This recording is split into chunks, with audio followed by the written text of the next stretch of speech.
دقائق ونبدأ معكم اليوم حفل افتتاح المؤتمر. فنرجو من الجميع على وضع هواتف المحمولة على وضع الصامت، ومن بعد نبدأ معكم هذا الحفل. شكرا لكم على تعاونكم واهتمامكم. Dear audience, thank you so much for joining us today. We are about to begin. Kindly turn your mobile phones to silent mode to start our conference for today.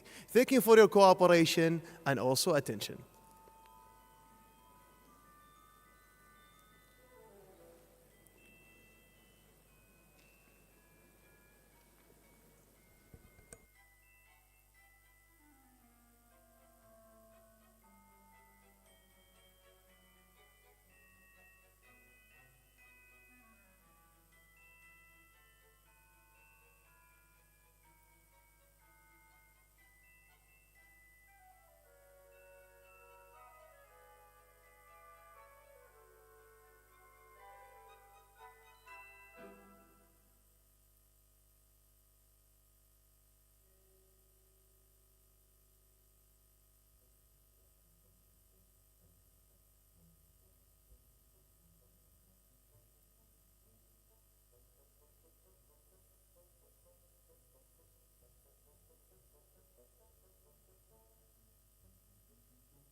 الحضور الكريم، والآن مع السلام الوطني لدولة الكويت. Dear audience, please to stand for Kuwait National Anthem.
صباح الخير حضورنا الكريم، نرحب بكم في هذا المؤتمر.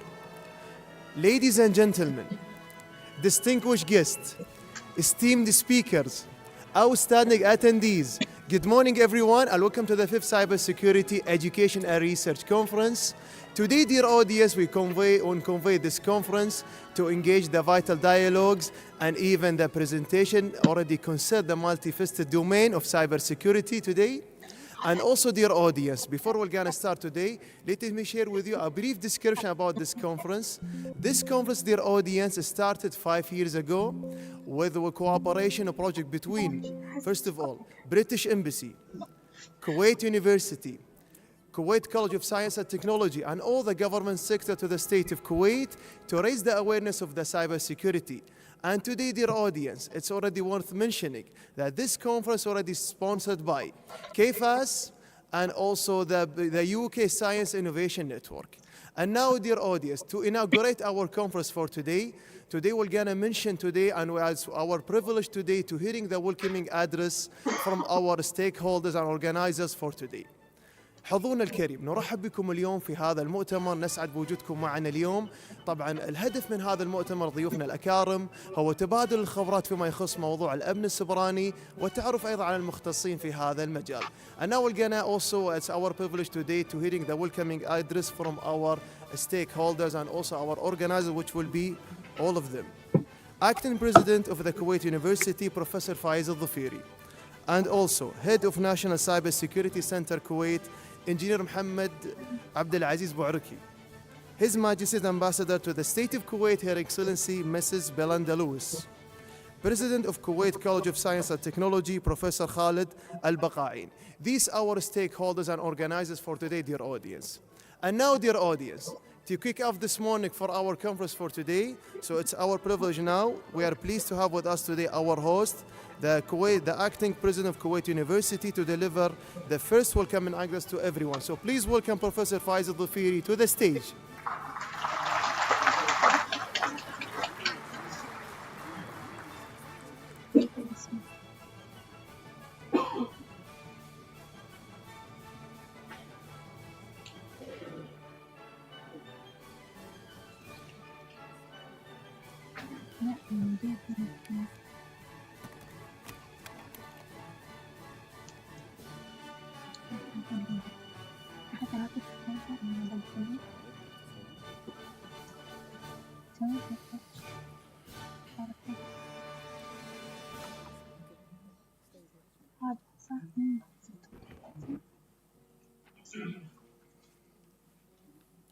بسم الله الرحمن الرحيم والصلاة والسلام على سيدنا محمد وعلى آله وصحبه أجمعين.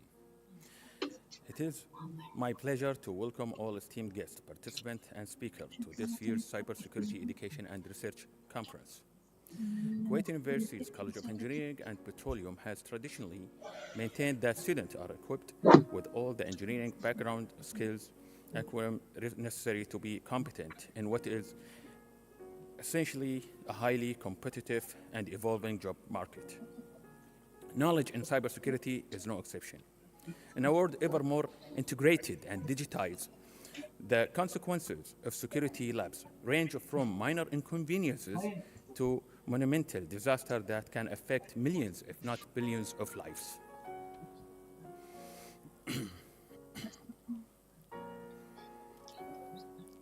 Educational institutions like ours have the responsibility of being not just reactive but proactive in combating these challenges. The conference is a testament to that commitment. The conference serves as a platform for the exchange of novel ideas, latest research findings, and real-world experiences. I'm proud to say that we have a veritable host of experts in the cybersecurity field with various backgrounds from both Kuwait and the United Kingdom here to share their knowledge and research with us in the hope that the talks and lessons here foster new relationships and strengthen existing ones between researchers in Kuwait and the UK. I want to take this opportunity to extend my sincere gratitude to everyone who helped bringing this conference to fruition.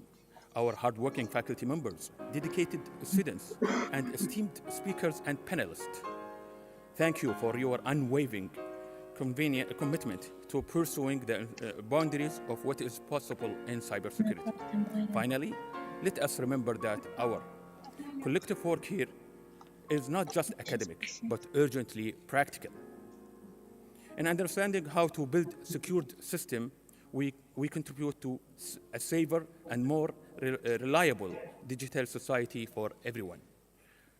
I wish you all enriching and enlightening experience. Thank you all.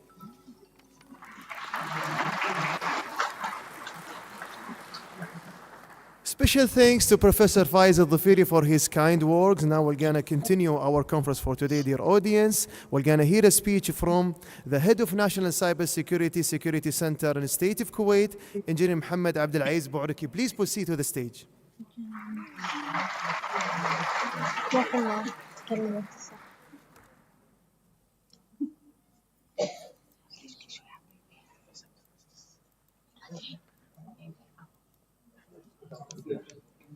على مدى كم نفسي لا كم عليك بس أنا ما ضبط من نفسي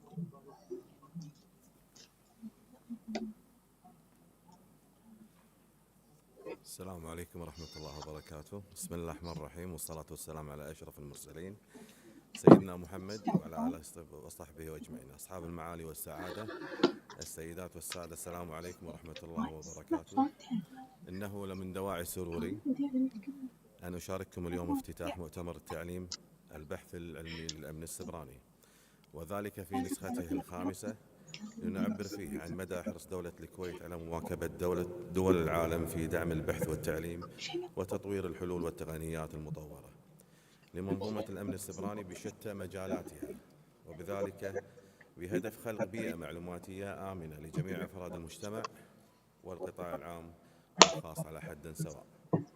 في البداية أود أن أتقدم بالشكر الجزيل إلى سعادة السفيرة للمملكة المتحدة بليندا لويس لدعمها لهذه الفعالية الهامة، وبالجهود المبذولة من قبل السفارة البريطانية وصندوق المملكة المتحدة للعلوم والابتكار، بالإضافة إلى مؤسسة الكويت للتقدم العلمي، وذلك لمساهمتهم الفعالة في جمع خبراء وأكاديميين الأمن السيبراني تحت سقف واحد. كما أود أن أعبر عن شكري وتقديري لزملائنا الأعزاء بجامعة الكويت لاستضافتهم الكريمة لهذا المؤتمر، بالإضافة إلى كلية الكويت للعلوم والتكنولوجيا بالتعاون مع زملائي في المركز الوطني للأمن السيبراني، وذلك لإنجاح عقد هذا المؤتمر. حضورنا الكريم، إن هذا المؤتمر بلا شك هو استمرار لمسيرة تعاون مشترك لتحقيق نجاحات كبيرة وتطلعات أفضل في نظامنا التعليمي وقدراتنا البحثية، وهو أيضا نقطة تحول في إطار الجهود المبذولة الأوسع نطاقا لإنشاء وتنفيذ برامج أكاديمية متخصصة في مجال الأمن السيبراني، مما يساهم بشكل مباشر في تحقيق تطلعات دولة الكويت للوصول إلى فضاء سيبراني آمن. ولإدراكنا لأهمية ذلك، فنحن هنا نمثل التزامنا المشترك لجعل الكويت أكثر أمنا وتطورا في مواجهة مخاطر هذا الفضاء، وأن أولى خطوات معالجة هذه الفجوة هي البدء بالاستثمار في تعليم المهارات الوطنية للأمن السيبراني والبحث العلمي بهدف رفع وعي الأفراد والارتقاء في مستوى الأمن السيبراني الوطني. وكما نعلم جميعا أن تطوير وتحديث القدرات التعليمية وتوفير الدعم للبحث في مجال الأمن السيبراني هو سعي مشترك بين القطاعين العام والخاص، والذي بلا شك سيثمر في دعم وتعزيز الاستثمار في العنصر البشري وتطوير مناهج الأمن السيبراني وبيئات البحث المختلفة في دولة الكويت من جهة، كما يساهم في تحسين المجتمع بالمعرفة المطلوبة للعمل بأمن وذكاء في بيئة فضاء سيبراني سريعة التطور من جهة أخرى. ويأتي مؤتمر الأمن السيبراني للتعليم والبحث العلمي في عامه الخامس ليدعم المبادرة الأكاديمية للأمن السيبراني بين حكومة دولة الكويت وحكومة المملكة المتحدة، ويؤكد التعاون مع المؤسسات التعليمية في دولة الكويت، والذي ينعكس على دعم برامج الدراسات العليا ودرجة البكالوريوس في مجال الأمن السيبراني مستقبلا. وفي الختام، لا يسعني إلا أن نتقدم بجزيل الشكر والعرفان على حضوركم الكريم، متمنين للجميع النجاح والتوفيق في أعمال هذا المؤتمر، والذي نرجو ونأمل أن تصبو أعماله وتوصياته إلى إدراك واستشعار حجم المسؤولية الكبيرة الملقاة على عاتقنا جميعا. والسلام عليكم ورحمة الله وبركاته.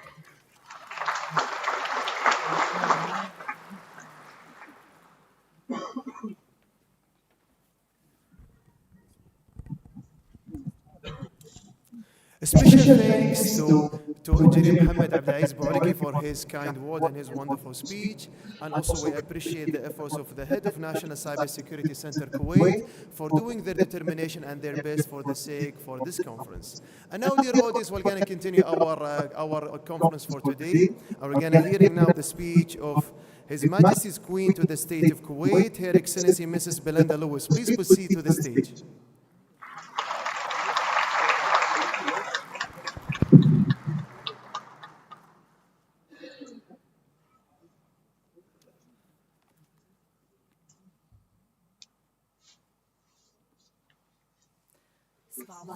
Good morning, everybody. Can I just apologise in advance for sounding a little bit croaky? I've picked up something unpleasant from one of my children, I'm afraid, but very glad to be here nonetheless. And on behalf of the British Embassy, I would like to thank you all for joining us today at the Cybersecurity Education and Research Conference. This is the 5th time that the UK and Kuwait have collaborated to co-host a major cybersecurity forum, and it's wonderful to see each year that the crowd of people who come and attend grow and grow exponentially. And we have, of course, a mixture of professionals, students, managers, and perhaps some people who are here for the first time. Next year, 2024, will mark the 125th anniversary of the formal diplomatic relations between the United Kingdom and Kuwait. Of course, that's when it all formally started with the Friendship Agreement of 1899. But actually, our relationship with Kuwait dates back many, many years before that. In 1775, the UK and Kuwait worked together to set up a postal service, taking advantage of all of the merchant shipping that was travelling around. So the threads of communication were starting about 250 years ago between the two countries. And as we approach this milestone around formal diplomatic relations, I think it's worth reflecting on our shared experience, which are huge and varied, since 1899, and also importantly, the prospects for cooperation in the years to come. Security and technology have always been at the heart of the UK-Kuwait relationship, and it's really fitting to see our cybersecurity partnership growing and adapting so strongly. This conference and our much wider cooperation on cybersecurity represents an evolution of our commitment to work together on shared challenges which are emerging and changing so quickly in today's world. The recent signing of our cybersecurity statement of intent in London at the end of August is a great example of the trust that is shared between our governments, and today's conference demonstrates the much wider range of cooperation that exists across our societies. I'm delighted to see people in the private sector and academia continue to build this strong partnership, developing new areas for collaboration and working together to train and support our talented people to be the best in the world at combating the changing cyber threats of the future. The high level of engagement that we see today shows our willingness to trust each other on important and very sensitive topics. It demonstrates our shared vision for the future and the ambitions that we both have to harness technologies and seize opportunities to enhance our prosperity and our livelihoods.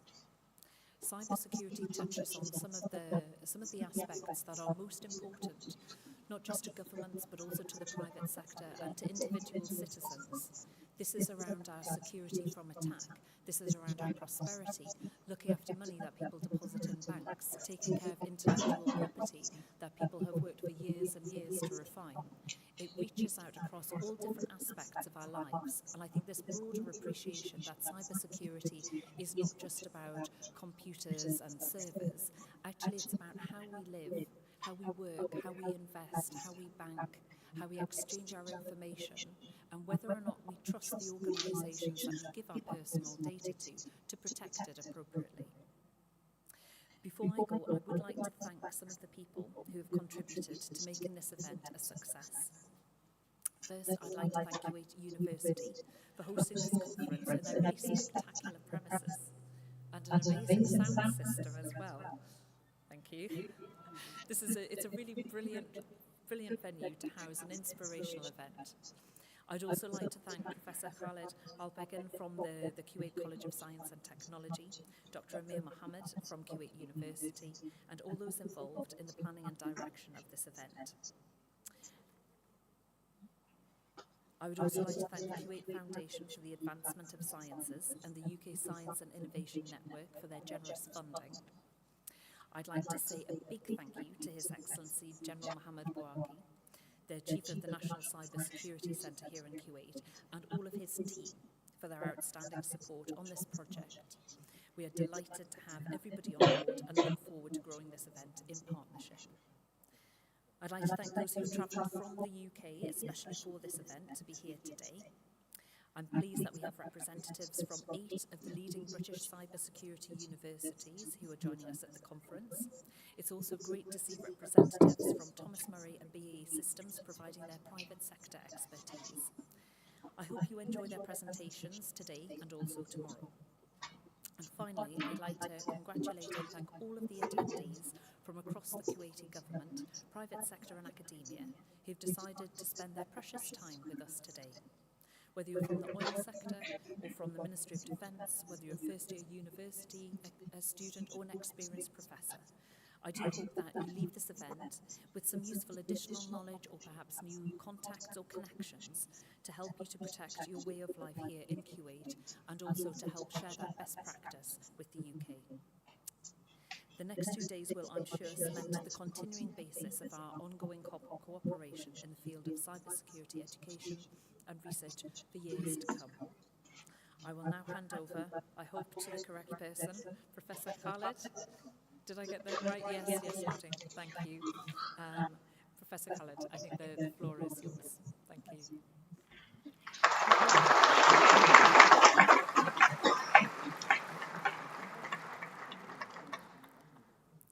Thank you so much for His Majesty's Ambassador to the State of Kuwait, Her Excellency Mrs. Belinda Lewis, for her wonderful speech. And now we're going to continue our conference, dear audience, by the speech of the President of Kuwait College of Science and Technology, Professor Khalid Al-Baqa'in. Please proceed to the stage.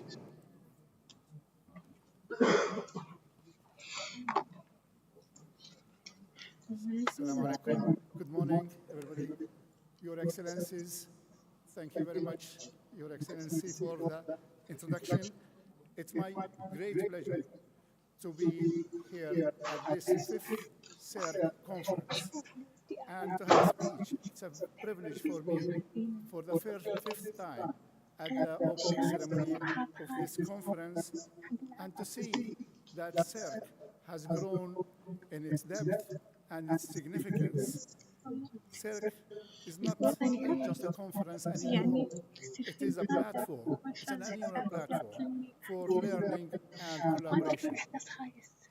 I would like to start where Her Excellency ended by thanking Kuwait University, the management, the team, the academics, and the students for their effort in hosting this event in this beautiful venue, and to thank the wonderful team from all representative organizations for their excellent work. I was following the meetings almost monthly and then became weekly meetings. They have done amazing work in organizing this, both from the scientific as well as logistics part.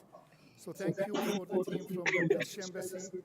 Thank you from the Kuwait University, from National Cybersecurity Center, KFAS, and from my university, Kuwait College of Science and Technology, where this conference started in 2019.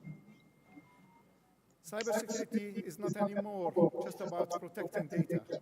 It's about safeguarding our way of life, from the personal privacy to national security, from the integrity of our financial systems to the ethical use of new technologies such as AI and emerging technologies.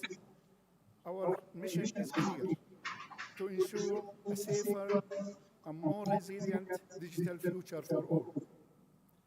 The conference serves as a testament to the collective commitment of safeguarding the digital future of Kuwait through 5 important pillars, which are the themes of the conference. First and foremost, collaboration. The fight against cyber threats is not an individual battle, but a collective effort. The threat is agile and borderless. With collaborations, whether they are international, geographical, organizational, or sectorial, we will be able to anticipate, detect, respond to threats more effectively. And CERC, as mentioned before, is a great testimony of such collaboration. Second, innovation. New technologies bring new challenges, but they also offer new solutions. We will listen throughout the conference to the latest advancement in cybersecurity, from artificial intelligence and blockchain to quantum-safe encryption. So innovation should be our greatest ally in this ever-evolving battle. Third is education and awareness. It's clear now that cybersecurity is not solely the domain of experts. It's a shared responsibility. We must empower individuals and organizations with the knowledge and skills to defend themselves. Throughout workshops, seminars, and awareness campaigns, we can create a cyber-aware society that is more resilient to threats. CERC has become an important platform for spreading and raising cyber awareness in Kuwait, and I'm very happy to see the number of participants through last year and this year has increased in such a way that we believe this spreading of awareness will be more effective. Fourth, policy and regulations. And here, we are pleased that Kuwait have made significant steps with the establishment of the National Cybersecurity Center in Kuwait to effectively regulate the digital space in Kuwait while preserving privacy and fostering innovation. The conference highlights the importance of international cooperation in establishing norms and protocols. Lastly, but most importantly, ethics and responsibility. As we harness the power of technology and train generations of cyber experts, we must also emphasize the importance of ethical and responsible use of techniques and responsible use of all technologies such as AI in cybersecurity and other domains. So throughout this conference, we will hear from experts from academia and private sector and practitioners who are shaping the future of cybersecurity on all these topics. So I hope you will take full advantage of this unique opportunity to connect, learn, and exchange ideas, and let us work together to spread awareness and ensure a safer, more secure digital future for Kuwait and for all. Thank you, and I'll stop here to give the platform to the expert who will tell us more about cybersecurity. UK Ambassador of Cybersecurity to the region, Dr. Juliet. Thank you.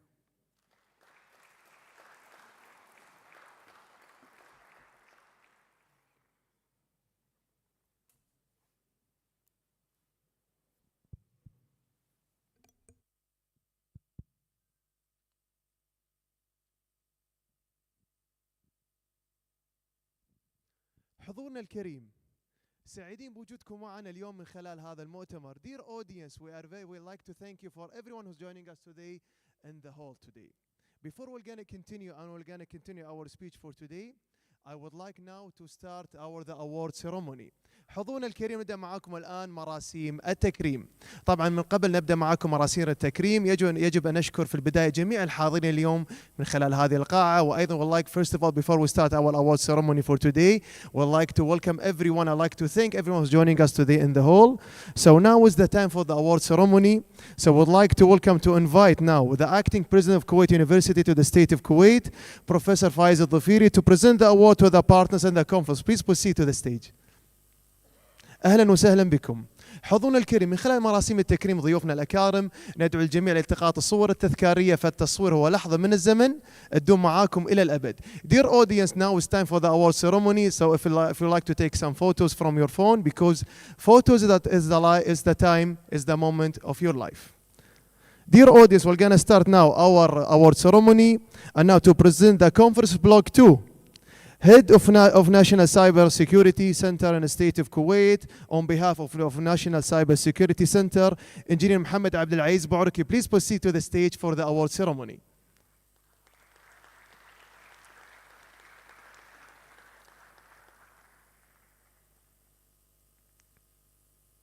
Welcome.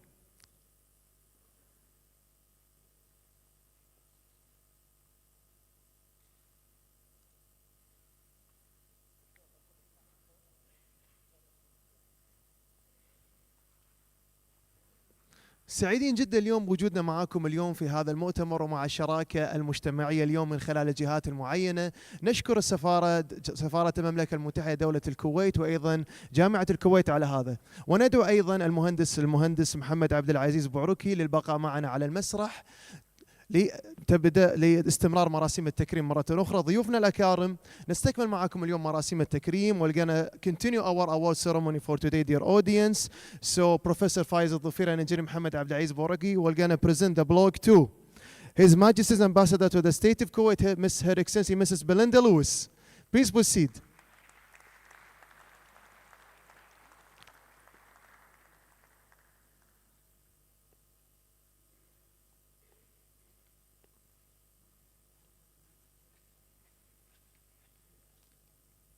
سعيدين جدا بوجودكم معنا اليوم ضيوفنا الأكارم من خلال مراسيم التكريم، وهذه اللحظات المهمة واللحظات دائما تكون خالدة في دولة الكويت. Thank you so much for joining us today. We also appreciate the cooperative project between the British Embassy and also the Kuwait University for the success for the conference. I would like to invite Her Excellency Mrs. Belinda Lewis to stay with us on the stage to continue the award ceremony also. So now it's time to award the President of the Kuwait College of Science and Technology, Professor Khalid Al-Baqa'in, to be also to the stage for the award ceremony.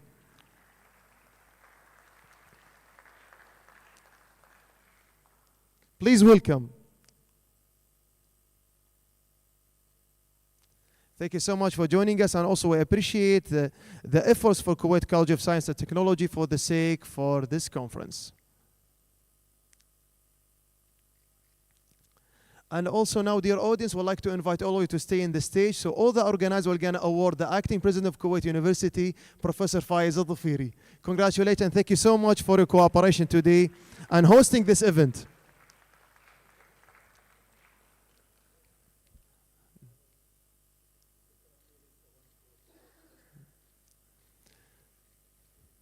Thank you so much for joining us today. Now you can also now to have to back to your seats now. We're going to continue our conference for again. Thank you so much for joining us today. That's why we're always doing the award ceremony to appreciate and to award people who already being the cooperative project for the sake for the success for this conference. Thank you so much.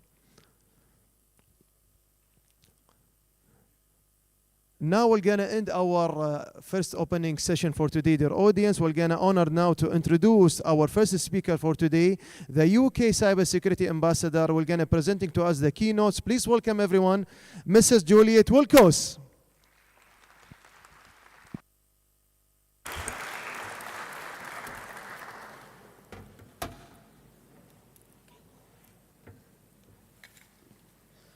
Right, can you hear me at the back? Somebody wave from the back if you can hear all right. Excellent, great start. Thank you. Well, look, thank you very much, everybody, Excellencies, ladies and gentlemen. As they said, my name's Juliet Wilcox. I'm the Cybersecurity Ambassador at the UK's Department for Business and Trade, and I am so pleased to be back here at CERC for the second time, actually. And it's my third visit to Kuwait this year, so I must really like it. It's great to be back. And also thank you for your incredibly warm welcome as well. It was wonderful to see so many familiar faces as we walked in this morning. I'm sure I'll have a chance to speak to some of you a bit later too. This conference is a classic illustration of my theme. This year I've been talking about what I call trusted partnerships and trusted capabilities, and you get that through what I'm describing as a power triangle between government, industry, and academia. And this power triangle highlights the dependency that they have on each other to build a cybersecure ecosystem. So for those I have not yet met, my role is to promote the export of products and services for the UK's cybersecurity industry. And doing that, I have the privilege to go to exhibitions and conferences around the world. And it means that I work with the UK and overseas governments to develop cybersecurity capabilities, and also with industry partners. And some of you may have seen, as the Ambassador mentioned earlier, that statement of intent to collaborate on cybersecurity signed between the UK and Kuwait in August. Actually, we were honoured to receive Engineer Bouaki, the head of Kuwait's NCSC, to sign the SOI with me during the visit of the Crown Prince to the UK. But I also support initiatives from academic and learning institutions who have recognised the importance of connecting research with development and creating capabilities, expanding the knowledge, outreach, and making extraordinary local networks with industry and government. That power triangle in practice. And I want to give a few examples today of why I think this is a really excellent blueprint for innovation and collaboration in a dynamic technical world. To do this, I will briefly recap the UK's cyber strategy and the relationships that underpin it. I'll illustrate the power triangle that this strategy promotes. And I'll finish with some examples of where I think it works well, but where I think we still have more to do. So depending on where we sit, we can view the responsibility for cybersecurity through very different lenses. Sometimes we think it's up to government to get this right, to publish strategy and create regulations and set standards. We ask governments to fund innovation, to sponsor initiatives in schools, to manage international relationships, and generally underpin everything that is in the name of security. And governments are generally pretty good at this. But if they don't have the right relationships with industry and learning institutions, then how will they assess the benefits and the risks and the impacts of the policies they create? And they can't do everything. Governments don't employ enough people with the right skills to do all the research and to innovate and to deliver those capabilities. So then we look to industry, from large corporations to small and medium-sized enterprises. We tend to assume that they have the money to invest in innovation, to pay those high salaries and to create products and services, and of course to reap the rewards. But of course they also need skilled people, and they need regulatory guidance. Exporters need help through international relationships and trade initiatives. And industry needs the public and their employees to be cyber aware, and they need executives who understand risk. Industry may also need that baseline technology to be developed beyond the research stage before it can become a product. And as for academia, well, isn't that where all the brains are? Can't we rely on our research institutions to be at that cutting edge and to have all the right facilities and to attract and keep the cleverest people? And to ensure that learning institutions attract as wide a range of people as possible, to ensure that the skills we need are also channeled from people from diverse backgrounds and styles and ways of thinking. How do they turn research into products? How do we encourage cybersecurity research to become developed into something that we can use? And how do we ensure that there is a pipeline of people who are keen to learn at all ages, in school, at university, in college, as apprentices, or as a switch of career later on in midlife? How do we encourage that learning in STEM projects or in other areas of study relevant to cybersecurity, such as strategy, risk management, communications, and law? So it's clear to me there is a really linked relationship between government, industry, and academia. And without this triangle, we will not succeed. And I argue that it needs three things: resilience, trust, and collaboration. And those are three very important words that I will come back to. So to address this, the UK agreed on a 1922 national cyber strategy to take that whole of society approach to cyber, and within that, to cybersecurity. I'm going to just recap the headlines very briefly. You'll probably hear them again later in the conference too.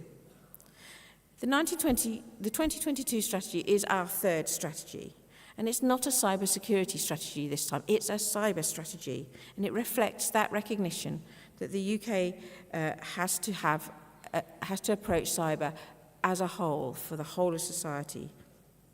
It has 5 pillars, and I will briefly highlight them. The first one is about strengthening the cyber ecosystem, and it recognises that we need to take that whole of society approach to cyber, from education and training through professions, research, and industry, and we must make an internationally competitive and high-quality trusted cyber information and security ecosystem. Cyber and cybersecurity should benefit and protect the whole of society equally, and it could be instrumentally important for the vulnerable and disadvantaged, for whom it should be an enabler and not a barrier.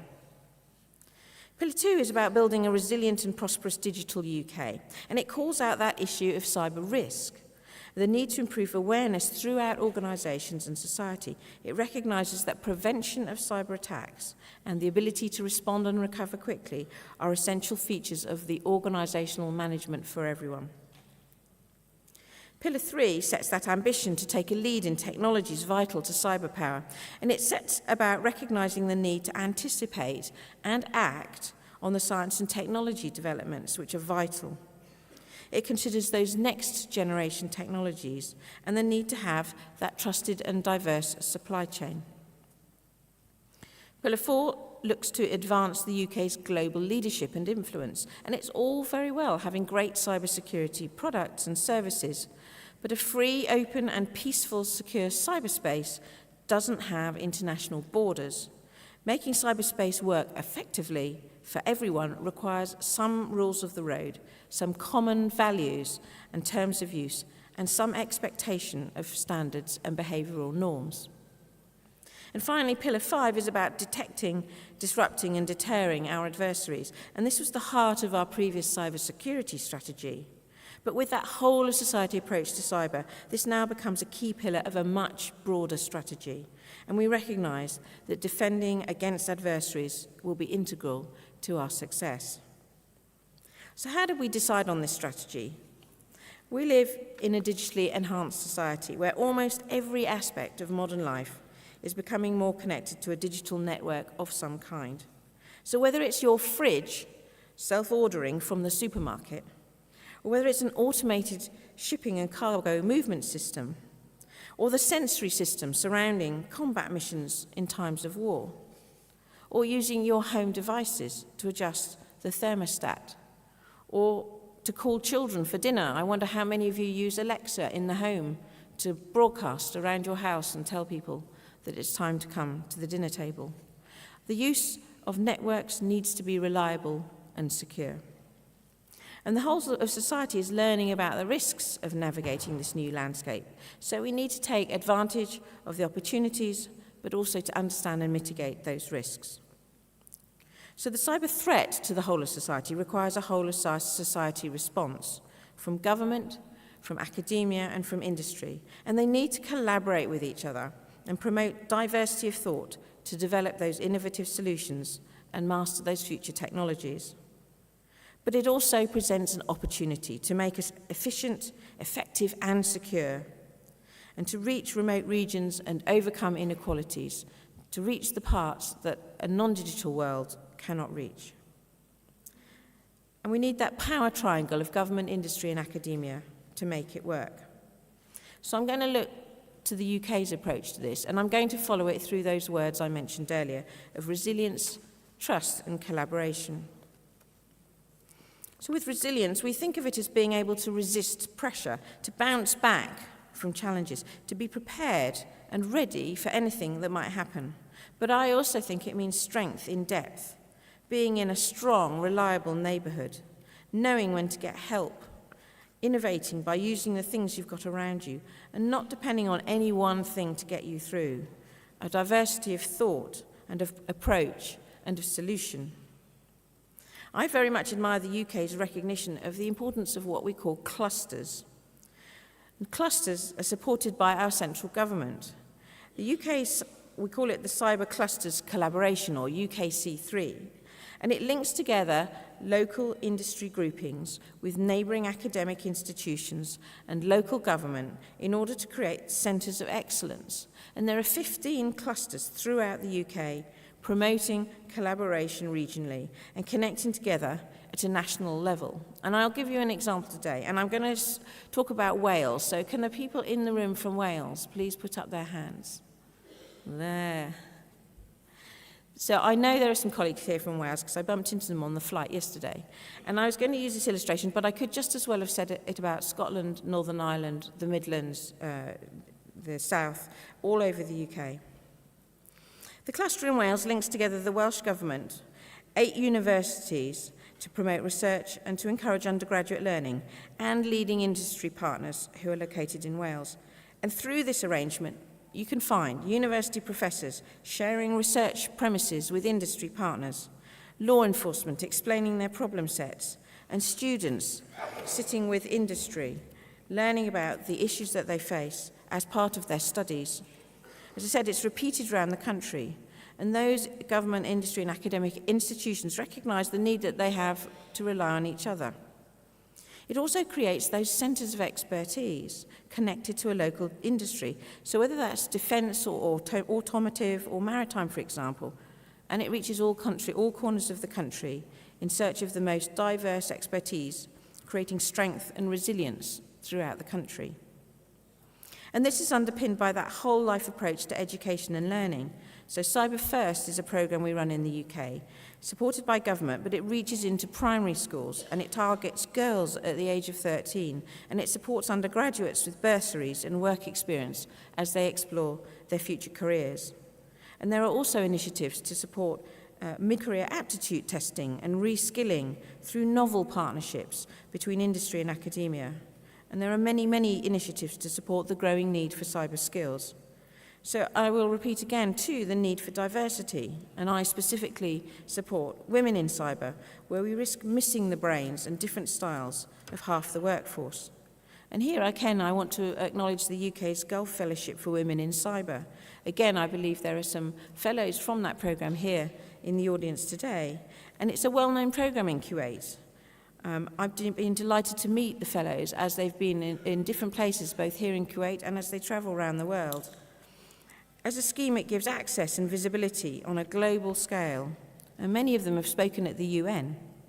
It also gives an opportunity for Gulf and Kuwaiti partners to create role models who are so essential for the encouragement of others. But in addition to that, we need to attract people with different social, cultural, regional and educational backgrounds to bring that rich vein of influence into our approaches to cybersecurity. And when we recognise the variety in that industry too, not just technical experts, but as I earlier mentioned, those who can write strategy and understand risk management, those who are good communicators, financial experts, and yes, we do need lawyers who know and understand cybersecurity. So academia through education and training and research continuously for people of all ages is essential for a thriving industry and government and underpinning that resilience. The next word is trust, and it's a word frequently used in cybersecurity. Trusted networks, trusted supply chains, trusted partners, or zero trust. And often we see a barrier between government and industry and academia when it comes to sharing knowledge. And perhaps it's a commercial concern or a worry about knowledge being used inappropriately. And yet, one of the most successful innovations in the UK is the Industry 100 or I100 scheme, which we created at the launch of the UK's National Cybersecurity Centre in 2016. I100 brings together public and private sector talent, and it enables staff from up to 100 companies to sit side by side with the NCSC teams, sharing ideas, testing thinking, and working together on innovative solutions. The NCSC benefits from a wide range of industry expertise, and the industry members take back to their companies an understanding of the tasks and challenges of government. And if you speak to the people who are part of the scheme, and sometimes they work in the NCSC for a few days a month for many years, they say it gives them and their companies a sense of contributing to the mission of helping the UK make cyberspace a safe place to live and work online. So it has broken down barriers and it has created trust. Similarly, we have academic centres of excellence in cyber research, where 19 UK universities have been recognised as being committed to cybersecurity research and to publishing their work. And there are a number of centres for doctoral training and research institutes that specialise on particular areas. Of course, our academic centres could have worked on these on their own, but by combining their academic expertise with the support and accreditation of the NCSC as our national technical authority, their status becomes assured and trusted. Reputations are hard won, so at this level, trust is important. And we can see the impact when our universities, often with industry as a delivery partner, have been commissioned to set up similar arrangements with foreign academic partners. My third word is collaboration. And it doesn't really stand on its own because it requires trust and diversity and determination and resilience. And it also requires bravery, being willing to work together for the greater good. It also requires humility and a recognition that you can't do everything on your own.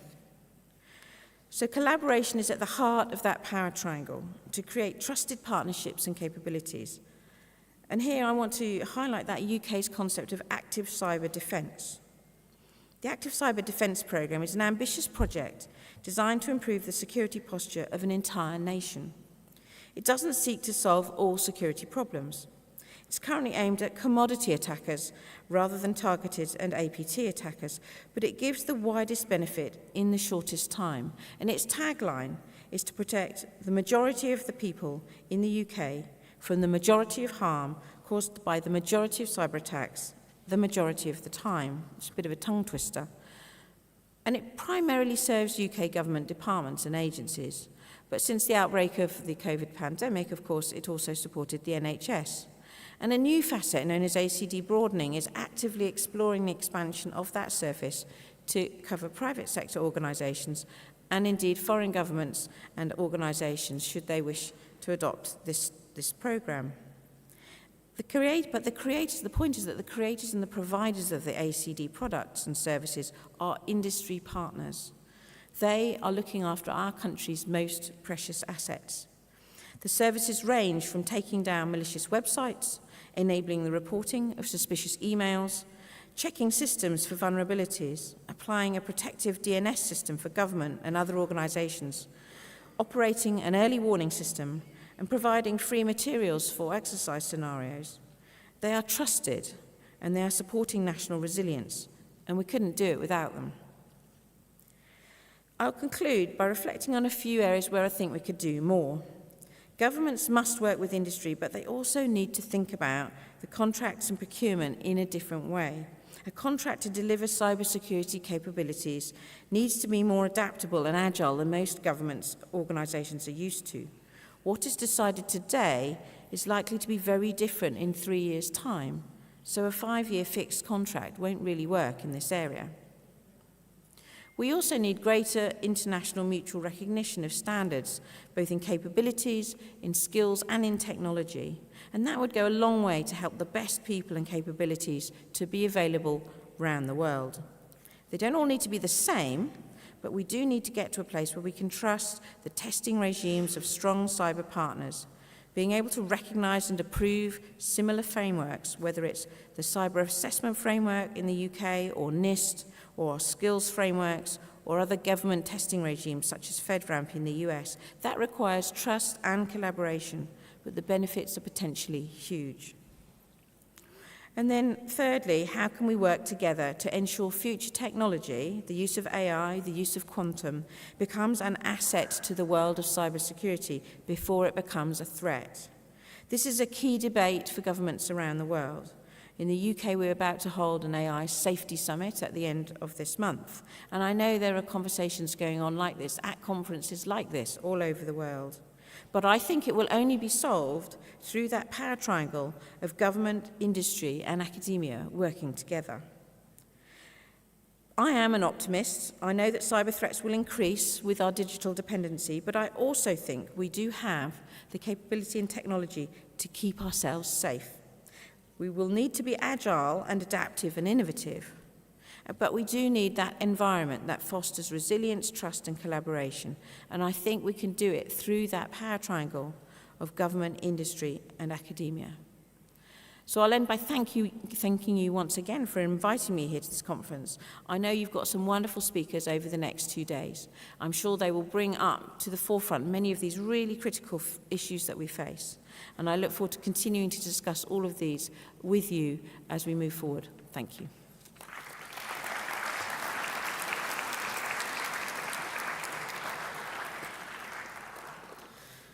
We would like to thank the UK Cybersecurity Ambassador, Mrs. Julia Wilcox, for her wonderful speech and sharing with us about the keynote of this conference. Now, dear audience, we reach the end of our opening session for the day. Thank you so much for joining us. Now you can enjoy the coffee break right now. And you can also have a tour to check also the exhibition, but we're gonna start at 10:30 a.m. We have 2 parallel tracks to their audience, which are the session of ICS/SADA system. It will take place in this auditorium. And the other one can have the digital trust and privacy session. Please head towards to the second floor for auditorium. Thank you so much for joining us, and see you next time later, inshallah, to continue our session. Thank you.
It's really a testament to the growth.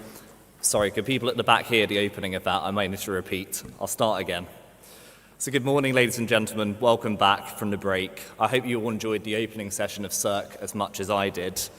As was already said earlier, it's brilliant to see so many of you here today, and the growth of this conference year on year is really testament to the growth of the UK-Kuwait Cybersecurity Partnership.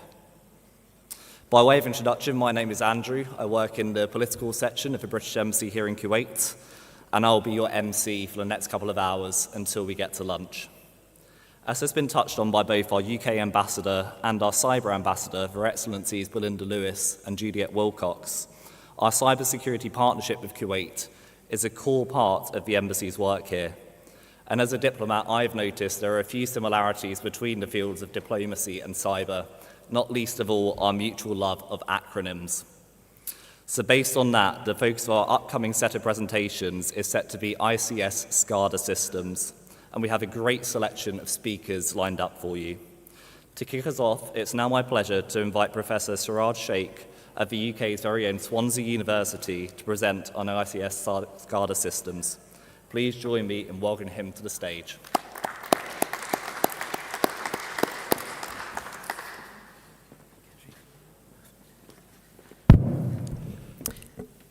Morning, everyone, and to my Kuwaiti friends and fellows, Assalamu alaikum. It's a pleasure. So I have, of course, the pleasure of having an MC from the British Embassy, so I better behave on my talk. Not every day that I get an MC from the embassy. So just as an introduction, I'm going to touch on a theme which is very relevant to economics and policy and regulation. And if I were to just give you a little context, I will touch on the work and the kind of legislative and economic landscape in the UK. But this is very relevant to a lot of the developing ecosystem outside of the UK as well. And now I understand that Kuwait particularly is establishing and has established an NCSC, and they're on that journey to enable the ecosystem to be more mature. So I think some of the insights that I'm currently looking at as part of some of the work that I'll share today would be hopefully relevant as well. But equally, feel free to follow up, but raise questions in terms of anything that is more kind of relevant to the local context. If I could just introduce my team. So as a habit, I have to acknowledge and give due credit to the group of people that I work with closely on a day-to-day basis. We are the System Security Group at Swansea University, which is based in part of the Computer Science Department, but works very closely with engineering, but also closely with economics and linguistics. And so as a group, we are focused on, our objective is what we call system security, which bluntly came about out of my work, which is sat at the interface of systems engineering and cybersecurity. And so just one thing, just to motivate the notion of system security here, is that security is not just confined to the IT or OT infrastructure. It's also about people, it's also about policy, it's also about legislation, regulation, how we interact with those systems and economics, and so much else in terms of communication and so on. So my notion of systems and the security of that entire system and the well-being of that system and ecosystem is something that we are trying to appeal. But as a group, we are a very a diverse and a multidisciplinary group, bringing together colleagues from policy science, assurance science, but also embedded systems and computer science and so on. And we, of course, beyond just research, we work with industry. We are also, some of us are also certified risk assessors in the automotive industry. So we actually do risk assessments alongside the traditional business of research and so on. So I will today just share some of the work that I'm currently doing.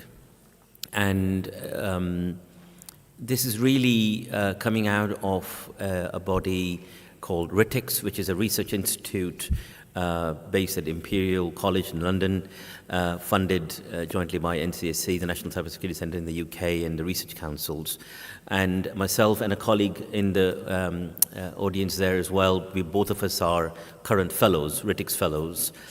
And so the focus of my fellowship is a study of understanding how economic principles essentially govern and understand and analyze the dynamics of security. And the idea here really is, if I were to move forward, if I were to stay here, the last couple of bullet points, and apologies for a lot of the words on the slides, but I'll try to summarize them. The idea here is that we want to understand how do we systematically use the understanding of economics to understand that security dynamics, as it were, but particularly in the context of critical national infrastructure. So the security economics field for the last 15 years or so has been a formally established field. And there's a lot of interesting work that goes on, once again, based on a lot of economic modeling, but also evidence-based kind of understanding of organizations and people's behavior and so on. But its application to CNI, the critical national infrastructure, which are organizations of a particular kind, which I'll introduce in a minute, is important. But also the objective here is to build a community, not just in the UK, but potentially even beyond. So I'll be welcoming interest, to then essentially have a regenerative kind of a direction where we understand the research kind of agenda and then inform more research out of it and so on. So, in a sense, the objective of the field of economics of security is understanding how we align liabilities, to understand how we make cybersecurity more cost-effective and have a better value for money, but also how we use those economic levers to achieve better security objectives. So I was trying to look for a definition of critical national infrastructure a few months earlier, and there are definitions, in other places. But I came across a report that was presented to the Parliament by the British Prime Minister a few years ago. And I came across this piece of text, and it's worth spending a couple of minutes just to absorb this. Because over here, this notion of the infrastructure, being critical, obviously is important, but also this understanding that a lot of the infrastructure is operated by private enterprises, and they are driven by commercial considerations. So a water treatment plant or an energy provider, yes, have to serve a critical function, but the point is that they will be run by profit-making commercial kind of bodies with that kind of governance. And so there is an inherent tension that emerges from time to time. And so it's that tension that we want to kind of understand. But also, I think that conflict is very clearly mentioned. But also, in this report, of course, they refer to telecommunications. But this is applicable to almost every sector now, because that public-private partnership model is something which is quite visible in CNI.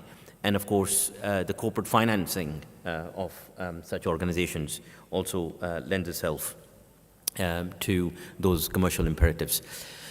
So my work is attempting to scope this field from two perspectives. One is a macroeconomic perspective, where we want to see a regulatory understanding of the system and how we, once again, use those economic principles and levers to maximize return on investment and guide kind of macroeconomic policy, but also a microeconomic framework where we understand more the dynamics across the supply chain, the behaviors and the cultures of organizations, within those organizations, and to really, once again, use them to improve, various elements of security. So some of the emerging themes that I just want to share, and the talk today is just about those themes that are emerging, so more questions than any answers. So one of the interesting concepts, once again, which is a very recent concept in economics and also in policy science, is around what we call a social license. So CNI operators are providing a very important function very often, obviously, and a very publicly kind of visible function, I should say, which means that any loss of energy is something that we feel immediately, or any loss of critical service and so on. So by investing in cybersecurity, they are essentially achieving and continuing and sustaining a social license to operate. This is an important principle. So to a lot of those governing bodies and boards in the CNI sector, this idea of a social license is something that we need to kind of persevere on with the view that ultimately it's the public and their acceptance of the governance of the CNI operation that is important. So the link between cybersecurity as such and the public and the social acceptability is very important. So that social license is something worth a theme to investigate, and that's what we're looking at as well. The other theme is of moral hazards. So this is something that is not new, but increasingly relevant. So any part of the world bringing together a complex operation, there is a global supply chain that we have to depend on. Even in very advanced countries in Western Europe, North America, East Asia, and so on, there are suppliers that lay beyond the legal national jurisdiction and so on. And so the complex nature of those supply chains and this kind of information asymmetry that exists in terms of the knowledge and the technical kind of depth across those supply chains means that the suppliers may not carry the same understanding or risk-sharing kind of capacity. So the point here really is that that kind of behavior across the supply chain is something that is open to moral hazards. And that, of course, poses a risk to the CNI operation. And so once again, how do we overcome that as such? The other notion which is interesting and emerging is of what we call collective economics or collective purchasing power and so on. I'll put a link there, but just to kind of briefly summarize, one thing that we've seen recently are these geopolitical alliances, regional alliances, taking note of cybersecurity and, of course, using that to their advantage, using the economics to their advantage. So recently, US, Australia, Japan, and India have come together and called the Quad. And the Quad is trying to use those large populations and that growing economic kind of power between them to maximize certain advantages in areas of semiconductors, to maximize certain advantage and sourcing of secure software and secure coding practices and so on. And they've explicitly mentioned the collective economics, the collective purchasing kind of power and so on to make sure to that advantage.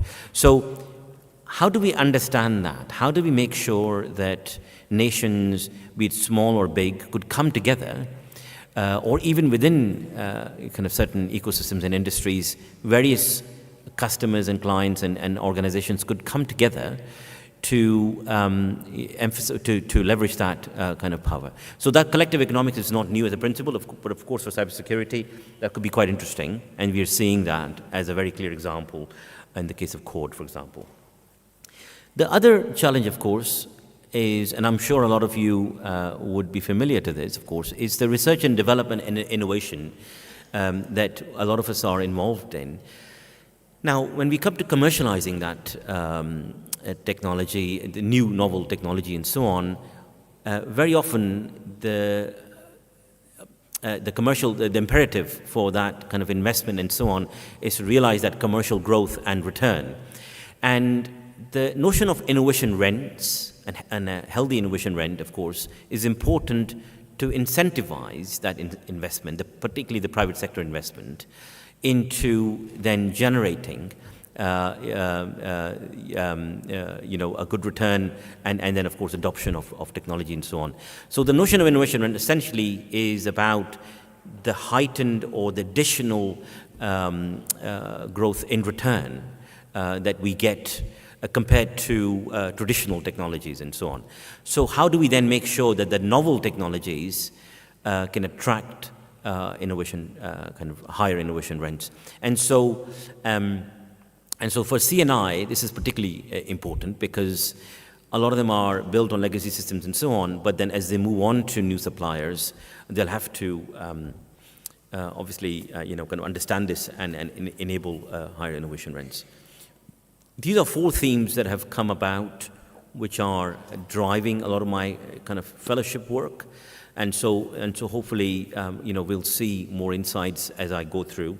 There's one other theme that I'll delve into a little bit more, and this is towards the end of my talk. So the one element that the British government has done in the last few years is understand the importance of foreign investment, but even local kind of investment into the technology sector. And with that investment, of course, comes the promise of better finance, more skills, more novel technologies, and an ecosystem. But it also comes with certain risks in terms of how this very complicated kind of web of global corporate finance takes away and takes the kind of the gist away from some of those organizations and the technology kind of capability and capacity. So a few years ago, the National Security and Investments Act was enacted, and this is essentially a legislation that is giving government very explicit power to intervene and screen investments into certain areas.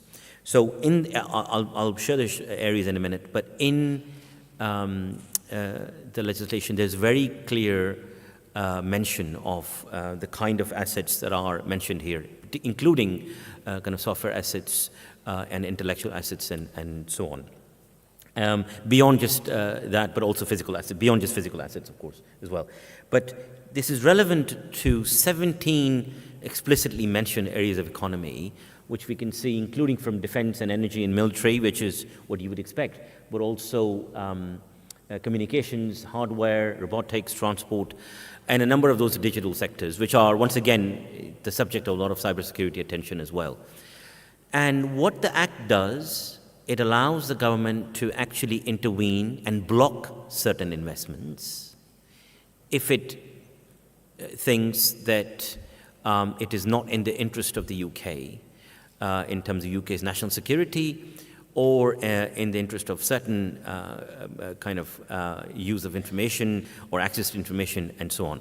Now, this is existing in parallel to the competition's kind of authority that looks at in the UK, mergers and acquisitions, and so on. And they look at that purely from a kind of, avoiding monopolies and certain economic kind of challenges. But this is particularly looking at kind of security. So this is an interesting area.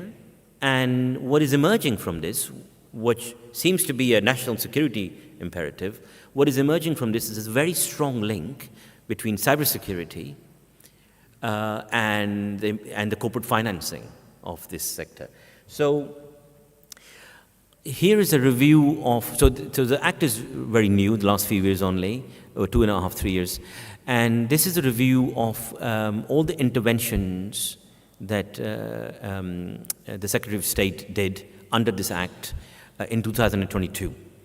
And what we find is there were 14 interventions, and there were a number of those sectors that were picked up for further intervention.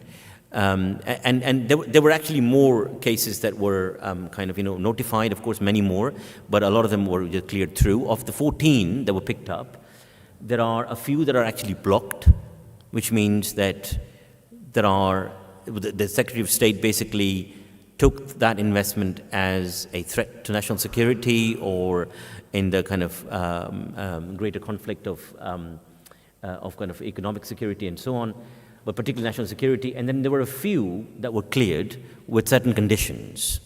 So I've been looking at those conditions, and this is very interesting as to what is emerging. And so apologies for this very heavy text slide, but let me summarize the key elements.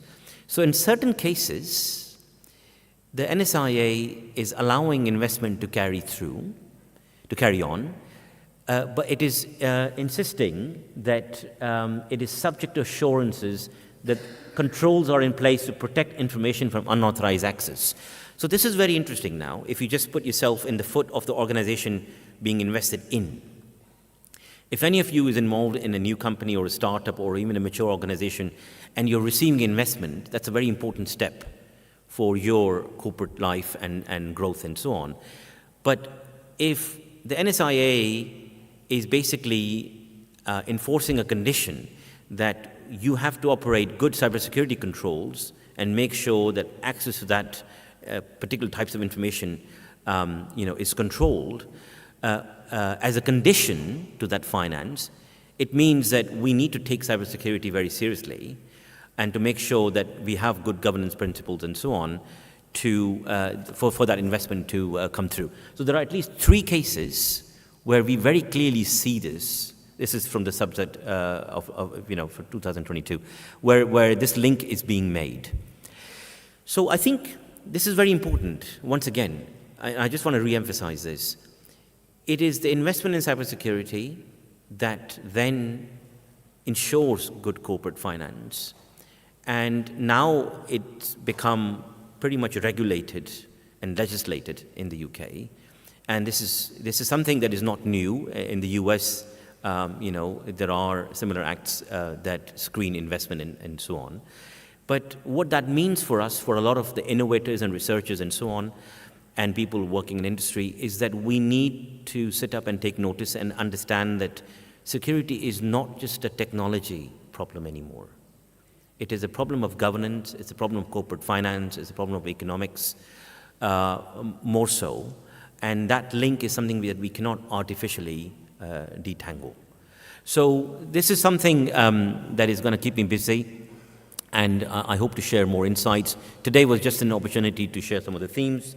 One thing just to mention, I also see headlines that there are lots of regional developments towards rail. So one of the events that I'm organizing as part of my fellowship work is to look at the rail sector in the UK much more closely. And the rail sector is an example of a C&I sector, and we want to understand and analyze those insights in the rail sector more so. This is an event which is going to take place in January in the UK. Of course, my colleagues in the UK are being approached, but if there is interest beyond the UK for colleagues to attend, then of course you're very welcome. I should just say that it's being held on the Swansea campus, and the Swansea campus is a very beautiful part of the world, South Wales, where we have access to our own beach as well as a campus. And with that, I conclude. I'm putting that QR code there. I'm told to put that through for some of you to follow up and give an assessment. But thank you.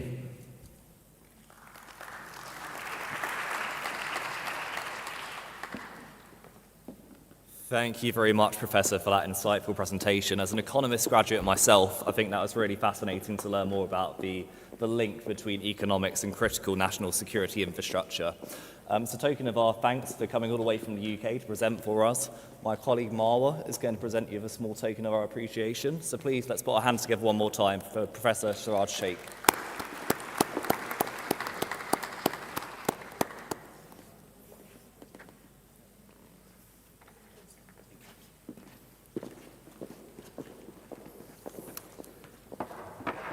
And next up in our list of 4 speakers we've got before the break, it's my pleasure to invite engineer Ali El-Anisi from the National Bank of Kuwait to present on industrial control systems.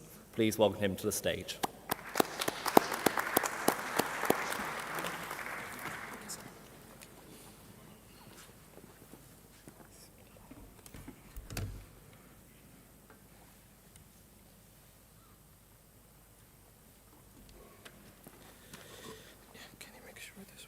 working?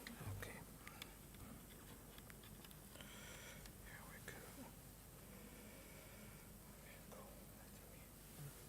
Okay, I am cool. I think I have everything, yes. Thank you. Let me check it out. Yeah. Okay, cool. Assalamu alaikum. And good morning.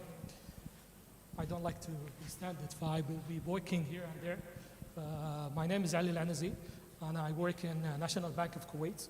I'm the security architecture. Basically, we make sure that your money within the bank is secured and you have the best investment with the bank. I have an over of 12 years of cybersecurity experience. I have over hundreds of certificates, alhamdulillah. I've gotten from SANS to Microsoft. I'm certified Microsoft trainer, certified ISO trainer. I have done a lot of SANS certificates. I'm sure that you know what is SANS.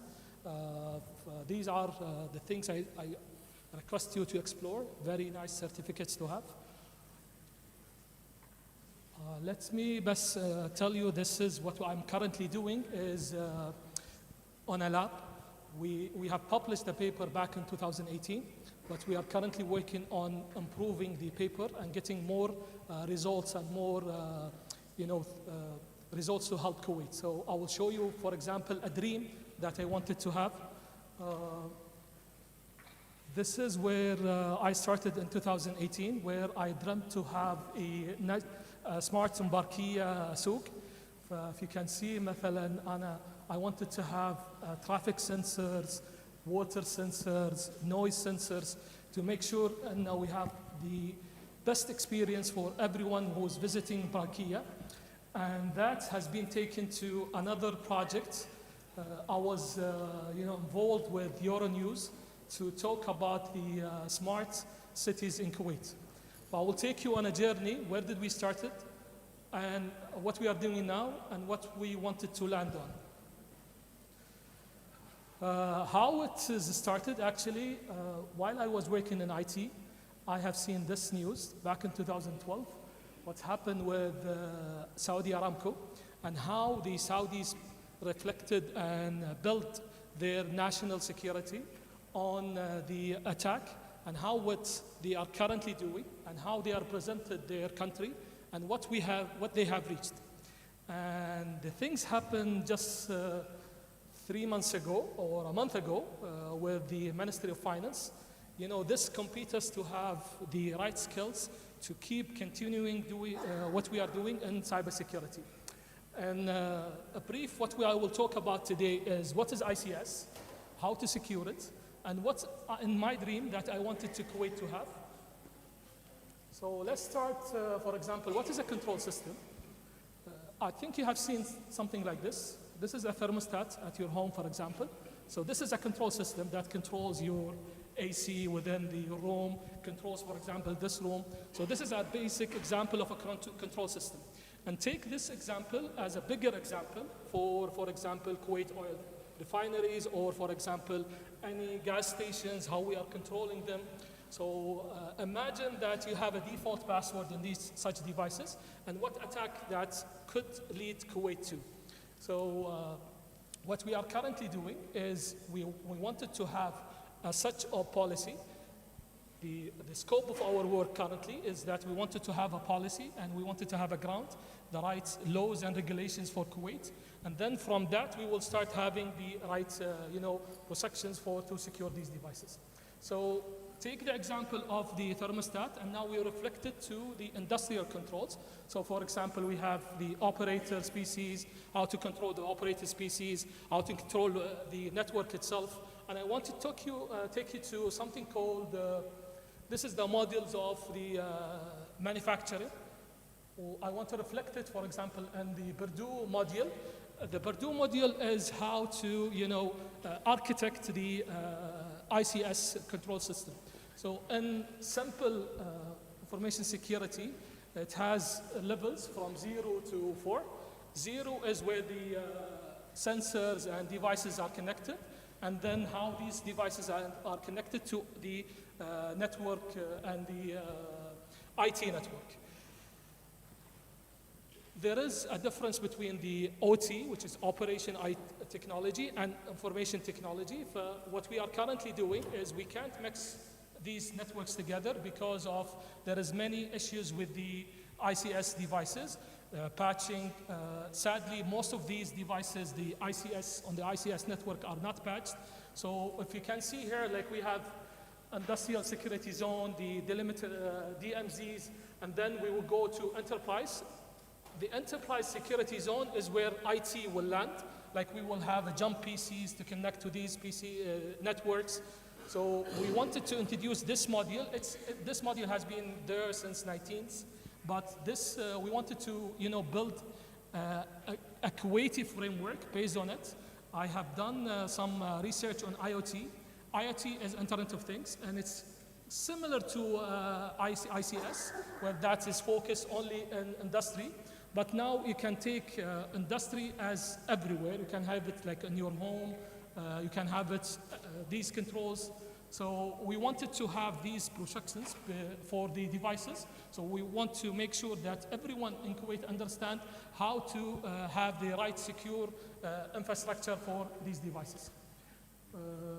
And as I have introduced to you the Birdu, there is some also ISO certificates that help to standardize the, if you are interested to work with ICS, such ISO certificate will help you to to work with these on a secure matter.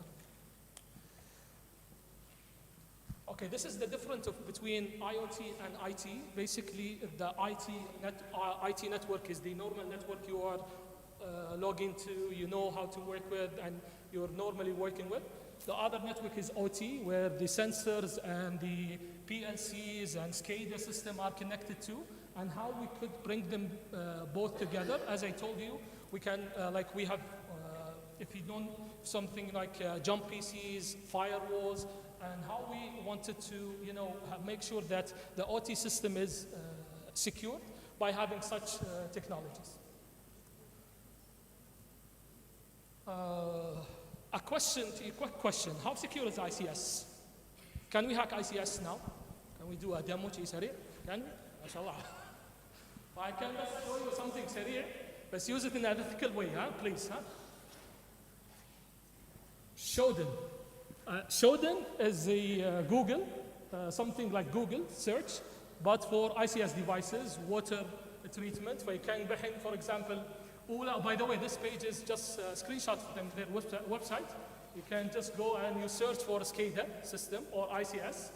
So, for example, this is what I found in seconds. So imagine these are exposed to the internet.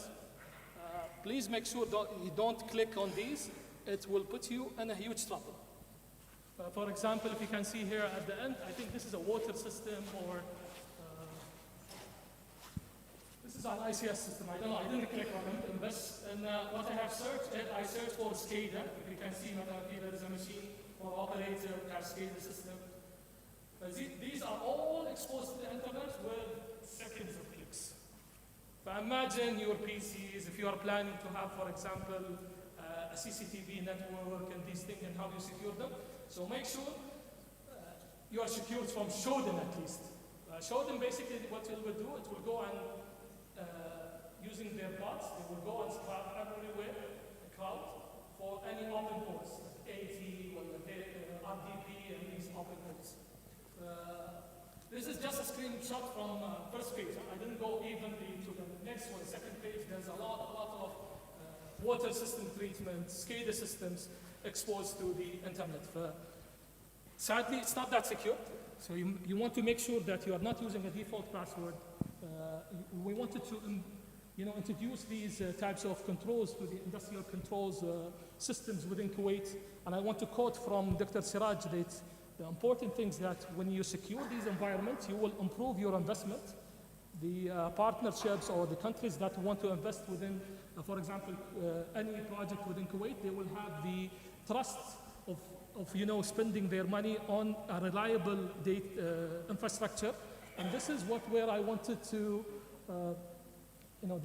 we have highlighted the risk with This is where I wanted to, what we are currently doing actually. We are thinking to introduce the cybersecurity strategy within Kuwait 2035, where we are thinking to have such of, a standard for having any device or having any technology to these control system.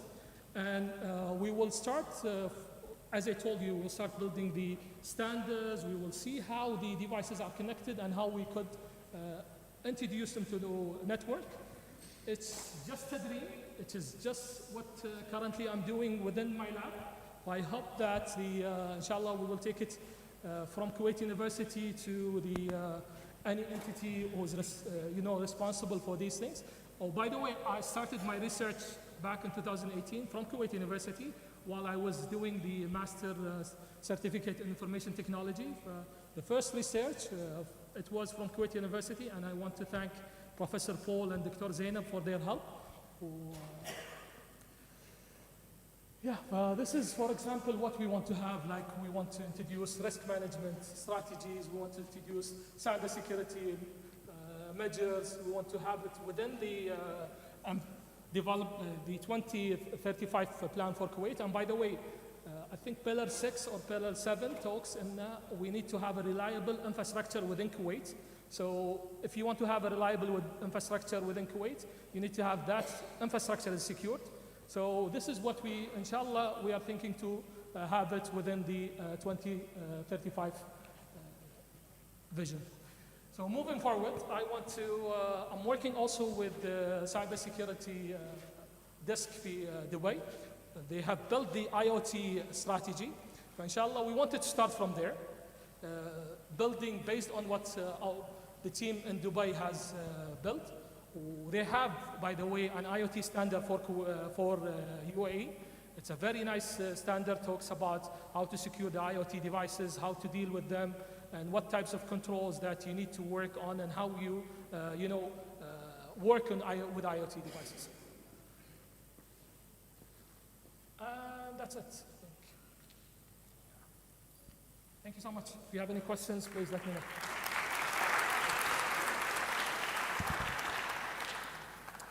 Thank you, but organizers, they told me in the fee survey, please, if you do it for them. Thank you. Just keep my PC for a second so we can do this over. Oh, yeah, sorry. Thank you so much. Thank you. Thank you very much to Engineer Al-Anisi for that insightful presentation. And once again, my colleague Marwa presenting a small token of appreciation.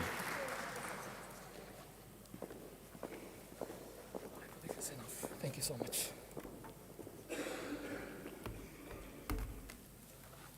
Thank you.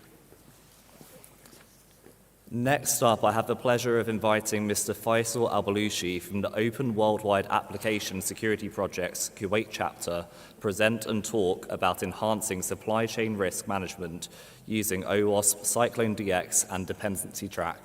Please join me in welcoming him to the stage.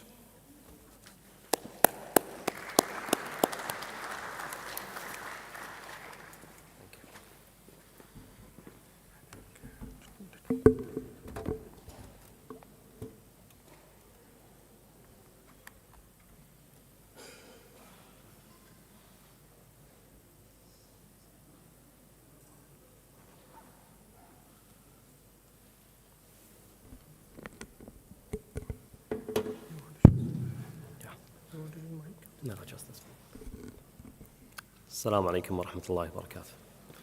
Good morning, ladies and gentlemen. My name is Faisal Al-Balushi, OWASP Kuwait chapter leader. And I also work at the banking sector as a senior cybersecurity specialist. I would like at the beginning to thank the organizers for giving the OWASP Kuwait chapter the opportunity to participate in this conference. As you know, globally, supply chain risk became a major and complex concern. So today, I'm going to talk about the supply chain risk management and how it can be enhanced using OWASP Cyclone DX and Dependency Track. we are going to cover the following topics. What is OWASP? Explaining the supply chain risk. The definition of SBOM, the software bill of material. Cyclone DX standard, dependency track platform, and we will wrap up with some recommendations. OWASP stands for Open Worldwide Application Security Projects. Most of us know OWASP through OWASP Top 10 projects. And this project is one of the multiple flagship projects under OWASP umbrella. And currently there are more than 250 projects. All of them are open source, and all of them are built by the community for the community. Let's start with the supply chain idea. Hundreds of companies collectively work to assemble a single car. It starts from the raw materials like steel, aluminum, plastic, rubber, manufacturing components, sub-assemblies like the door module, HVAC system, logistics and transportation, tools and equipment, software, and more. The same concept is applied to the software. Your software will be using some libraries, frameworks, packages, IDEs, open source softwares, operating systems, cloud services, third-party APIs, like payment processing, and so on. It can be thought as a software ingredient. To understand the risk, we need to show how the supply chain attack can cause significant impact. In 2020, March 2020, an APT group successfully injected their Trojan into a well-known platform. And that happened due to a supply chain attack. More than 18,000 clients applied the vulnerable updates. When we say 18,000 clients, they are governmental institutes, big companies, even the cybersecurity companies. It took 9 months to detect the breach. The same company got compromised again in July 2021 with again supply chain attack. In another example, in 2021, Colonial Pipeline, a major fuel pipeline operator in US, got compromised due to supply chain attack, and they deployed a dark side ransomware. The operation was down for approximately 6 days. The company paid $4.4 million US, but unfortunately they didn't rely on the key. They relied on their backup systems. The US government declared a state of emergency in the affected areas.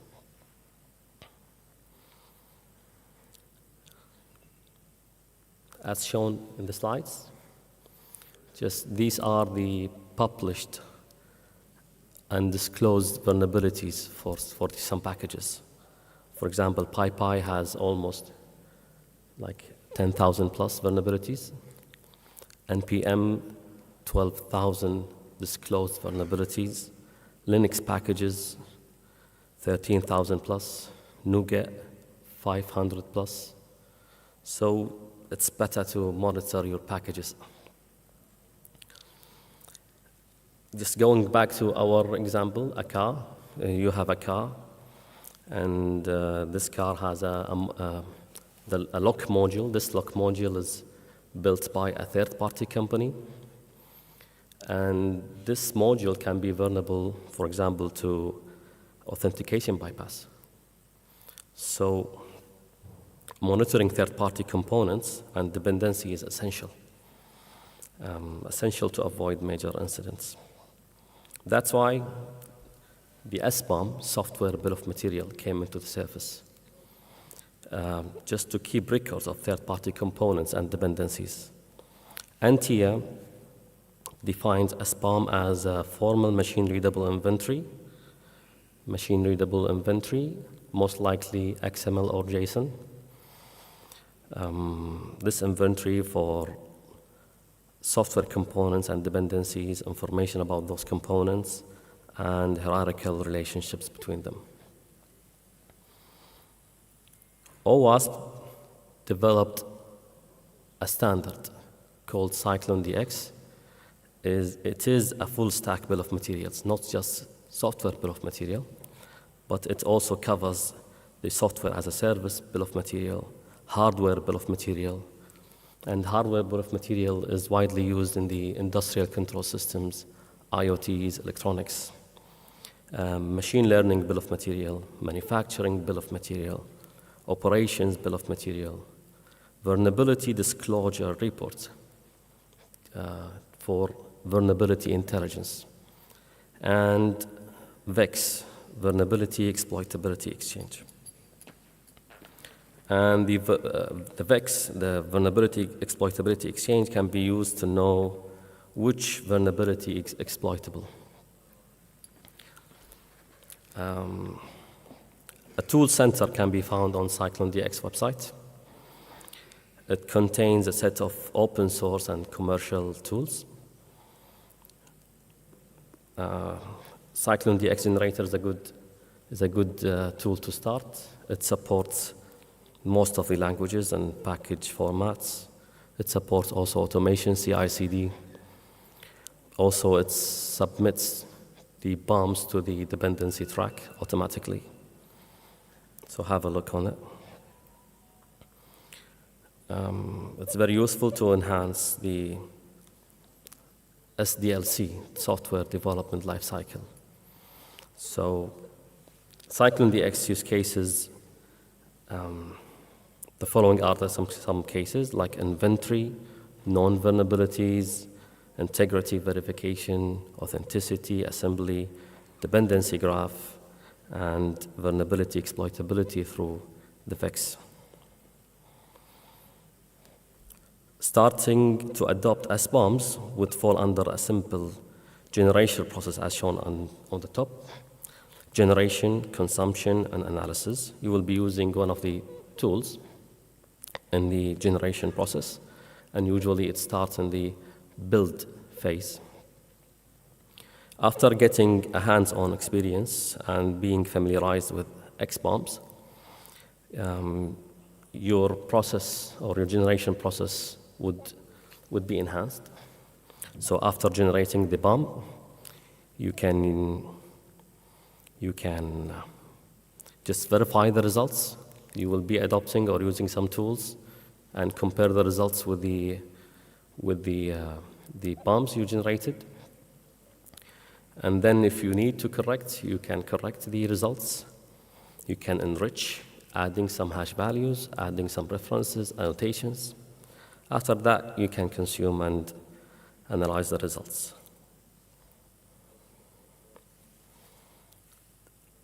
For the consumption and analysis, OWASP also developed a dependency track.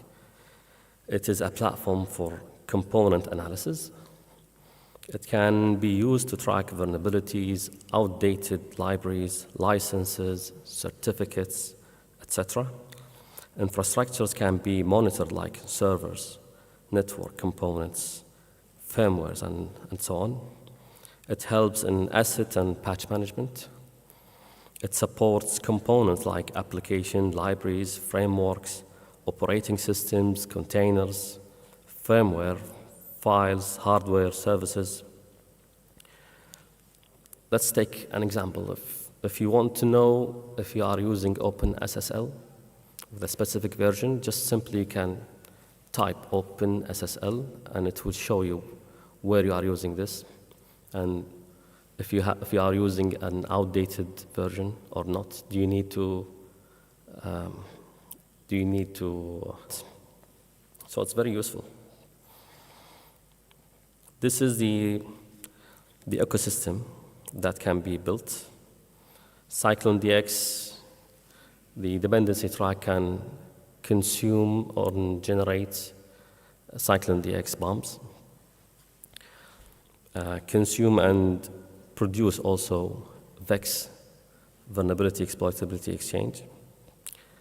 Vulnerability intelligence, there are a lot of databases like NVD, GitHub Advisory, OSV, and so on. Supported repositories to identify outdated components. It supports also notifications, API integration, vulnerability aggregation. So I would like to close with the following recommendations. Prioritizing supply chain risk management within your strategies for better supply chain resilience. Review software development lifecycle and other software security policies and try to incorporate the XBOMs or the software bill of materials. Make sure to cover all software classes, not only in-house applications, even the commercial softwares, open source softwares. Teaching students about supply chain is essential and how they can generate and consume bombs, the bill of materials. And thank you.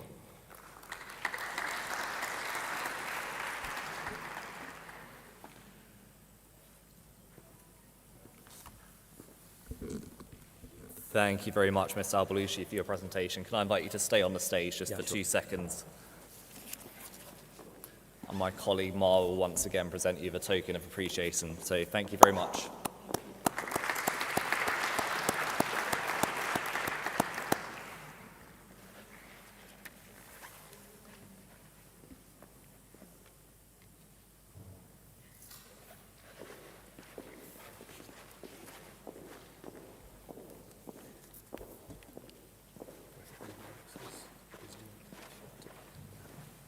You want to connect HDMI? Yeah.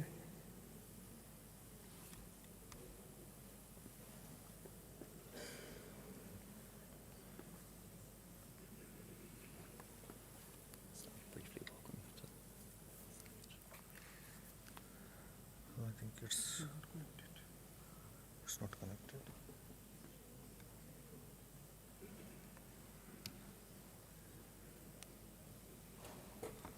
Yeah. Yeah. Yeah. I can introduce myself. That's fine. Perfect. I'll leave you to do that.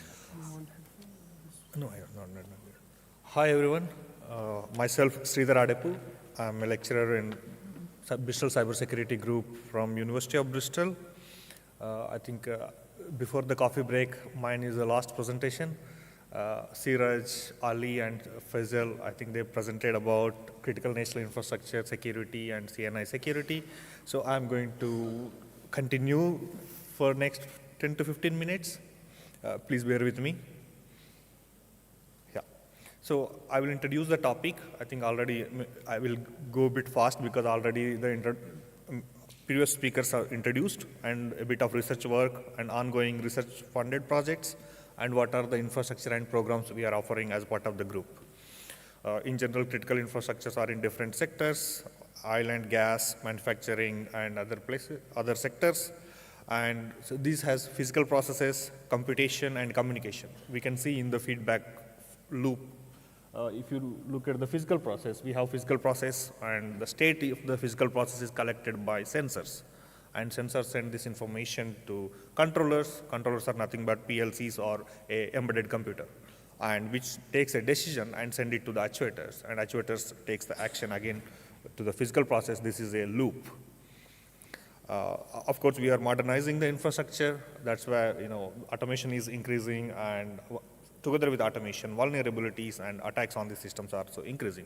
So these are our safety critical systems and great target for attacks, and there is a great need for securing these systems. And we all know all these attacks like Stuxnet, Ukraine, and Florida water plant hack. I'm not going to all of these in detail. So in general, critical national infrastructures are distributed in nature. for example, if you take a water distribution or oil and gas distribution networks, and you have different sensors and actuators, different parts of the city or geographical place, and these communicate to the PLCs, and PLCs communicate to SCADA, HMI, and management systems. As Ali presented Purdue model, this is exactly Purdue model with different levels. And sometimes we use firewalls so that management systems connecting to the OT networks or internal CNI networks, so we try to check whether any malicious attacker is entering into the network or not. And if the blob is an attack point, so it is possible to have attacks number of places, either within the SCADA system or network level or PLC level. And sometimes even close to the physical process, directly somebody compromising the sensor where you are collecting the data, right? I will show simple example how anomaly can birth and travel. For example, when we are accessing the OT network, and if the intrusion is not detected by the firewall, and SCADA is we use to operate the system, physical process, and we also use for uploading code or downloading the control code into the PLCs. So one can change the status, one can change how to control. For example, so we are controlling the room temperature, but if somebody changing the threshold of the room temperature in the aircon, then temperature going to change. Same, if we are running an autonomous train, and if somebody changing the speed of the train, it is going to increase the speed, right? It's the same. So, and one can send different malicious commands, and that goes to the controllers. When eventually controllers are compromised, it goes to the actuators, and actuators affect the physical process. As I shown in the feedback loop, it will go to the physical process, whatever you change, right? So this is a simple way how anomaly can birth and travel. And I will just show you a simple example how it can happen. So this is a context from my PhD work. And this is a small water treatment system where it has six-stage distributed control system with a number of sensors and actuators, which has a UF filter and RO filtration system. And from this plant, so I'm showing a simple example how one can overflow the water tank. Let's look at this. So this is the first stage in this water plant I showed you. So there is a motorized valve MV101. Whenever this valve opens, water comes into the tank, and there is a water level measured by LIT. LIT is a level sensor. And whenever water required in the other parts of the system, stage 2 or stage 3, pump P101 starts by PLC1. So PLC1 is a controller here. Okay, which controls the motorized valve status as well as pump status, so that it can maintain the water level in the tank. I mean, this is a simple example to demonstrate. Okay, so A6, it's similar to F-16 or F-17 flight jets, attacker flight jets. So attacker comes into the level 0, as I showed the picture in the Purdue model, and it tries to open the motorized valve and send the status to the PLC as close. So now PLC, which is the brain of the control system, or which takes the decision, knows that the status is closed. So PLC does not know the valve is open. Then eventually what will happen? After some time, tank will overflow. So this can be applied to oil and gas systems or any critical national infrastructures in the world, right? I did the same experiment in the lab. So water was flooded everywhere. Actually, we were doing overnight, and in the morning, some defense people were visiting our lab, and they had to walk in the same water. So this was conducted by me. For example, multiple critical national infrastructures are interconnected. So if you take a water treatment, it produces the water, but it has to supply through a distribution system. So water treatment goes to water distribution, but these all power supply comes from the power generation and transmission and so on. All these systems are interconnected. Sometimes we generate electricity from the power and then vice versa. So actually these three systems are interconnected. This is a lab setup available in Singapore where I was doing my PhD. We collaborate closely and we work with them. And if there is an attack on any of the system, And if the production is reduced, it will also affect other parts of the system, and there are cascading effects, not only within the system, across the systems as well. Right? So in CNI, security is not only about keeping attackers out, so it is also about understanding risks and how to reduce the risks, cyber risks, and detecting attacks and anomalies, and how we can mitigate as well as responding to these adversaries. And previous speakers also mentioned about resilience of the system. So how we can keep the systems resilient if there is an attack, how we can continue to operate under different adversarial conditions. Yeah. So I will introduce few of my research works. So I call this as a DAD, distributed attack detection. So for example, this is the same picture from the plant I showed you, water treatment plant. You have a number of sensors and actuators. So what I call process invariants, I try to capture invariants. Invariants are nothing but rules which can capture the relationship between different sensors and actuators. So I try to generate invariants from plant design and control code in the plant. It's a water plant or any other plant, chemical plant.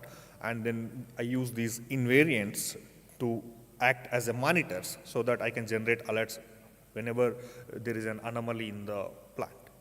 So so in this water plant, so I already installed all my invariants. So I was participating on international live fire cyber defense exercise, where number of teams participated across the globe. Different attack teams try to attack the water plant I showed, where it has RO and UF filtration, and defense teams try to protect it. And there are industry and academic teams participated. Yeah, this is the water plant I showed you before. And I'm showing you results from previous years, but we have organized this event until 2023. And so every year, there are a number of industry teams, academic teams participated across the globe. And if you see the first green one, I think these are the results for my defense, water defense. And I was able to detect more number of attacks than 2 other industry teams. This was, I think it was a great job by my group. And the one good thing is, so NATO inspired by this event, and they adapted this event into CCDCOE. And now last 2 years, and they are organizing this event, and we are supporting them in order to organize and engage this event. So this is one of the impact. And another work I would like to explain about model-based analysis. So this work is together with MIT and Carnegie Mellon in US. So in this work, we are trying to generate attack scenarios. So you have seen an example how one can overflow the water tank in a water plant, right? But how to do this automatically? So without having a system background or without having a domain knowledge. So if we have a system model, and we are able to model in an ALI analyzer, it's a formal model, and if we give a specification, okay, what you want to achieve, whether you want to burn the water pump, or you want to overflow the tank, or any other, you want to inject the more chemical into the water. So you can give the attack specification so that this ALI analyzer able to generate the attack scenario, and we are also able to verify that on the water test bed I have shown. And we published this some time back. And so in this work, we are automatically able to generate different attacks, and we call this as automatically synthesizing attacks. And we can generate different unsafe states, okay? Yeah. Again, I'm not going to explain much, but there are different steps the model can generate in terms of discrete states. We can convert this into continuous states using another model. Okay. So far, I introduced 2 research works like how to generate automatic attacks and how we can detect anomalies and live fire exercise. So a couple of research projects I'm doing at the moment. I think CITRA is introduced RITICS. So actually we both are RITICS fellows for this year from NCSC in UK, RITICS fellows. So my work is on digital twins in cyber physical system security.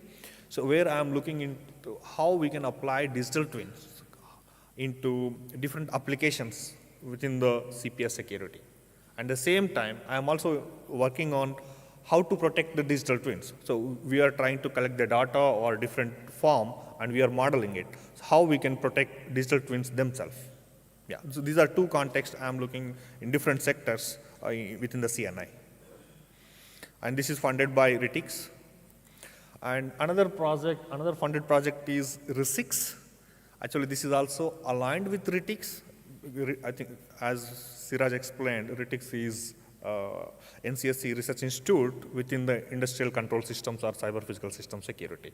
So in this project, I'm collaborating with Imperial College London, where we are looking at risk and impact assessment in cascading systems and cyber attacks and their impact on safety. So here we look towards integration of safety and security and how we can improve the resilience of the system under cascading attacks while considering the risk of cyber risks.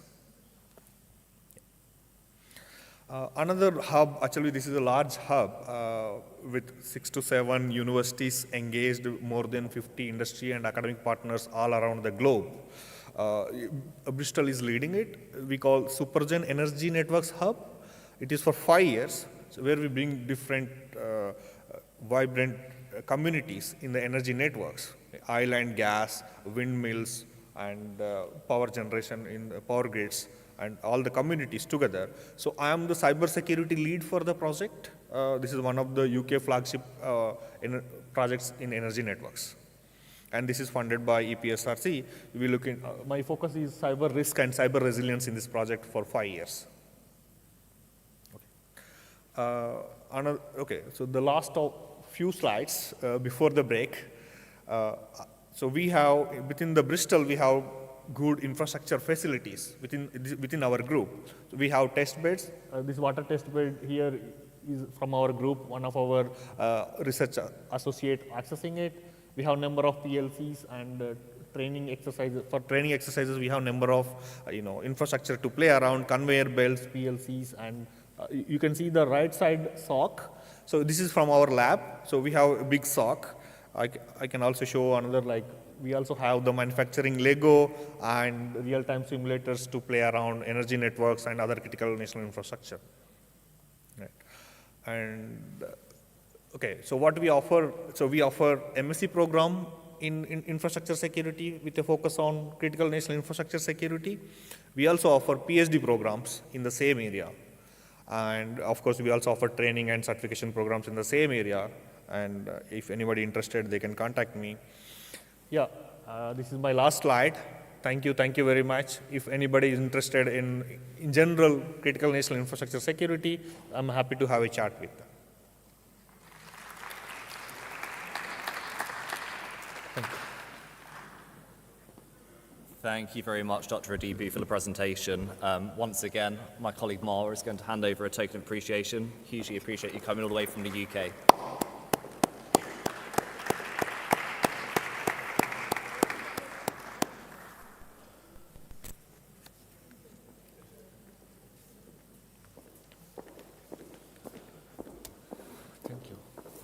So, ladies and gentlemen, that brings us to our next break. But before we depart, hands together once more. We've had 4 brilliant speakers from a mix of industry and academia, so a big round of applause one more time.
So what would you think are the biggest risks to companies in 2022? So there was a survey that was conducted by Allianz Group. It was conducted across 2,600 different companies globally.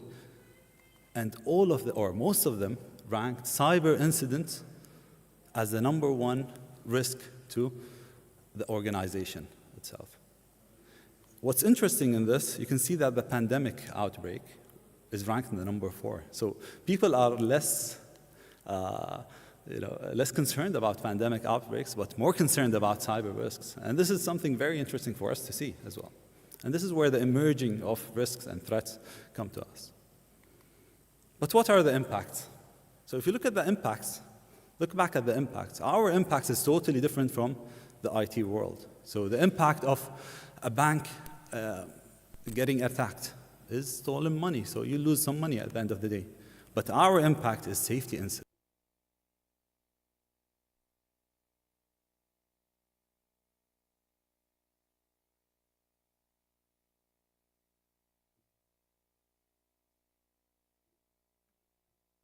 Cause a huge, let's say, explosion.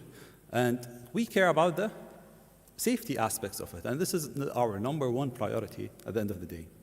Next to that is the damage to the critical infrastructure, production losses, environmental impact, reputation losses, lawsuits. So we face loads of different types of impacts that can critically destroy your company and your organization, and of course impact the country itself and the community you live in. So the impacts are very, very serious. And most of the impacts or most of the attacks nowadays, we can't distinguish for sure and verify that they are caused by normal accidents or cyber incidents at the end of the day. So this is the scary part. There are many cyber incidents happening, but we don't know about them. Nobody's informing us, nobody's sharing that.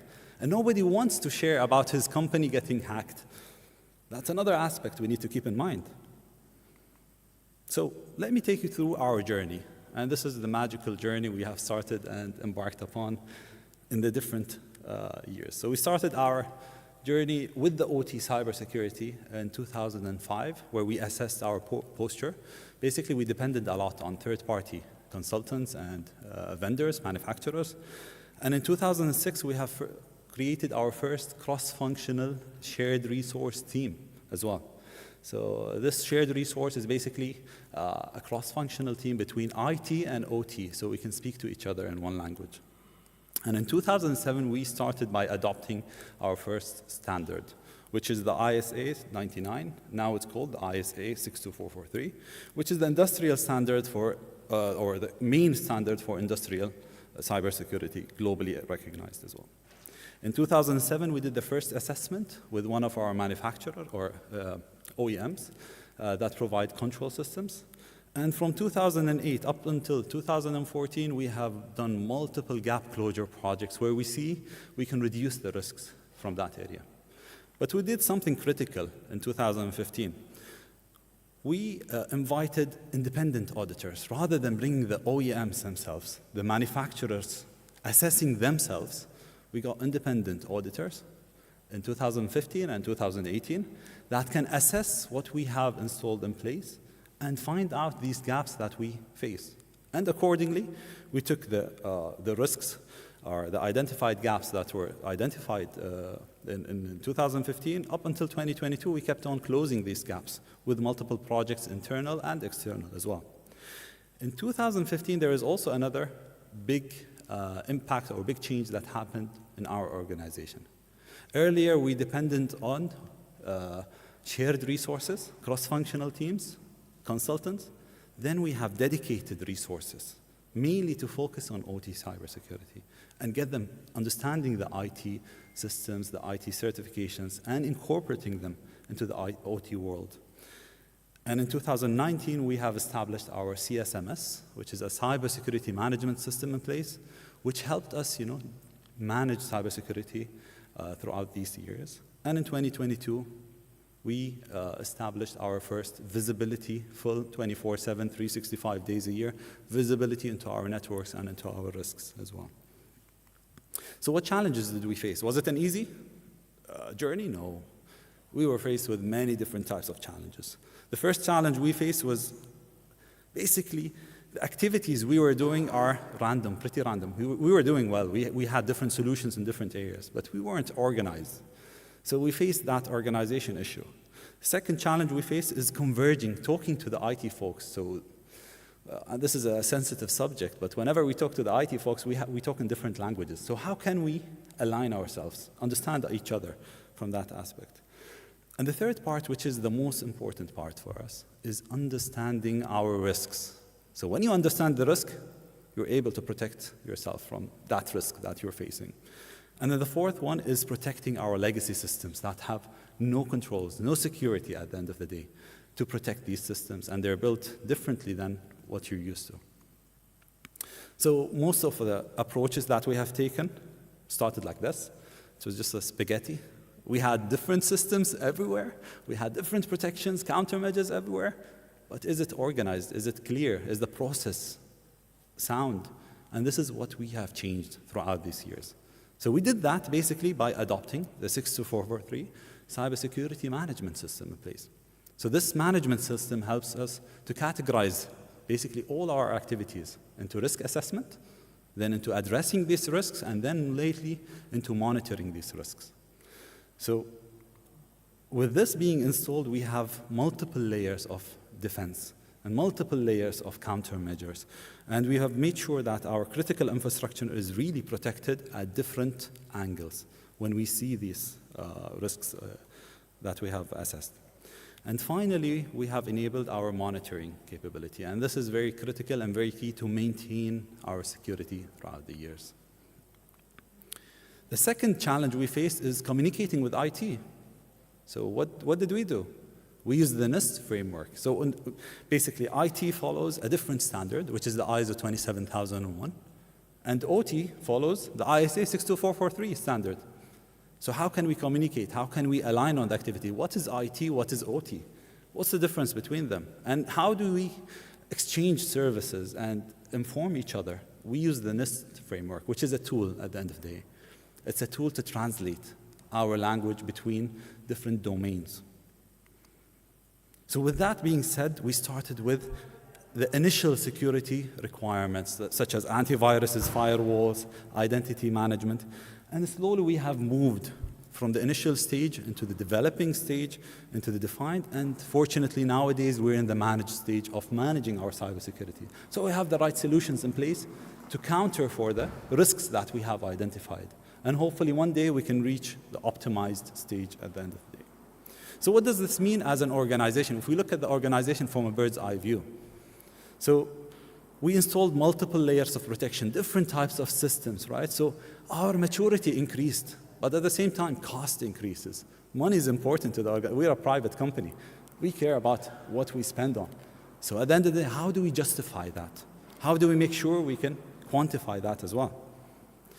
And a very important aspect as well, if you see the maturity scale, we started with dependency on third parties. Later on, we had part-timers from shared resources. Then we have dedicated plant resources. And finally, we're moving towards a full cyber ops team supporting the OT infrastructure and the impact that it can have. So how do we quantify the risk and get the alignment from the management? We do a risk assessment. And by doing the risk assessment, we quantify the environmental impact, the production impact, the safety impact, and we give it a dollar value. And that's where we have a semi-qualitative and quantitative risk assessment being done. So we look at the different scenarios that can impact our plant and our organization. And then we look at the different threats that are focused on us. And at the same time, we determine the likelihood. And then we quantify that likelihood with a dollar value. So if we spend $5 million on protecting a certain system that can deter a risk of $70 million, this is where we spend our money correctly. And this is how cybersecurity should start. It starts with the risk. It starts the same with the doctor. It starts with the assessment. So first, you have to work on the assessment, determine the risk, and then tackle this risk to bring it to an acceptable, tolerable level. So part of that, basically by doing that, we have taken our security into a much more controlled manner. So By saying that, we have defined different security levels. When we say security level is the level of security we should provide to different types of systems. By saying 4 is the highest, 1 is the lowest. Usually 4 is applicable to nuclear power plants. The less you go, it goes to the oil and gas, to power production, to critical infrastructure.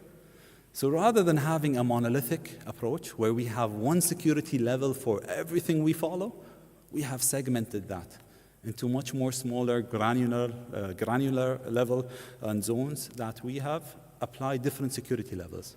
So for example, a safety system, should it have the same security level as a normal control system in place? What would you say, engineer? No, we should have a higher one, yes, because the safety system can impact us drastically. So what we've done is segregated our systems into zones, something called zones and conduit. And these zones have been assigned with different security levels. And based on these security levels, we know exactly what requirements are needed. So I wouldn't install a firewall if I don't need it, if it doesn't bring back my risk, if it doesn't reduce my risk at the end of the day. So I wouldn't implement any countermeasure unless I have a justified reason to do so based on risk. The fourth challenge we face is protecting these legacy systems that we have. These systems, the controllers, are usually made for reliability. So whenever you need them, they should work.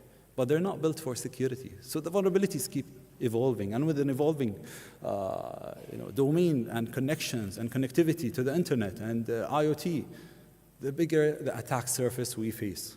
So this is one of the key critical things that we have to keep in mind and know how to protect. So by doing so, we put the right countermeasures in place. So we have proper visibility for these systems. We have defense in depth approaches done. We have proper policies that are implemented. We also use signature-based systems such as antiviruses. We use non-signature-based systems such as application whitelisting. And we also go into the part where the AI is involved. We monitor different types of logs. So in the past month, I have monitored more than 200 million logs. Did I do it myself? No, I utilized AI to do it for me. And from this 200 million, I have identified 50 cases, 50 cases where I have to look at and put my attention to. So utilizing AI, the tools around you to help you monitor and secure your organization. So let me recap. How do you start your journey? So, number one, you would first dedicate the right resources. Second, adopt a standard, which is the industrial standard for 62443 or the different types of standards. Conduct your first risk assessment and understand your risks, know what you're protecting, and then later on implement the countermeasures, be it from data diodes, be it from firewalls, be it from antiviruses. It doesn't matter. At the end of the day, we need to control our risk and bring it down to a tolerable, acceptable level for us. And finally, to maintain your security, you have to monitor. And this is key and critical to everybody focused on this. So by concluding, I just want to ask one more question. What is cybersecurity? Who can answer me? Exactly. Thank you very much. Thank you.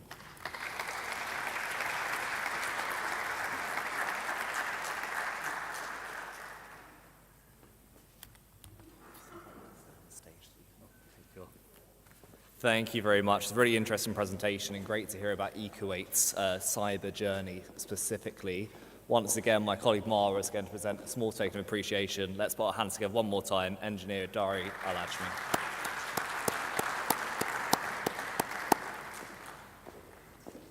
So that brings us on to our final presentation of the session.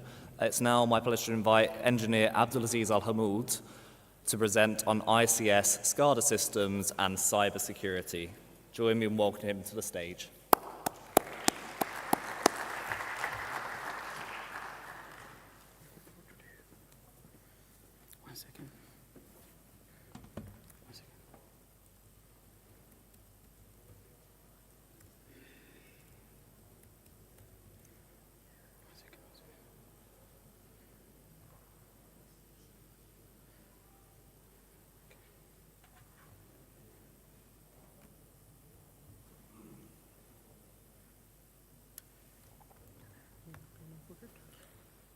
Yeah.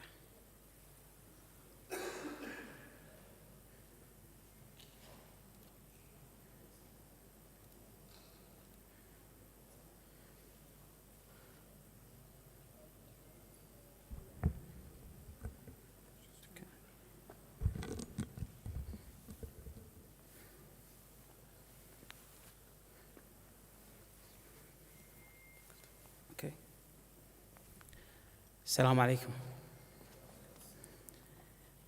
This is Abdulaziz Mahmoud.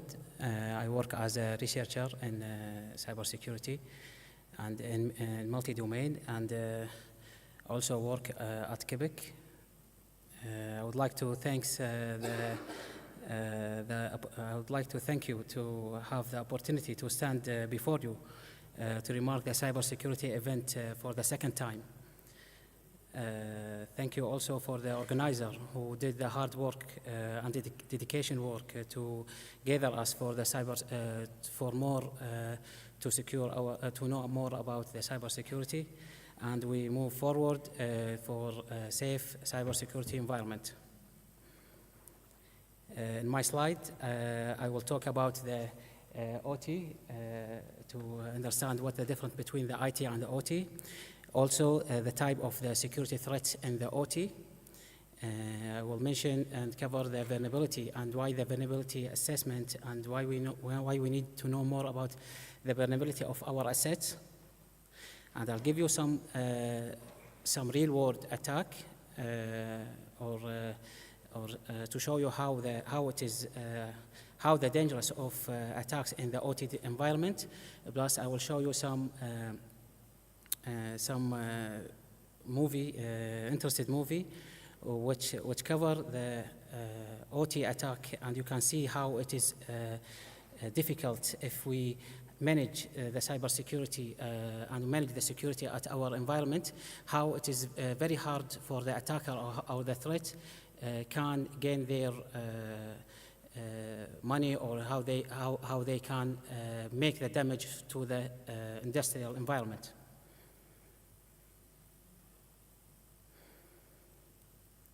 So when we talk about the IT, as we know, we have computers, we have smartphones, smart devices, we do have printers at our work to do a communication between our colleagues, and this to send some emails, to send some draft or attachment in the computer. And it mainly is about communication and exchange some information. And this is the type of the data in the IT environment. But the scope in the OT is a little bit different. The oil sector involves extension operation, include drilling and machine, such as temperature and pressure and production matrix. OT components in the industrial include the SCADA system to have the real monitoring in the planet, and the sensor to have the data collection, like we want to know about the temperature or the to monitor the tank and to know if any suspicious activity in the industrial planet.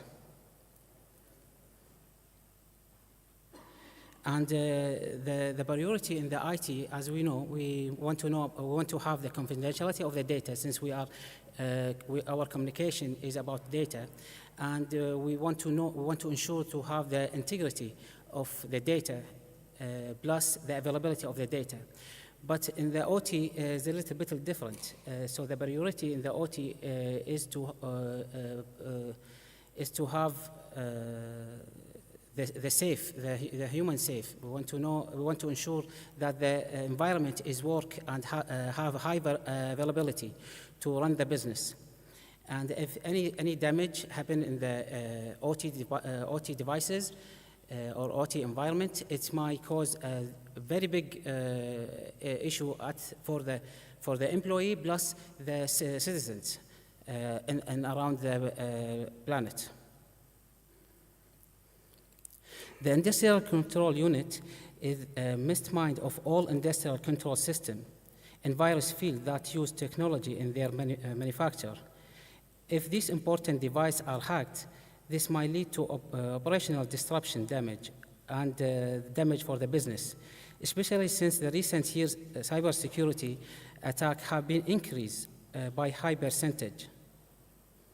One of our concerns is when the attack targeting control unit or breaching critical core technologies in operational, such the electricity or transportation or gas or power station. Even if the organization or company is not targeted, it can be damaged by neighbor attack because it shares the same technology across the industrial sector. On the other hand, there are also internal threats and direct employee or contractor with a direct access to the network cause significant damage. Also, the human error in major concern can cause damage just like serious as a cyber attack.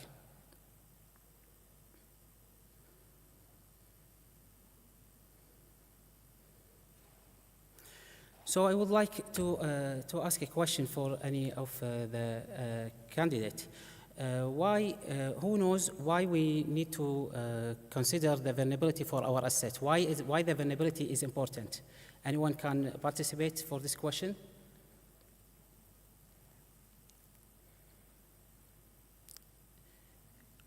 Yes.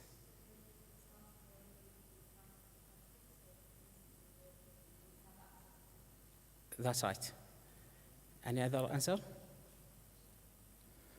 Okay, so the attacker usually take advantage of the vulnerability of any asset, even if, whether it is IT or OT. This vulnerability give a chance for the attacker to take privilege and to exploit those devices, and for his own good. So if you consider our devices to know the risk of these devices, the risk of each OT device at our planet, to see the component of it and see how the communication from this device to other device, to understand how it's work, we're going to know and discover what's the gap or the vulnerability or what the risk behind this OT. Once we know the risk of this device and understand how it works, then we can do a plan to reduce the risk of this device, and we do plan to protect this device. How we're going to deal with this device, we're going to use it, and we put for it an expiration date. So once we maintain those vulnerability, we give more level, or we make a stronger level for our asset or planet, where the attacker can have more time in a way to plan how he going to attack or how going to breach our planet. And we still, for the vulnerability discover for those devices, the new devices, it can be by a different tool, as Mr. Dari mentioned. We can use tools to do penetration testing or vulnerability assessment for each OT devices with careful, as the IT is a bit different than OT. Because if we did the vulnerability assessment or penetration testing for OT, we might make a serious damage for those devices. So it's better to do it in a virtual environment or separate, isolated environment where you can do your test as much as you want. And consider to do also the migration test in the virtual environment before you do it in the live environment. But we are facing also some issue in the legacy system. As the legacy systems in some of OT environment or planet, it is not updated, and it is already cost. Already we depend on what this OT device, legacy OT device, is produced for us. But what we can do if there is no more support, we don't have support from the vendor for those legacy systems. What we can do, anyone can answer for us. What we can do for legacy system to secure our planet? Isolate. Yes. Isolate. That's right. Another question, another answer. What we can do for legacy system? We can isolate those systems from our environment or our live environment. That's right. But there is also another.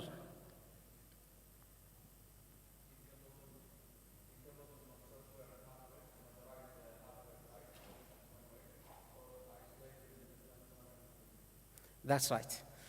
So the right answer is to isolate the system or the legacy system or OT from our live environment, as our colleagues answer. And to do this, we need to have the inventory of our legacy system. We take it as a serious, because this legacy system, sometimes it's not in our mind as we are doing a new project at our environment. So we need to consider legacy system, and we have a good inventory of those legacy system. And we need to also to study the risk of those devices, because if we don't know, if we don't have idea about the risks, we will never secure the device, or we will not secure it well. So we need to have a study and to know about the risk of those devices. And then we need to find out if there is any update we can use for these devices. If we can update it, as we said, we need to do it in separately or test environment before we make it live. And we want to ensure also from now that any OT device we want to buy at our planet, we need to ensure about the vendor who going to commit the update, commit by giving us the update and make our devices updated. And we make a plan for the devices when it is when the support is expired.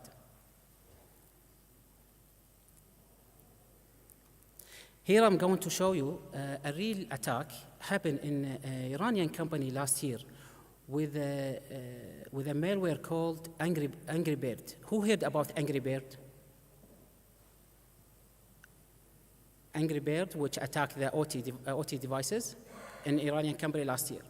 Okay, let me show you how the attack happened in OT devices or OT planet. I will show you. This is a real video. I have find it in the internet. The Angry Bird attacked this company, and you can see this is OT devices. See the hardware, and there is employee around this area. See the fire once Angry Bird attacked this device or the hardware or the equipment. See the fire start getting high, and the employee, some employee wear mask, and they are trying to leave the place. This is happening on 27th of June. Look at the fire and imagine how the cost and how is the impact on the company. How they were going to maintain it after this.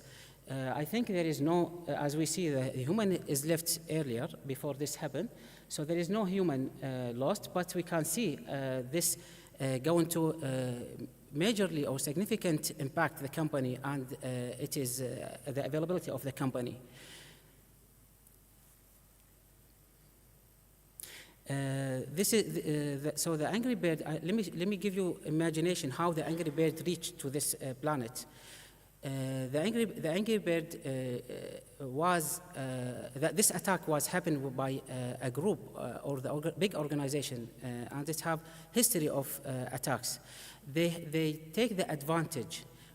They were looking and finding what's the gap for this company, and when they found the vulnerability, they was taking advantage of the vulnerability, and they create a malware specifically for these devices to attack it, where they can make their business slower and impact their finance.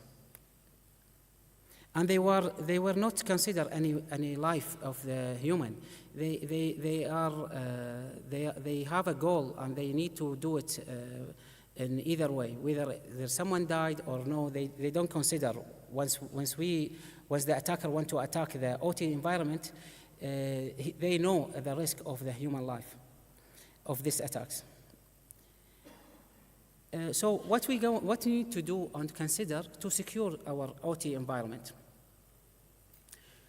So the OT environment is a little bit, as we said, it is different than IT. So we need to have network segmentation for the OT devices.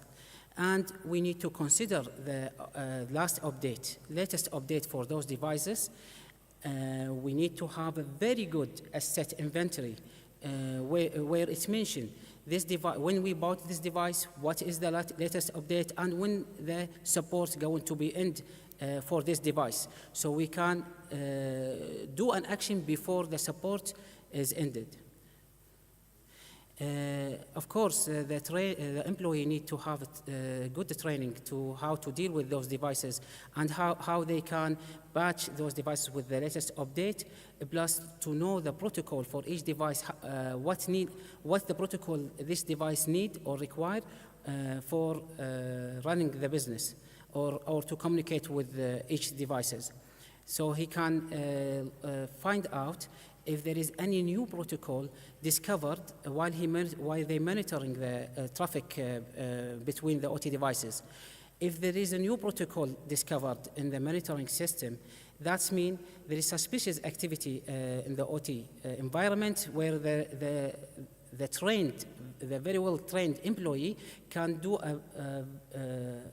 a response to this suspicious activity before the attack happens, or before the damage happens.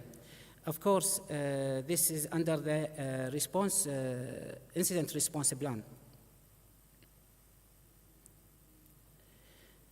And in addition to that, we need, once we talk about incident response plan, once we talk about the update, and we need to update these devices, we need to know about the devices, we need to do some change management.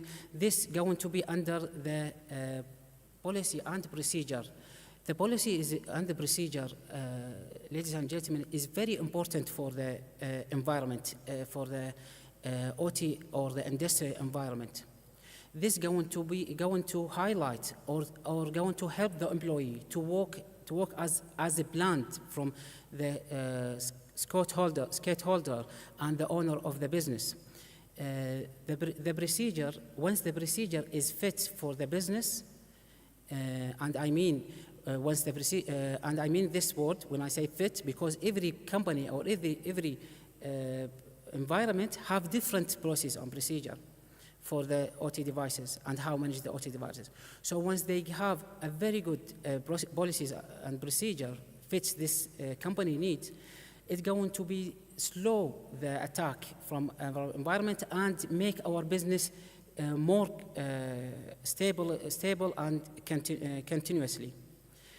I'm going to show you an example I have seen in the 3 months ago from a superstar movie Jack Chan.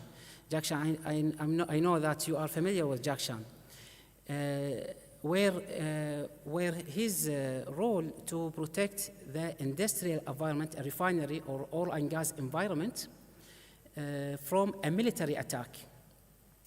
As this movie have 2 stages of attack. The first stage, they were trying to attack it in cybersecurity, and as a cyber attack. The attacker have spent a lot of time to attack this refinery in a cyber, but they failed. So they go to the second stage by military. They went to the refinery to attack this refinery and have their and to steal the oil. But they also failed because the security was there, plus the good policies and procedure also was there. I will show it to you now briefly. It's going to take 2 minutes, inshallah. So this is the movie.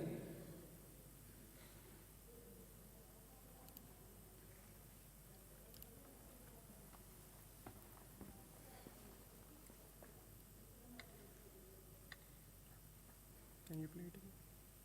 Okay.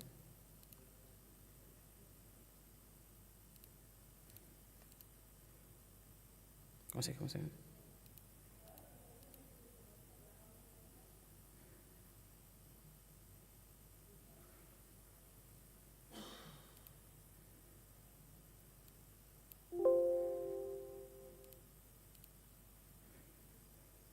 this.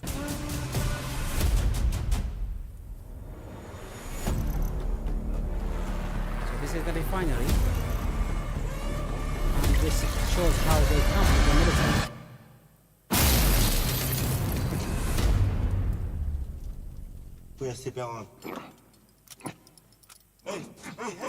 Hey! Slow. And put in the hole. Okay, this is the trial of the movie. Now we're going to look how the policy and procedure protect this company. Now the attacker, as I said, he failed to do a cyber attack, and he tried to attack this refinery, but he failed. The military come to the refinery. The attacker come by using a military to attack this refinery, and look how they failed also to steal the oil. From the policy and procedure and the cybersecurity. The boss of the attacker were stuck in having the encrypted key to open the pipeline to refill their ships. The refinery is protected by quantum encryption. That's not happening without the dongle.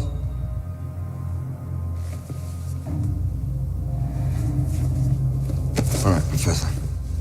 I need you to get the oil flowing. Where's the dongle? You're gonna steal our oil.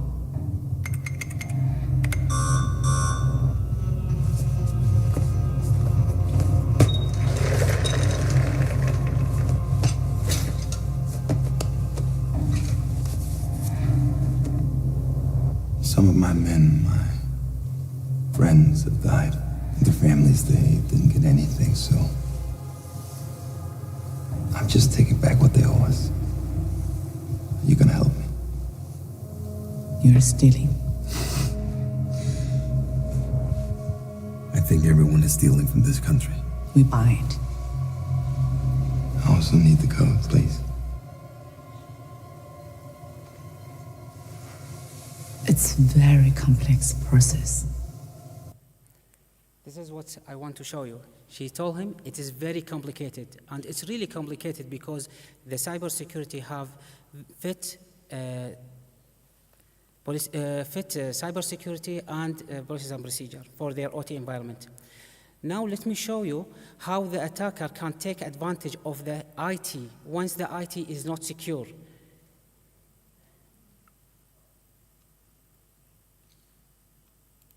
So sorry. It's not noisy me. Check her phone! So sorry. It's not noisy me. Check her! So sorry. It's not noisy me. Check her phone!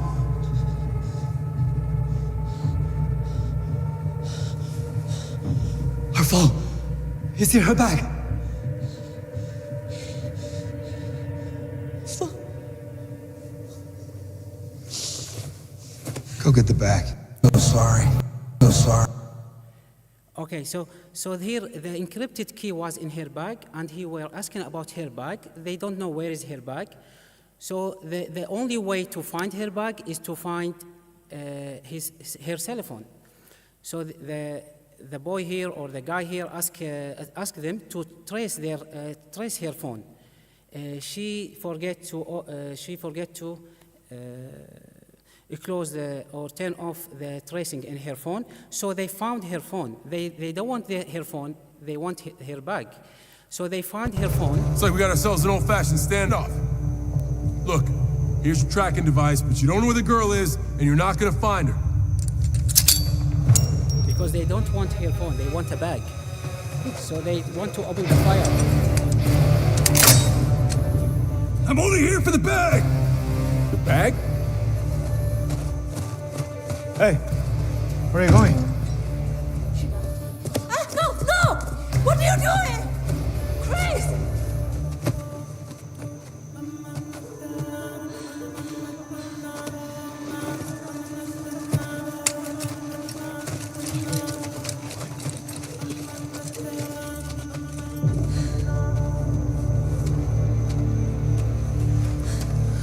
Hey! What are you doing? 这是我的家庭，我保护这个孙子的安全。如果他们要这个包，我会给他们这个包。You speak？ 你会说中文啊 Yes, that's how mad I am right now.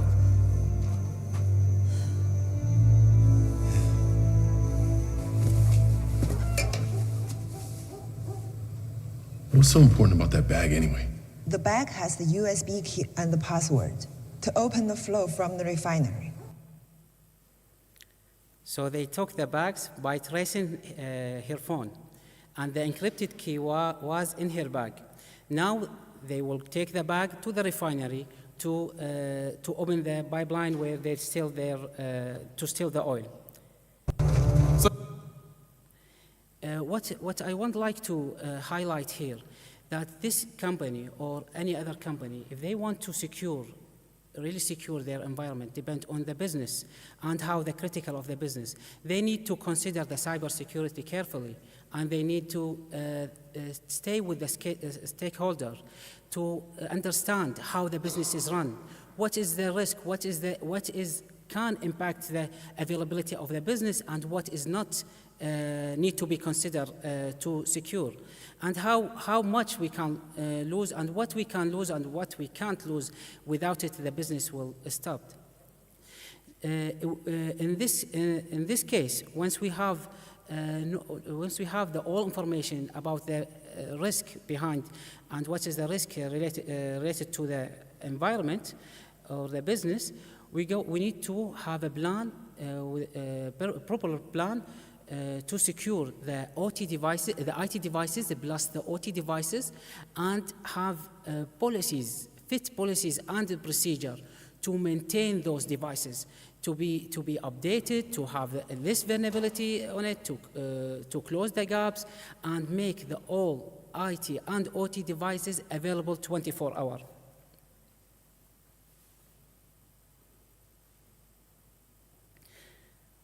I would like to thank you. I have reached the end of the slides, and if there is any question, thank you.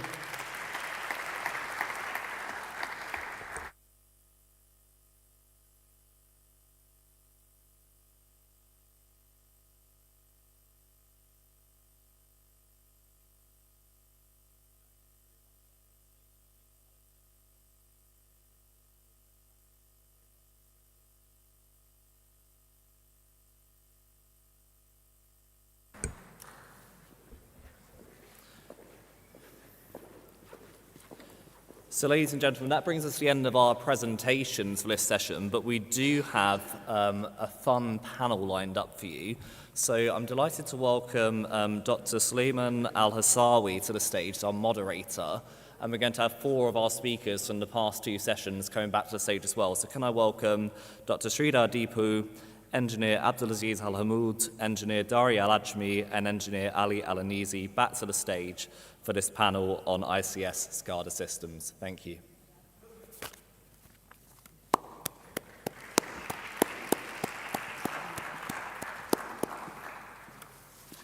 Can I just say, when the time comes for Q&A at the end, please just raise your hand. We'll try and get round to as many of you as possible within the time frame, so just raise your hand when Q&A comes at the end if you want to ask a question. Thanks.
Good afternoon, everyone.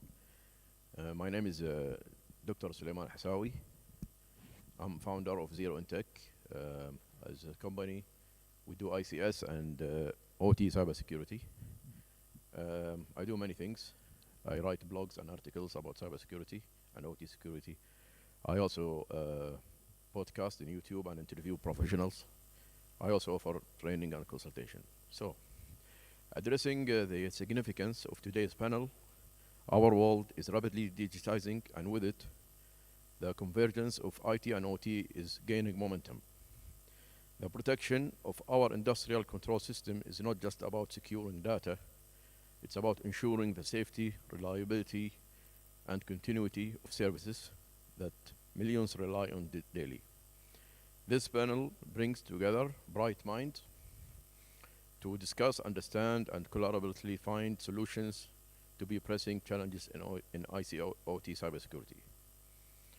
So, thank you, and let's embark on this enlightening journey together. Hello, everybody. So this panel is 30 minutes. We have 8 minutes introduction for each guest, for each speaker, and 22 minutes question and answers. Our guests feel free to ask any question, or I will go ahead and ask them. So who will start with? Could you, hi, Mr. Dari. Mr. Dari Al-Ajmi. He's head of. Could you give us an introduction about 2 minutes introduction sure, about yourself, please? So I'm handling the OT cybersecurity part for Kuwait Petrochemicals. So basically, I handle all the cyber activities in Kuwait and Germany as well, and support other North American plants that we have there. Yeah. So. Hello. Yes. So yeah, I'll just repeat. My name is Dari Al-Ajmi. I'm handling the OT cybersecurity for Kuwait Petrochemicals. So we produce petrochemicals such as plastics, different types of plastics, raw materials for plastics, from polyethylene to ethylene glycol. And I take care of Kuwait's site and, of course, of Germany's site as well. And we have other plants in North America where we support these sites from the OT-specific cybersecurity part. Yeah. Great. Now we speak to Mr. Ali. Thank you so much. Thank you so much for the. Okay.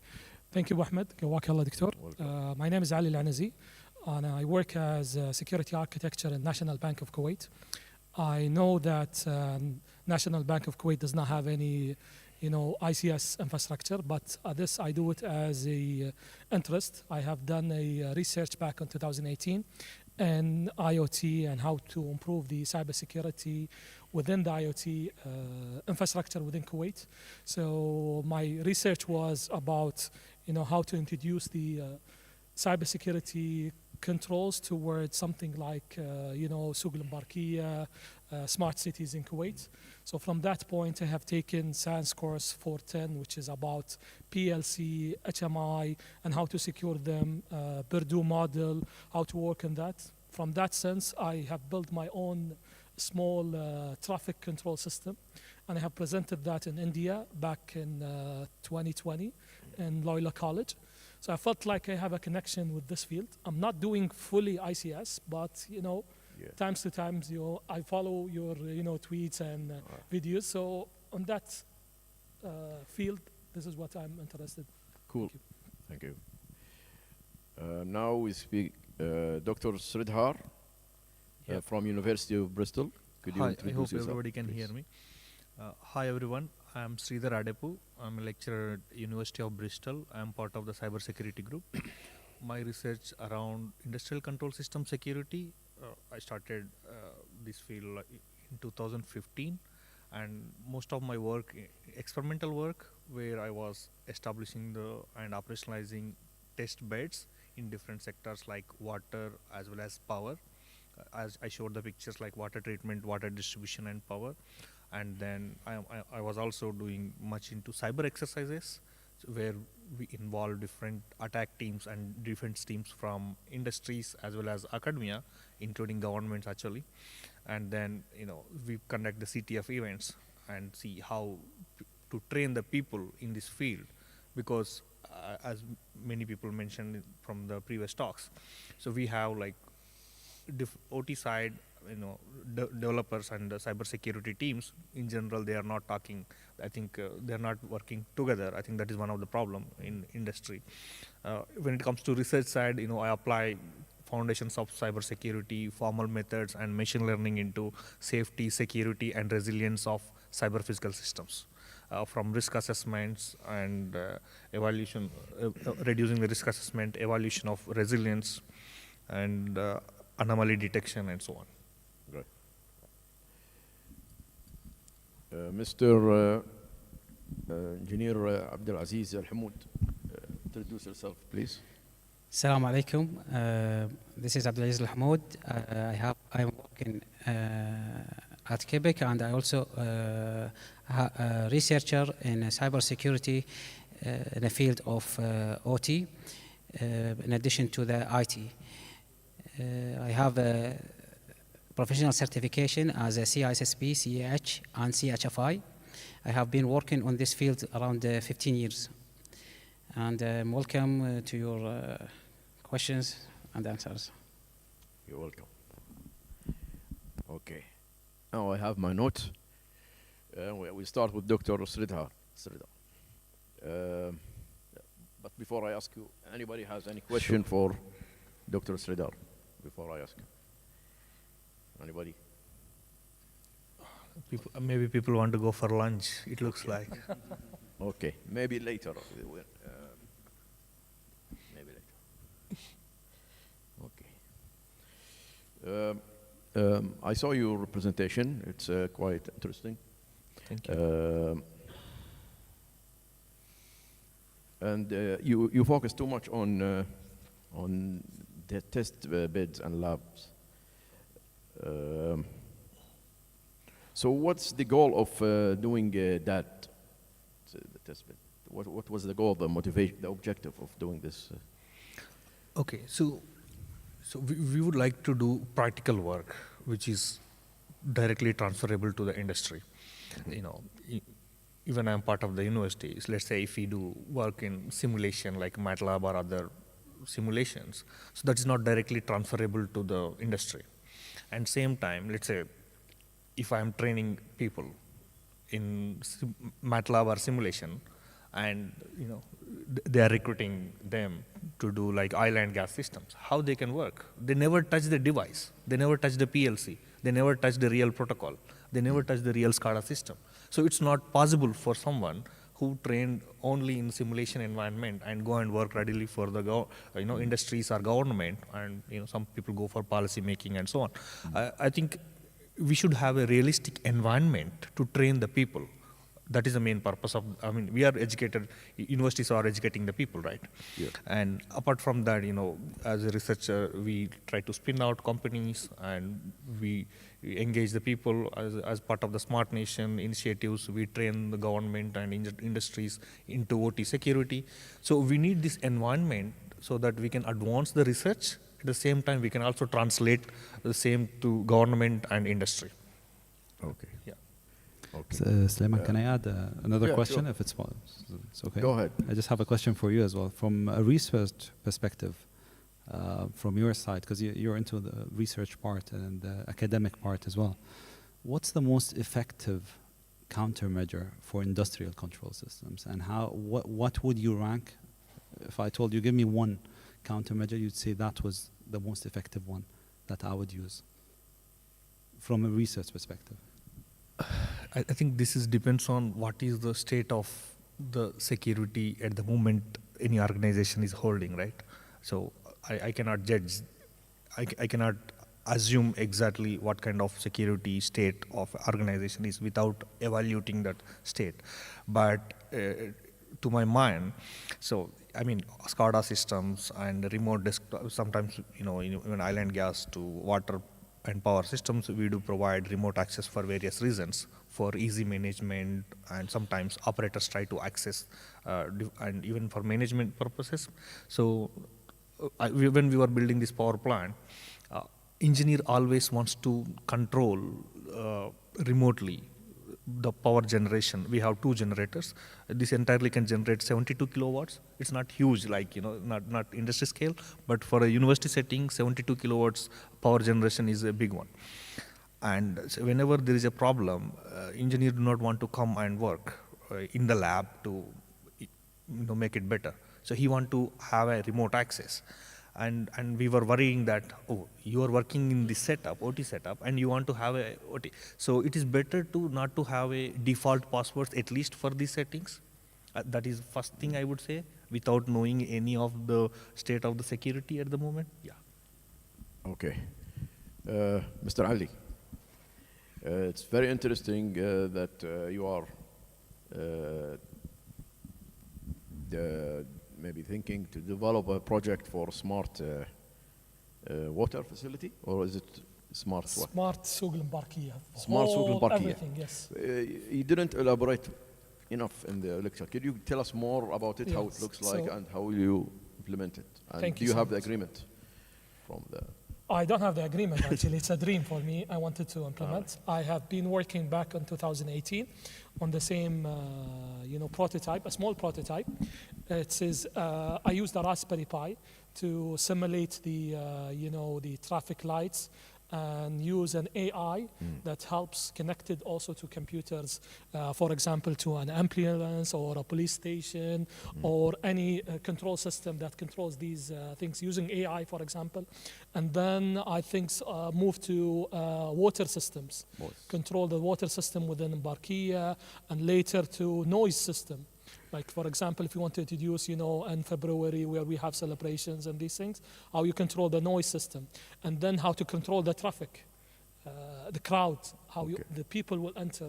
And then the major thing I have noticed, and while adopting, I have been, sitting there for almost 2 weeks, going every single day to Barkiya, and I have analyzed the parking is the main issue, people where they are coming, the police men where they stop the traffic lights.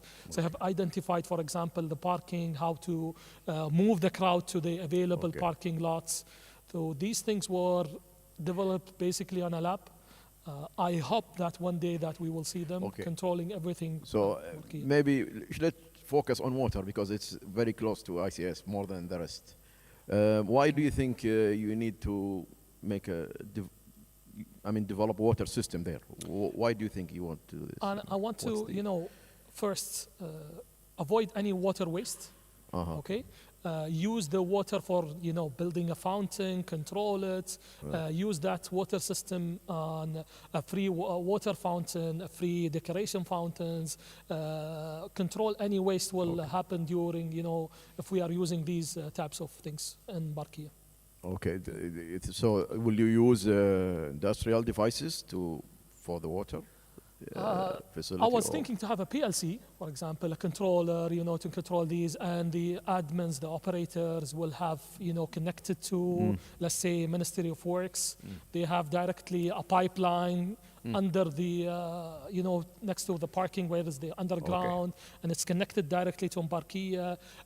Maybe it will be connected also, from the sea where we have, these things, refineries, and directly comes to our to Barkiya directly, and how we control them, time to close, when you close it, when you open it, based on what, and these things. Yeah. Okay, thank you.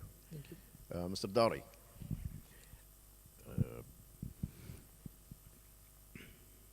When you mentioned the challenges for implementing OT's cybersecurity, you mentioned 4 categories or 4. Yes. Do you think these challenges apply in everywhere, or just maybe in Kuwait? Actually, the challenges were based on knowledge. Yeah, so we had deficiency in knowledge at that time. So the more we became mature as an organization, the more we understood how to protect ourselves. So today, if you tell me to start a new cybersecurity program, it would be much more efficient, easier, clearer to the point, and very organized in that manner.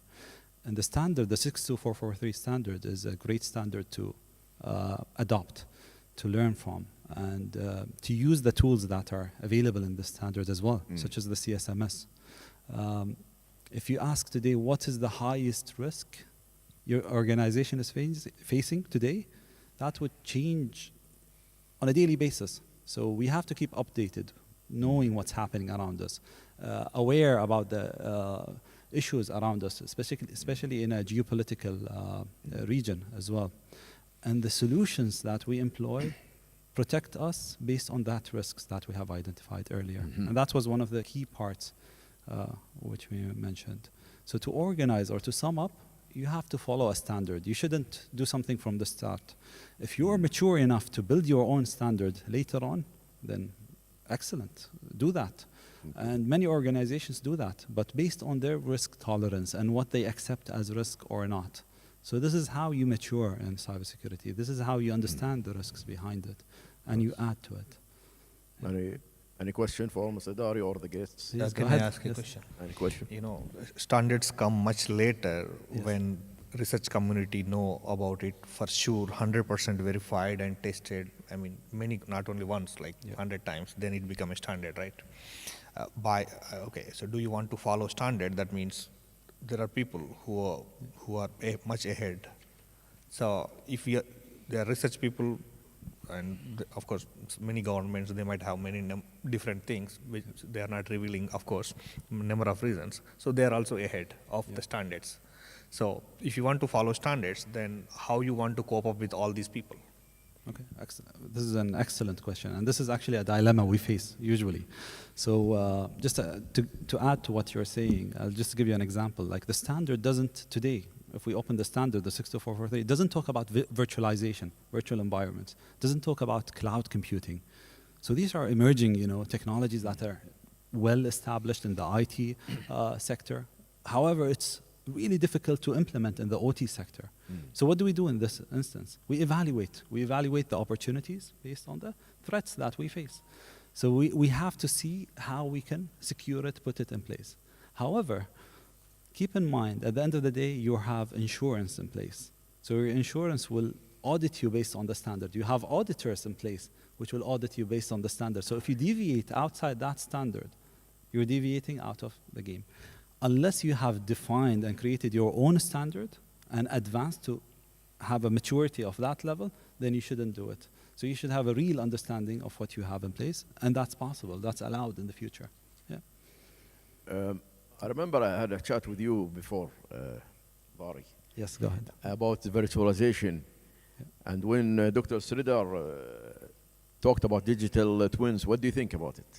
It's kind of virtualization, right? Yes. So what do you think about it? Yes. I'm going to ask you the opposite question. If I get you eggs and put them in one basket and provided you with these eggs, would you have the risk of breaking these eggs in one basket, or would you spread out that risk? What would you think? Eggs, normal eggs from the supermarket. Would you spread? You'd usually spread that eggs. So basically spread the risk. So when you have all your system in a virtual machine, you're putting the risk on top of a risk on top of a risk. So your risk will be very high. How do you tackle that risk to bring it down? How do you bring it into an acceptable level? And this is where the key dilemma is. So to answer your question, for me personally, in my opinion, any service that is supporting the OT environment, in our terms it's called level 3 and above, I would allow virtualization. But anything in level 2 and below, no. I would prefer each one separately, because the damage can be done only on one server, rather than having the damage on all the servers at once. And we can see today the vulnerabilities. I can easily show you vulnerabilities in VMware and HyperX and all of the virtualization technologies nowadays. So the vulnerabilities are there. If one gets spoiled, the other will be spoiled as well. So you have to keep that in mind before you take that decision. Sorry, when you mentioned level, is it technology readiness or what levels you are referring to? So in level, I'm talking about the Purdue model, where we have the, Level got 0 it. is the transmitters, level 1 the controllers, 2. Because sometimes, somebody might say supervisors. that, okay, the technology readiness levels, we have like until 7. Yes, that's the layers. Okay, so it's I was layers 1 confused to a 7. bit. Thank yes, you. From the OSI model, yes. You're right. Mr. Abdul Aziz, monolithic. You talked about isolation. Yes. Could you elaborate on, why it's important? Yes, of course. You mean the network isolation? So the environment, the IT environment or the OT environment have a different level of criticality. Let's say if we have at our house, some places can be visited by any visitor or guest, but the room which have some money or have some gold, you need to have some security or do not let any unauthorized person to go to this room, so you protect your assets. Same thing in the IT and OT environment. When we talk about the OT, some of OT devices can be very critical as a sensor sensor which taken temperature of the tank. If the temperature of the tank is high, then you need to do an action to reduce the tank temperature. Otherwise, it will have a big damage. So you need to have a good monitoring and good security for these sensors in a way that you reduce the risk of other devices. So you make those sensors in VLAN or you make it in separate room, while the other lower criticality in different room. Once the attack happen in room number 1, it will not affect or impact the devices in room number 2. In this way, you're going to reduce the risks in different level, and you reduce the impact which might be affect the business. Thank you. Any comments? Something came to my mind when he was speaking. Actually, nice movie. Everybody was enjoying, I think, for your movie. The question related to is like you mentioned, you want to secure everything so that every sensor or every component. So how about some people want to keep honeypots? Or they want to keep some unsecured components into the network or close to the OT environment so that attackers can attack those unsecured components, or you are deceiving an attacker. Yeah. What do you think about that? Yeah, I understand this. Honeyspot can be used in different way, whether to make the attacker be busy. By the way, the honeyspot is something to interact the attacker, to let the attacker attack something that we want him to attack it, instead of attacking our real environment. So why we use the honeyspot in this case? I think, as we said, we're going to let the attacker be busy with something that it's not impacting our business. Plus, we need to know, we need to study which attack, where we are targeted or not targeted by the attacker. In this case, our analyst or our cybersecurity team going to read the information that came from this honeyspot and study how to prevent or increase our security. So what I want to highlight, I can see some sign the time is about to end. So what I want to highlight in honeyspot is not only to interact the attacker, I also recommend to have the inside information came to this honeyspot to know the behavior of the attacker, and you can also know if there is any attacker is targeting your environment. That's it for today. Thank you very much. Have a good time. Very much. Thank you. Thank you very much once again to all of our panellists. That brings us to the end of our session, so now's the lunch break. Lunch is served up on the third floor. We're going to return here around 2:45 for our final session of the day, which will have a theme of capacity building. That brings to an end my time as your MC. Been a pleasure. Thank you very much all, and enjoy the rest of the conference. Thank you.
Dear audience, we're going to start after 3 minutes. We are about to begin, so please change your mobile mood to be the silent mood, and then we're going to start. Thank you so much for joining us, and thank you so much for your cooperation and attention. حضورنا الكريم سنبدأ بعد 3 دقائق من الآن إن شاء الله.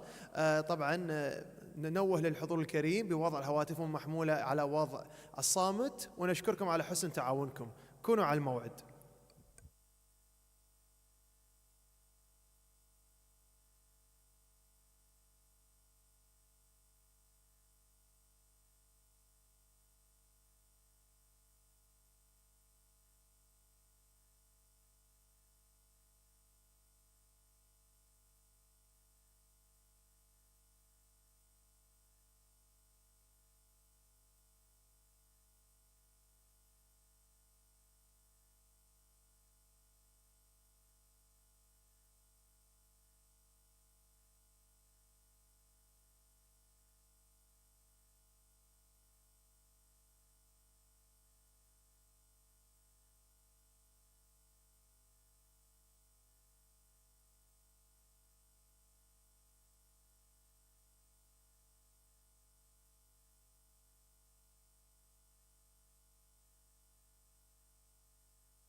We are back again, dear audience, to continue our program of our conference for today. Thank you so much for joining us. Hope you enjoyed the lunch break right now. So we're gonna now going for our third session for today. We're focusing about the capacity building. So our next speaker, he's an expert in his field, and he's from British Embassy in Riyadh.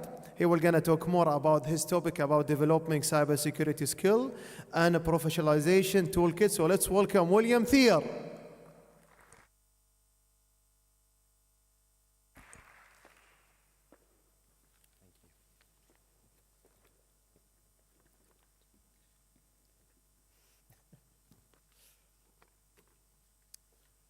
Hello.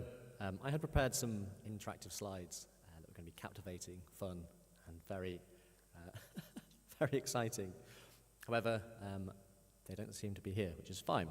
So, as introduced, hello everyone. It's a pleasure to be here today. My name's William Thayer, the Gulf Cyber Lead working for the British Embassy in Riyadh. I'm going to be talking you through the United Kingdom's journey in developing a cybersecurity skills and professionalization toolkit. I'm going to have to talk through what would have been some of the slides, so some of the words I'm going to say would have been complementary. So the first question is why? Why do we want to look at the skills and professionalization in cyber? The slide that would have been behind me would have explained the United Kingdom's national cyber strategy and the 5 pillars that make it up. These are the same pillars that Juliet would have mentioned earlier, but just to recap, so pillar 1 is strengthening the UK cyber ecosystem. Pillar 2 is building a resilient and prosperous digital United Kingdom. Pillar 3 is taking the lead in the technologies vital to cyber power. Pillar 4 is advancing UK global leadership and influence. And finally, Pillar 5 is detecting, disrupting, and deterring adversaries. The toolkit that I'm going to talk about is being created under and to support Pillar 1, which is strengthening the cyber ecosystem, split into 3 objectives. I had some great animations for them to flip across the screen and be very, very captivating as I talk. So, objective 1 is strengthen the structures, partnerships, and networks necessary to support a whole of society's approach to cyber. Objective 2, enhance and expand the nation's cyber skills at every level. And objective 3, foster the growth of a sustainable, innovative, and internationally competitive cyber sector. Now, we're working towards the UK's ambition of enhancing and expanding the nation's cyber skills at every level, including through a world-class and diverse cybersecurity profession that inspires and equips future talent. We've identified the following statistic-driven challenges. There is a net annual shortfall of of 11,200 people in the UK cybersecurity workforce. Approximately 739,000 businesses in the UK report a basic cyber security skills gap. The UK cyber workforce is currently 17% female and drops to an upsetting 14% in senior roles. 22% of the workforce are from ethnic minorities, dropping to 14% in senior roles, and 12% are neurodivergent. This group makes up only 6% of senior roles in the United Kingdom. Now, we know that we cannot do this in isolation. Cyber professionals need global mobility. The interoperability of professional standards and global recognition of accreditation and qualification is essential to closing the global cyber skills gap and ensuring the United Kingdom has the cyber professionals it needs. Our solution, again, was supposed to be a very pretty slide. Our solution considers 3 key areas to enhance and expand cyber skills. We look at scale, diversity, and quality. When we think scale, the UK cybersecurity sector workforce has grown by around 50% in the last 4 years, with demand for skills often outstripping supply. Despite several interventions by government, with programs such as Cyber First and Cyber Discovery Learning, the wide skills pipeline remains a significant challenge. What I wanted to show you was an interactive slide which breaks down the youth skills pipeline, and it has a program that starts from the age of 7 up to the university age. I wanted to highlight phase 2 of the pipeline, which is called Cyber Explorers. This is showcased in the UK National Cyber Strategy as well. It launched in February 2022 and recently concluded. It successfully engaged over 51,000 students, 2,500 teachers, and over 2,000 schools across the UK. There are positive signs of influence of gender equality and ethnic minority engagement in this programme. We've also offered places to 200 learners with a flexible delivery schedule, enabling applicants and prior commitments to attend training. Over 3,500 people applied for the programme. The Digital and Computing Education Task Force, this is a programme that launched in June 2023 as a 9-month task and finish group led by our Department for Education with support from our Department for Science, Innovation and Technology. Its primary aim is to identify the core skills needed in tech careers and how those skills can be best supported. When we look at adults, so the 2023 Adult Skills Programme delivered by SANS operated a no barriers to entry approach to successfully train and upskill a diverse range of individuals in cybersecurity fundamentals. I'll try and get it posted on the website, but there is an interactive version of the slide which allows you to drill into the websites, into the programs, to the stats and the outcomes. But you can also get it by searching Cyber First on NCSC's website. The next solution the UK considers is diversity, a common theme today. So part of the strategy is prioritising a range of concrete actions to increase the diversity of the cyber workforce. This is not only about ensuring that these jobs and careers are made available to everyone, but also mission critical for our national security, ensuring we harness the talent and skills of the whole population. And finally, quality. So developing a higher quality and more established, recognised and structured cybersecurity profession is a key aim to our strategy. The UK Cybersecurity Council, which was launched in March 2021, and aims to establish professional standards and pathways into and through a cyber career. A world first for the cybersecurity profession and underpinned by the Royal Charter, its mission is to be the voice of the profession, bringing clarity and structure to the growing cyber workforce and the range of qualifications, certifications and degrees that exist across the field. The Council's work will bring about a high quality and more established, recognised and structured cybersecurity profession. The Council has 4 aims: thought leadership and professional standards, This is leading the work to develop and agree the standards that define cybersecurity. Careers and learning, supporting employers and individuals as they make career decisions with advice on cybersecurity skills, professional development, and recognition. Professional ethics, providing guiding principles within which practicing professionals and organizations themselves can demonstrate ethical practice in cybersecurity. And finally, diversity and inclusion, promoting cybersecurity as a career opportunity for people of all ages and backgrounds, making efforts to remove barriers to entry and progression within the field. Again, some whizzy animation behind me. I was going to display the word professional, of which I'd like to talk about how we define what a professional is. So we believe that cybersecurity professionals need knowledge, skill, and experience to ensure they are competent to fulfill their role. In addition, the practitioner needs to understand and commit to good ethical practice. Knowledge, skill, experience, and ethics create what we believe to be a well-rounded professional. When we think of skill, we think of expertise in one or more activity, the ability to do those things well. Skills can be termed hard, which generally relates to specific technical areas, or soft, which relate to personal attributes such as empathy, leadership, and the ability to communicate. Next is knowledge, the intellectual understanding of information, which can be learned through education or experience. Experience, the process of getting knowledge or skill from doing, seeing, or feeling things. That makes up competence.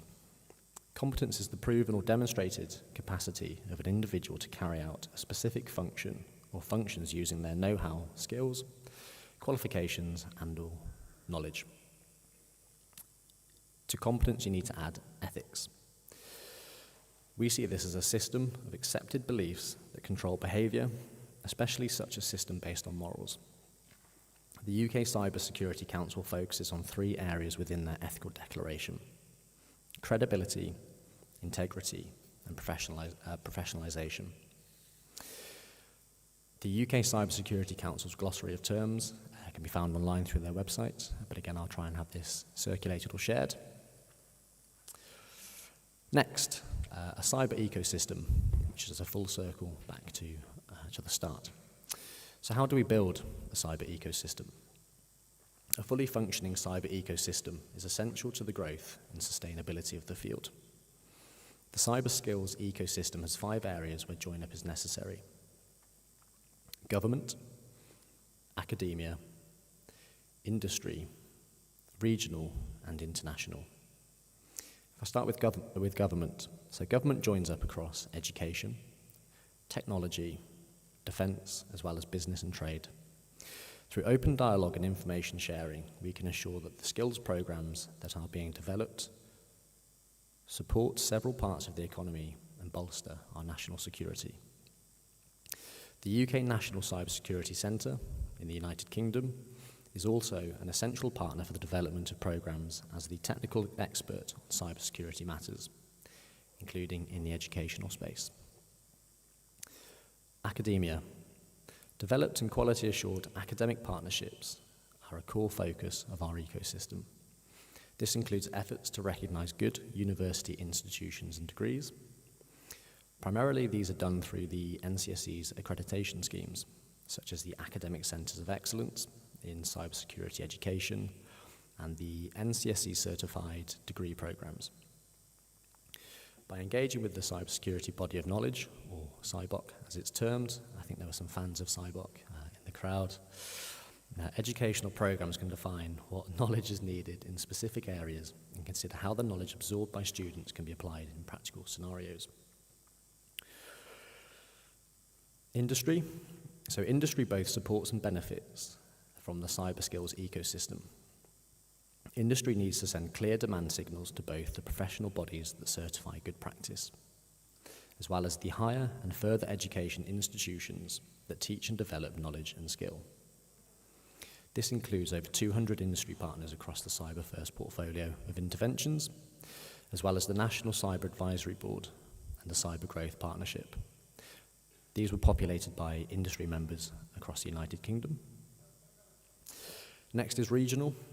National policy must be able to speak to regional needs and requirements. The development of cybersecurity clusters and the UK Cyber Security Cluster collaboration, as well as regional leads and regional working groups, guarantees that two-way dialogues can take place. Policymakers at the national level understand the diversity of different regions and their requirements. At the same time, it allows innovative and collaborative ideas at the regional level to speak back to national policy. And finally, international. The cybersecurity profession is nascent in nature. In addition to UK-based policy developments, there are signs that the profession is developing along similar lines internationally.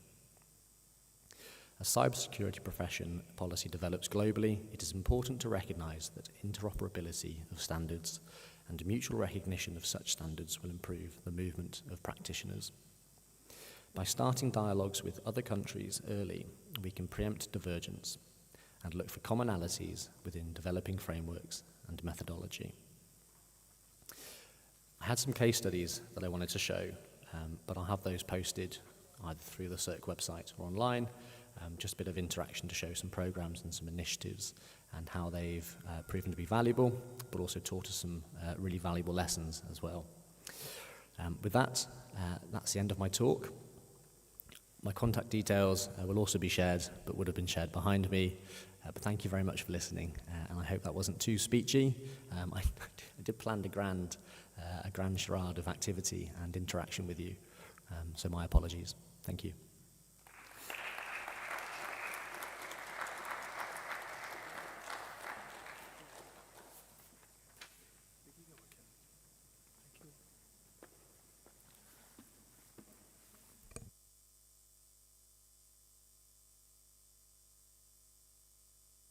So Mr. William Thier would like to thank you today for this wonderful speech and consultation. On behalf of our conference, we would like to give you a plug to present you about because of your wonderful performance.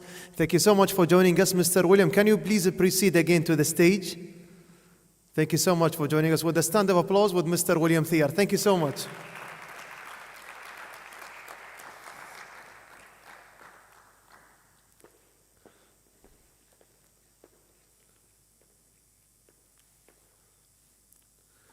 Thank you so much for joining us today and to share this wonderful information to all the audience today in the 5th Cybersecurity Education and Research Conference. And now we're going to continue, dear audience, about our third session. We're now from the state of Kuwait right now, dear audience. We're going to talk about her profession. She's Sci-Fi Kuwait. She will going to talk about the importance of human factors in cybersecurity training. Please welcome Dr. Faye Mustafa bin Salama.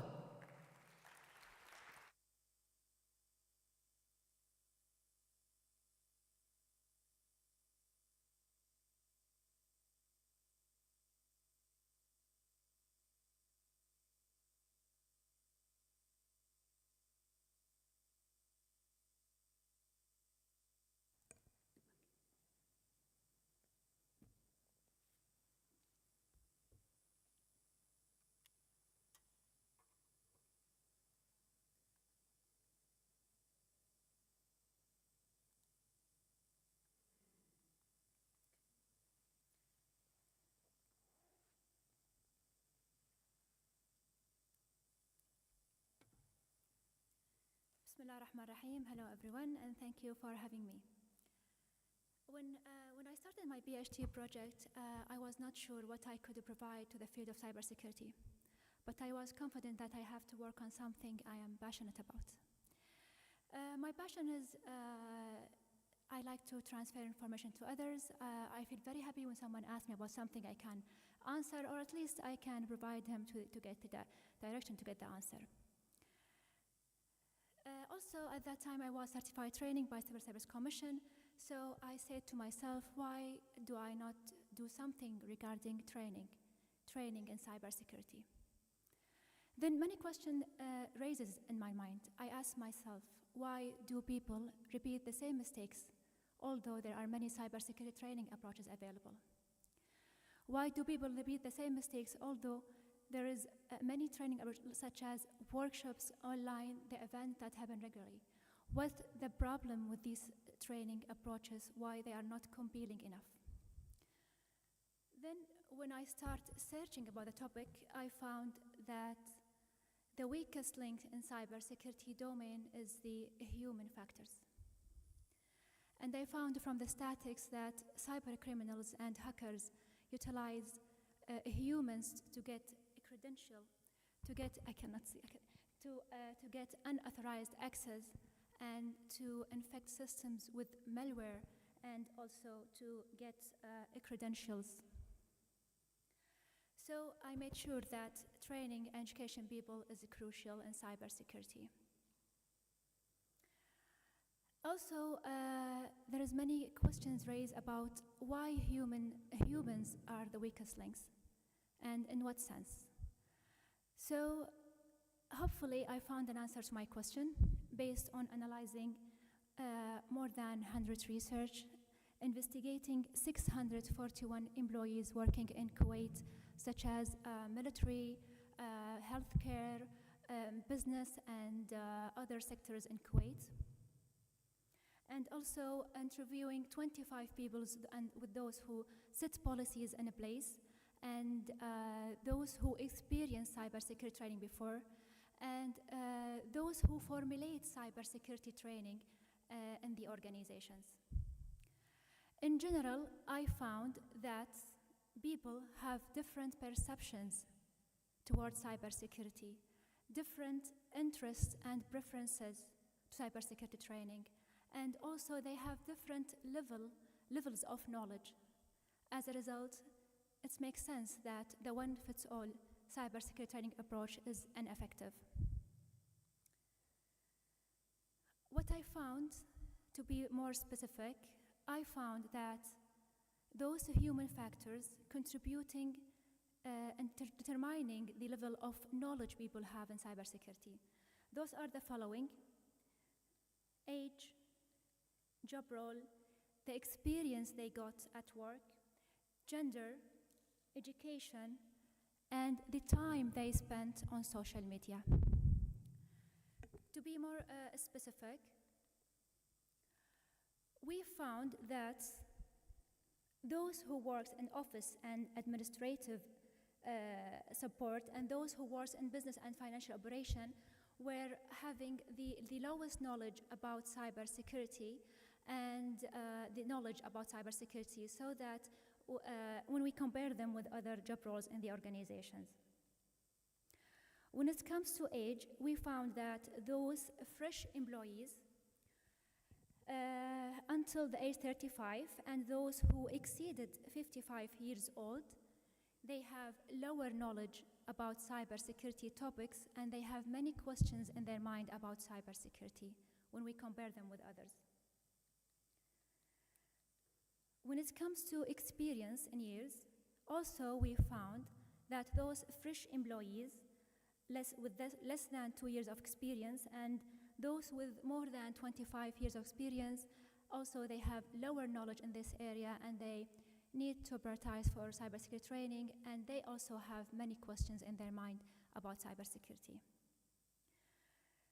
The education, we found the more the education, the more knowledge, and the opposite is true.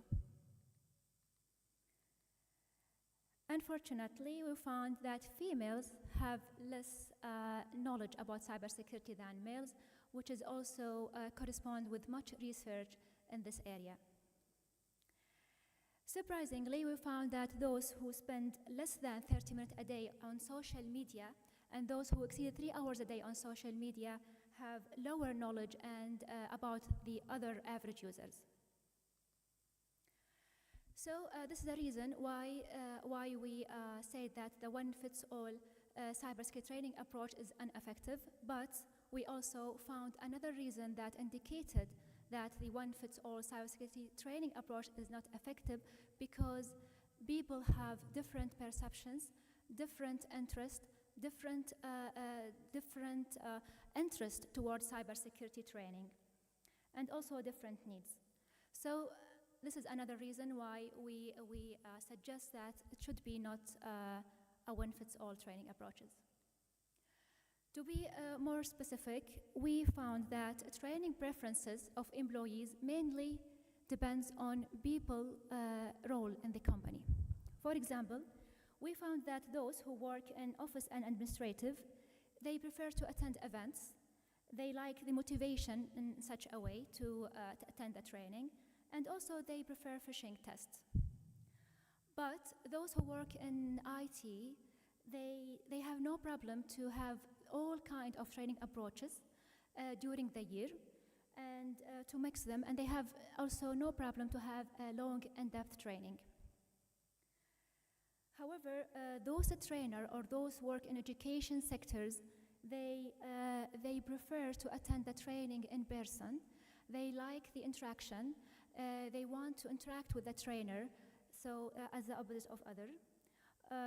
But those in leadership positions or those in C-levels, they don't like the in-class training, but they want something coming to them, to their office, like a tip sheet or like an email with guidelines. And those military, like police and army, they prefer also to set policies in place, and also, if there is something very important, short presentation from time to time. So this is our solution. It is a light web-based framework for organization, and especially for those who stakeholders in the organizations. The framework called Adaptive Cybersecurity Training Framework for Social Media Risk. We concentrate on social media risk. Why? Because social media built to enable for communication, and also it is unethical and illegal to enforce such policies for social media. The framework starts with identification, so we want to know who they are, what they are doing, what they prefer. So the outcomes of our study, the significant factors that contribute the identification, and also, of course, the level of knowledge they have through a test. Then there is a risk estimation. Here we will use a formula to calculate the risk called human factor risk. So based on the outcomes that we got, then we will analyze the risk based on these outcomes. And and at this phase, we will help organization to know this training for who or who is at high risk. Then also this will save time, money, resources, and most importantly, the organizational assets. And of course, at the end, we will have an adaptive training that adapt to everyone needs, and we will have 3 levels. So those at high risk, what they prefer, and we have medium risk and low risk. Then the fourth phase is the training design or the implementation. And of course, this should be a continuous process and not a one-time work. So this is our product. So this is what will appear for the stakeholders. And every employee will have a separate account, that he will have a separate, different training than any other employees in the company. And we make sure that it will be in 2 languages, English and Arabic, because the language is barrier for some employees in the companies. Our work has been published in three places, one in conference IEEE, and chapter of a book, and also a journal about ICT. So, in conclusion, I would like to say that standing on technology system to combat cyber attacks in organization while ignoring the role of employees' weakness is considered a significant problem in the cybersecurity domain. Organizations should understand that cybersecurity is more than information technology systems. It is also address how humans utilize information systems and risky activities that lead to vulnerabilities. The fact is that more research in this area is needed, and thank you very much for your interest and your attention. Thank you.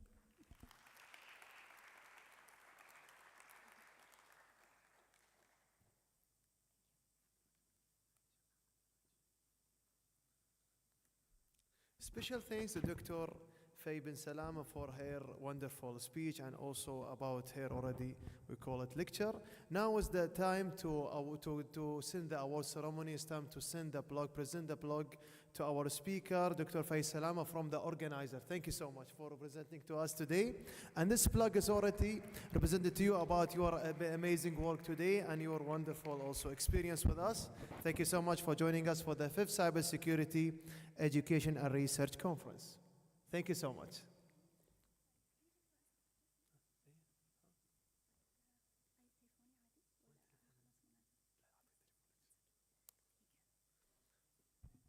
You know, in this lovely moments, their audience, some people like to take photos. You know, we can say all the time, photos is like that, a moment of your lifetime. That's why our speaker, she's just asking one to take this photo to memorize herself. She was already one of the speakers of the 5th Cybersecurity Research and Education. Thank you so much for joining us.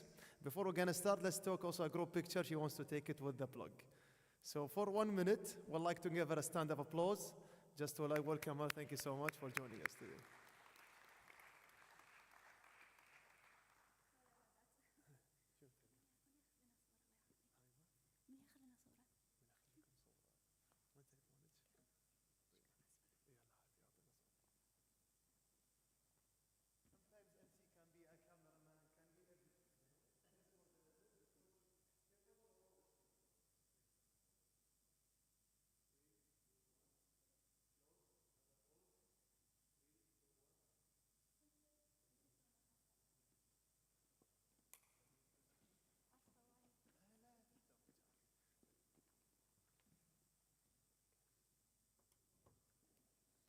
Dear audience, we're going to continue our conference for today about our next lecture, about our next speaker.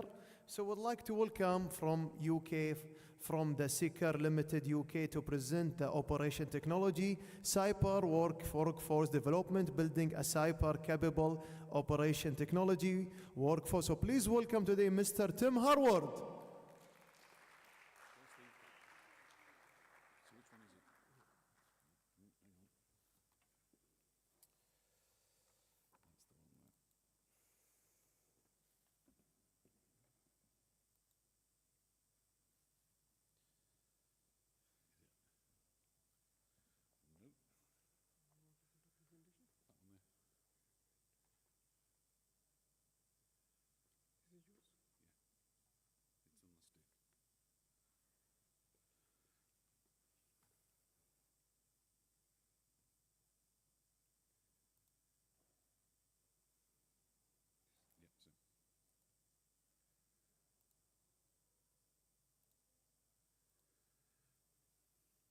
Human factors.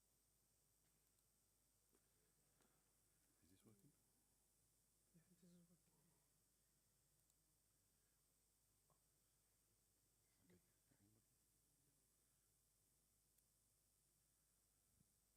Oh, it is. Excellent. And do you have a clicker, or is it that? You have to use this one. Okay. Right, good afternoon, everybody. My name's Tim Harwood, and I'm not going to stand behind the lectern. I prefer to wander. It really is important, I think, that we break out from behind the shield and actually sort of try and engage with people. Building on the previous two presentations, my focus today is going to be how do we take the research, how do we take all of the government legislations, how do you take all of that really good stuff that's coming out and say, how do we develop the people? Is that the part of the equation that quite often gets negated by technology? Oh. Hey.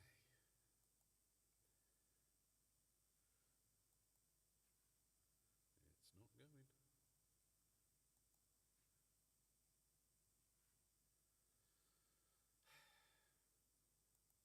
Maybe I should train myself. There you go. I'm going to cover three quick things. What's the problem? What do we see the problem as being? There are different approaches. Many different approaches. And then lastly, of course, what do we see as a way forward? And I think sometimes that's where people fall over. first point, OT is not IT with a hard hat on. And therefore, what works in IT quite often doesn't work or doesn't work the same way in OT, operational technology. Because within industrial control, something that would work quite happily in the IT space, using Nessus to use vulnerability management, quite often in an OT environment would actually knock that system over or part of it. So it's really important that we don't get the IT security people coming in. Please, if you're an IT security person, I'm not knocking IT security. But it really is important that they understand what it is they're doing in terms of risk to the business. Because the focus of IT security is and should be secure the business. The focus of OT security is very much securing the reason why they are a business. This is the stuff that makes the corporation the money. This is the stuff that also leads to huge fines and huge costs if it goes badly wrong. I was in BP and I was working in BP at the time of the Macondo/Deepwater Horizon incident. The final cost of BP alone, bearing in mind there were 5 major organizations involved, the final cost of BP was $65 billion. That's more than a lot of companies are worth. It really is a sport that everybody has to get involved with. Management, the C-suite, supply chain, the OT engineers. Go back 10 years and a lot of people were sitting there saying, OT security, IT security do that, don't they? And there was an assumption that the IT people were doing it. The IT people were saying, oh, but that's engineering. We don't do engineering. And of course, in the middle ground, nobody was doing it. This is a team sport. Now, the big factor, of course, is to understand the language between the two. And I was talking to a few people beforehand. The example I use quite often, in IT space, they use the term TTL to mean, anybody? Time to live, the number of hops, etc. In OT, they would use TTL to mean transistor logic. In physical security, they use it to mean threats to life. But all 3 groups only ever use the term TTL. And I was in a workshop with a large water company in the UK, and I mentioned the term TTL, and all 3 groups nodded because they knew exactly what I was talking about. And all 3 groups were thinking about it in a completely different way. And this is incredibly important because we need to make sure that everybody properly understands what we are saying and the context in which we are using. And this makes it even more so when in OT, the primary focus has always got to be safety. Forgive me if I'm incorrect, I believe in Arabic safety and security is a very similar word. Is that correct? Similar? There are a lot of the European languages, for example, French. Safety and security is the same word. So then we have to make sure that people understand the context in which we're using this language. If you are an IT organization that is using the ITIL framework for service delivery, what they might consider an incident, the OT side of the house might not see the same way. And if you can't agree on the word incident, how are you ever going to effectively respond to one? So language is a key part of this. It's a team sport. Make sure people play together nicely. People do get upset. Sorry, normally I have a clicker that I can just click the slides, but today it's different. What is it we're talking about? So, somebody else mentioned before this morning when they were talking about a control system. IEC 62443, the global standard for securing automation systems. And that defines an industrial control system, or an IACS, an industrial automation control system, as a collection of 4 different things: personnel, hardware, software, and policies. involved in the operation of the industrial process, and I'm not going to sit there and read it because you can read it. 4 things: personnel, hardware, software, and policies. Which is the most important? Anybody? Sorry? Okay, personnel. Sorry? All of them, okay, yep.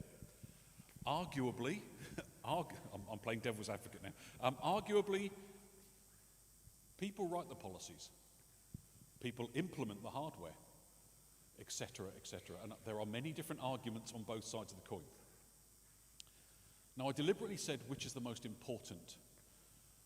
Of those 4 things, personnel, hardware, software, and policies, within your own organizations, which one do you think would be the biggest vulnerability?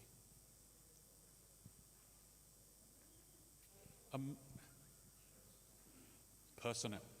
And we often hear people say, people are the weakest link. My view is, if we train them correctly, they can be one of the strongest links. You know, the human firewalls, etc. It doesn't mean, though, that they aren't still going to be considered the primary vector for the attack. So no matter how much you train your people, they get stressed, they get tired, they get bored, they get upset with the way that the business is being run or the fact that they got overlooked for promotion or a pay rise. So there are still human factors involved in that, and it doesn't mean that this whole concept of behavioural risk should be ignored. Now, from a workforce development thing, what does it mean? Well, people need to understand their part in the organisation. A thing that I always talk to people about is this concept of a cyber culture. Okay? Cybersecurity isn't you go and do some training courses. I know I run a training company. I would love you to come and do my courses. But it's not about doing a training course. It really is about a cultural change within the OT space. This is going to take a minimum of 5 years, if not longer. And hey, let's be honest, we did it 30 years ago with a thing called safety. And now, whenever you go out onto site, you wear your PPE, you put your hard hat on, you do things correctly.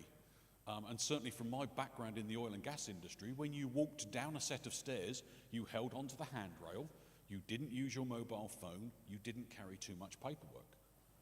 And that stays with me now. That's the level of thinking that you want to get to. The problem is, a lot of the existing certifications are targeted at compliance. Things like, oh dear, I'm going to upset people now. The CISSP. The CISSP, the Certified Information System Security Professional, was designed by security architects and covers risk management. Now, don't get me wrong, I am not knocking the CISSP, okay? It does have a place. Within OT, though, the CISSP only mentions the word SCADA 5 times. And when it talks about control, it means IT security controls. So we still have an issue here. Plus, of course, from a business perspective, a lot of organizations are still in that mindset of, I get it. I know that the government is saying we have to do something around X, Y, Z. How much will it cost me to do that? $10,000. Here's $10,000.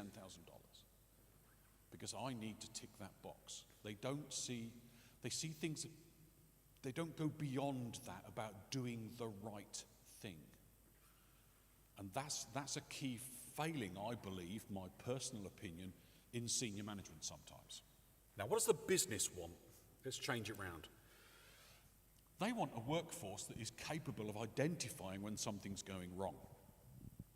Now, of course, that has to be backed up by the procedures in place and the organizational processes in place, so that when old Tim, the engineer, is sitting there at 2 o'clock in the morning and he's going, do you know, something's just not right. I'm not sure what it is, but something's just not right with the system. Who do they tell? Who cascades it to the right people? Does the Security Operations Center even have somebody with OT skills in? Who's the person that is responsible for saying, I've heard enough.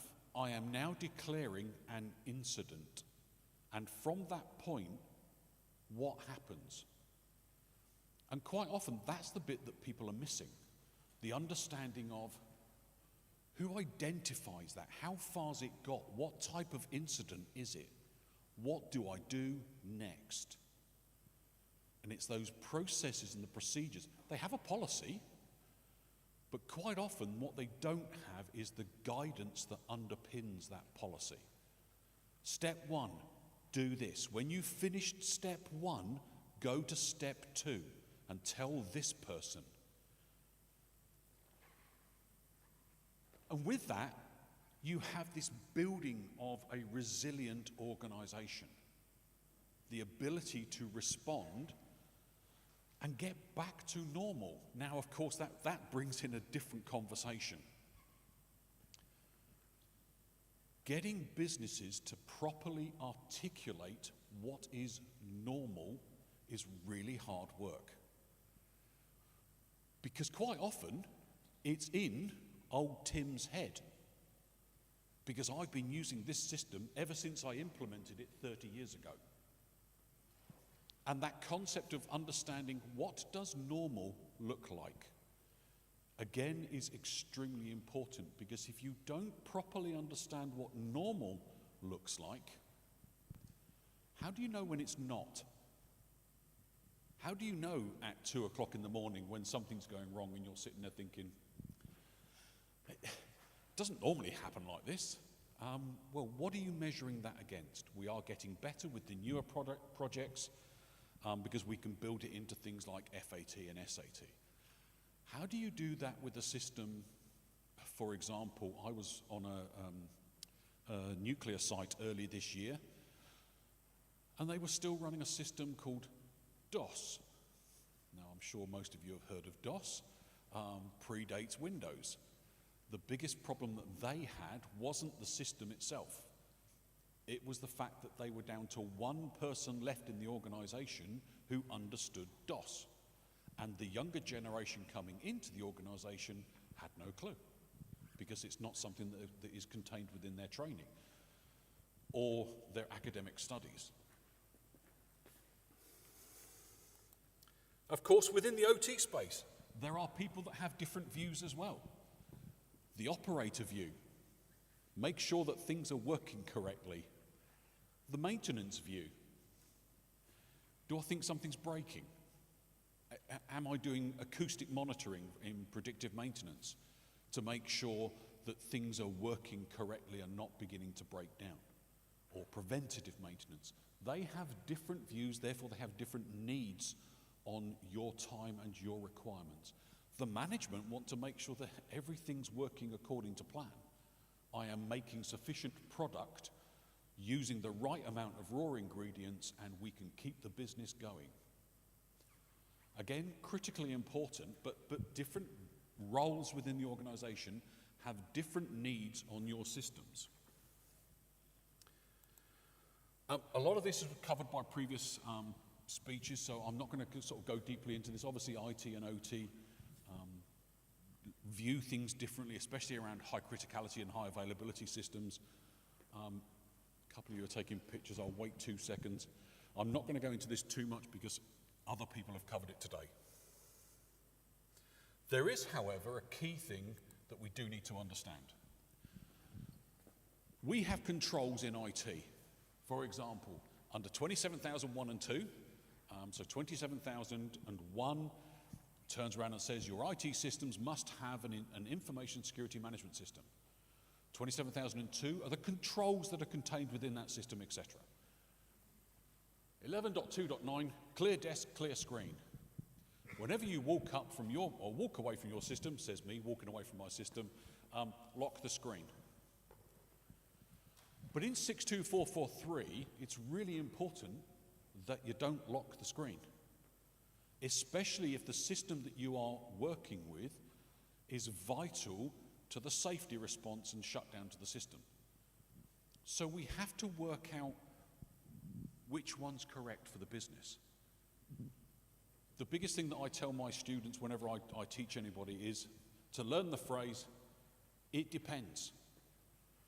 And quite often, what seems like a good idea in IT doesn't work or cannot be allowed to work the same way in OT, because there are different considerations. I mentioned culture before. Culture is an incredibly important thing. Making sure that people feel that they're engaged with it, that they can do the right thing, they have a part to play. Not only that, that they can do that without fear of reprisal and being told off for reporting somebody. Again, we do it in safety. We should be doing the same thing in cyber. So building that cyber culture, and if any of you are in management positions, I would wonder, do you encourage that culture? A key question for senior managers. They need to be feeling that they are part of the process and they are helping to shape the way that the business is run and the policies are written. All of this leads to roles need upskilling. People often say to me, but Tim, we need all these different thousands and hundreds of thousands of security professionals. I'm not sure that we do. There you go. There's a point of contention, isn't it? The problem is we tend to focus all of these training programs on creating cyber professionals, when the reality is, in my personal opinion, I'll caveat that, if we trained the other 99% of the workforce to do things better, we wouldn't need as many cyber professionals because they would be doing their job better. So I don't necessarily need as many cyber professionals, but I do need the business to be professionally secure. And that's a big swing. People often say to me, when I say to them, what have you done today? And they say, I've done some awareness training. My answer is, no, you haven't. Awareness and training are two different things. One is addressing behavioral risk, awareness. One is teaching you new skills, training. Okay, so making sure that people receive the right level of skill is also very important for the role that they have. And this is, as it says there, where workforce development comes in. There are many different frameworks. NICE, the National Initiative for Cybersecurity Education in the US. The Cybersecurity Agency from Singapore put an OT framework together, and ISU, the Idaho State University, is now producing quite a good framework utilizing a tool called CyberChamp. The way that it all works around is we have these things called categories. Now, ironically, none of them talk about OT security, although CSA does refer to it. We have a thing called speciality area, and so this follows the NICE framework. So the category, oversee and governance, the speciality area is cybersecurity management, and the work role, no role, not job title. There are many different job titles that can be assigned to this role. The role is information system security manager. And then it breaks it down. This role is going to have a set of tasks that I would expect that role to do. To be able to do those tasks, I would need that person to have a set of knowledge and some skills to be able to bring that knowledge into place to do the tasks that I want them to do. NICE is actually quite a good framework. The problem is, it doesn't address any OT roles. We are just beginning to roll out one trial role. Some people's view was, well, let's take out the word information from things like information technology, and it becomes sort of neutral then, doesn't it? And of course the answer is no, because it doesn't work that way. Plus, of course, what it doesn't do is address other things. It doesn't address things like the OT skills. It doesn't address some of the non-NICE stuff. So when you look at the Information System Security Manager, all of those KSTs, knowledge, skills and training, tasks, refer to information security. They talk about things like reboot the system in one of the things, in one of the tasks. The problem is, when you translate that into an OT space, rebooting the system could take days. You know, to shut down a standard pressurized water reactor in the nuclear industry can take up to 6 days. And then you have to let the whole thing cool down, and then it takes several days to start back up. So rebooting the system could take up to 3 weeks, at probably a cost of several $1 million a day downtime. So quite often the business turns around and says, no, I know why you want to, but no. Plus these tasks don't include specific stuff to OT. Things like the cyber risks to functional safety, control of work, documenting the system under control. So with that in mind, I've put together a draft role which includes all of these, which we are beginning to consider. It includes things like OT architecture skills, management, endpoint security, lots of different things.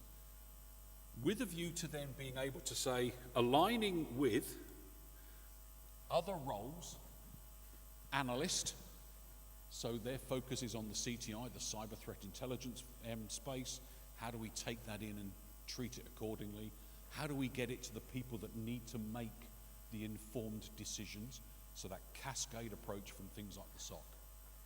The actual operator themselves, what does the security operator running those mechanisms for the securing of the OT systems need to know? An instructor. I think an instructor is incredibly important in this space. They are going to run the awareness, they're going to run the training and make sure that it's done the correct way within the businesses. And engineer. And each of these is going to get segregated into entry level, intermediate, and advanced. You know, so just coming into the industry, either from a lower level, in from an academic area, or transferred in from another area of the business. Intermediate, I'm beginning to become quite senior, but I still need to shadow the senior people, but I'm going to start maybe mentoring a couple of the younger generation. We do have a challenge of people coming into the industry that have a changing skill set. And then, of course, advanced. People that mentor groups, people that lead this, the thought leaders within the businesses. They're really important. And, of course, quite often, those are seen as the people that have been doing it the longest. That's not necessarily the case. What it's going to provide your businesses with is a better understanding of things like, where are my high potential people? Can I look down these tracks and say, actually, these 3 people here, they're really doing well, and I can measure that by doing a gap analysis, and therefore I'm going to keep my eye on them, or I'm going to push them for fast track training to move them up quicker. I can also look at it from a succession planning point of view for legacy systems. I've only got 3 people left that understand this DOS system. I need to manage the succession plan to them. Old Tim, the engineer, is going to be retiring in a year's time. Who's going to partner up and buddy up with Tim to get everything out of his head in 12 months? Because then they become new Tim.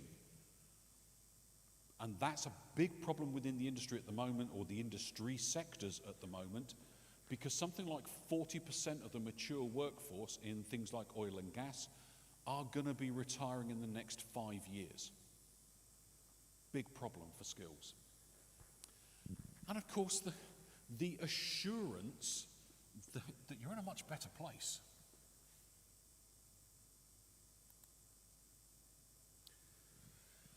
So a question for you all, really. How does that resonate with you? You've seen lots of presentations today around what's a control system, and we heard from Will at the British Embassy in Saudi talking about the different 5 pillars and what it means within workforce. We heard Dr. Fay I believe, talking about the human factor. Is it an issue in your own organizations? Do you think it's a big problem? Do you think you're addressing it well? Do you think you're addressing it at all? Or is it or is it really more a case of, it's not my job, it's somebody else's job? You know, the best thing that I teach people is to produce things like a RACI chart, to understand who's responsible, who's accountable. And the way I sort of divide those is the responsible person gets it done, the accountable person ends up in court if they don't. Who's consulted about producing the thing, and then who's informed of the output. You could also add in S for supportive, and that's really useful to understand who in the senior management space supports all of this initiative. From those roles, those 5 roles there, the analyst, instructor, engineer, operator, and manager, what would you add? What do you think's missing? I'm here all day for the rest of the day and all day tomorrow. I'd like to know your thoughts, please. And this is the crux of the whole matter as well. How many OT cyber professionals do you actually need? Versus what level of OT security skill does everybody else need? Big discussion points in most industry sectors at the moment. With that, thank you very much indeed. Apologies for that, I've had to keep running backwards and forwards to change the slides. As I say, I am here all day tomorrow. I feel like a comedian. I'm here all day. By all means, contact me. It's a big thing within the industry sectors at the moment, proper, structured workforce development. Thank you very much. Thank you so much. Special thanks to Mr. Tim Harwood for his wonderful lecture. And now the organization of the conference is gonna give a present the plug to Mr. Tim Harwood for his wonderful speech. Thank you so much for joining us today and to share to everyone in the hall. Thank you so much.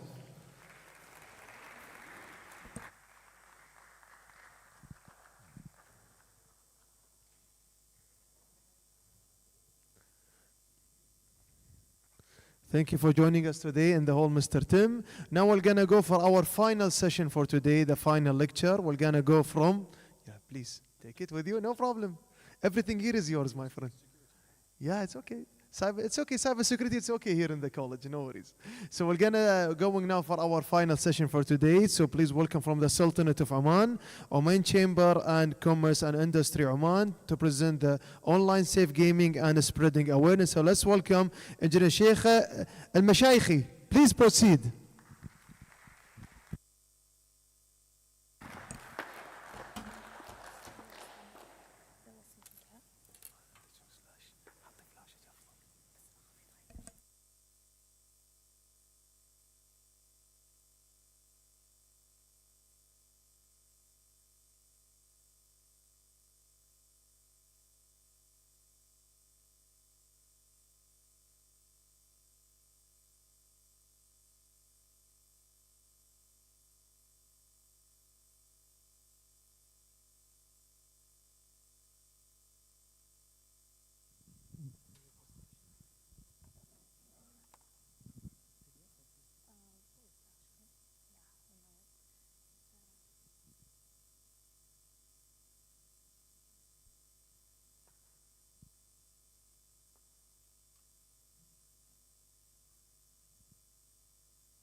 بسم الله السلام عليكم everyone. أول شيء شكرا لجميع الحضور اللي بعدهم جالسين لحد الحين. Thank you for everyone who is still staying up until the end. It's a really challenge. So today, inshallah, I'll be talking about online safe gaming and spreading awareness. But before I kick off with my presentation, I'm really curious about the number of gamers in this room. So if you are a gamer or play online games or a parent of a gamer, can you raise your hand? Oh, that's amazing. There's a good number. I am a gamer as well, so I'm raising my hand too. Well, inshallah, I'll talk about what in today's presentation. I'll split it into two parts. So I will talk about first online gaming in general and why online gaming industry or gaming industry are being a target for cyber attacks and cyber criminals, and then what examples about what type of cyber risks there are for the gaming community, and sharing some general tips how to be safe and play safe online. And then the second part will be about the UK Gulf Women in Cybersecurity Fellowship program and the awareness campaign for gaming community in the GCC region and countries. So almost everyone knows that there are the games are come in different forms and types. There are and genres as well. So there are action games, adventure, puzzles, to card games, strategy games as well. And they come also in different, and actually the list can go on. This is just a snapshot of examples. And there are also a lot of platforms for games. There are PC games, mobile games, as well as console games like PlayStation and Xbox, and also browser games or web-based games. I don't know if anyone has played browser or web-based games. I did when I was a child, so yeah. Okay, there are games, we have fun, but why would the gaming industry or gaming community be a target for cyber criminals? Of course, because of the financial success. Gaming industry really make millions and billions of dollars in revenue. And there's a huge, it's like a really good target for cyber criminals with financial motivation. And also because the gaming community is really huge, so the more users, the more gamers, and of course the more data and information there are that's used, stored, and linked to the online accounts as well.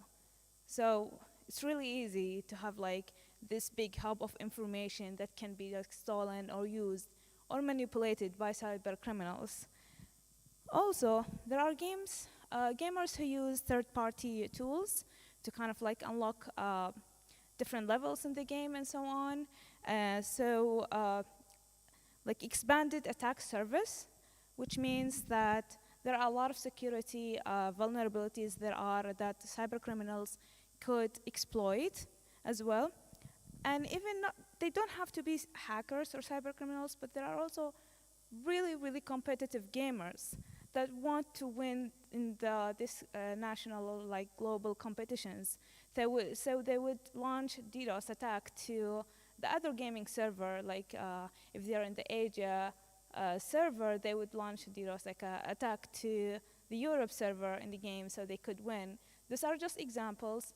I'm going now to show you how, this is actually just to show that the risks don't come only from the game itself or the game file itself, but also from the other platforms and programs that almost every gamer use. So at least every gamer at least uses one or two of these platforms and programs. Those are the most common ones. There is Steam for PC, for downloading PC games, also joining the online community for chatting and exchanging, gaming news and all of that. There's also Twitch. Twitch is a very popular live streaming platform for gamers. There's Discord. They use it for sharing memes and chat and links and just keeping in touch with their other gamer fellows. And the list as well can go on and on, but this is just a snapshot and to give you an idea that cyber risks for gamers don't only come from the game, but also from the other programs and platforms that are used by gamers. So what kind of cyber risks there are for them? I mean, other than kind of like targeting or attacking the game developers or publishers and steal money or taking the information and so on. So I will share 4 of these risks, the most common ones, in general and brief, just to give you an overview and idea about the risks there are for gamers. So the first one is playing with strangers.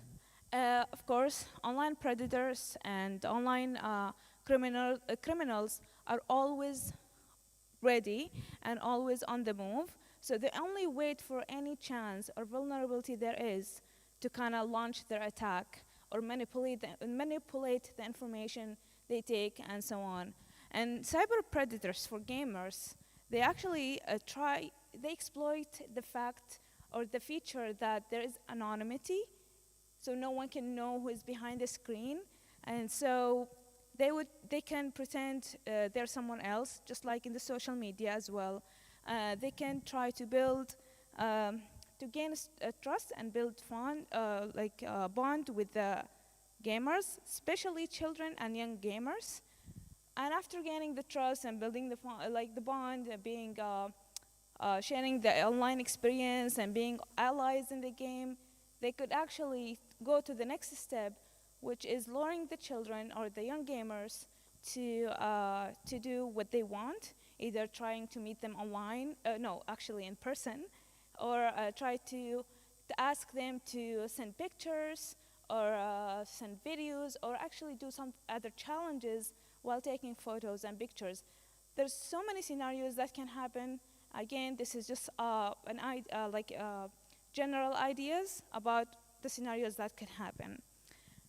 This actually also could lead, because in games they have this voice chat and they can also text chat together with other gamers being in the game together.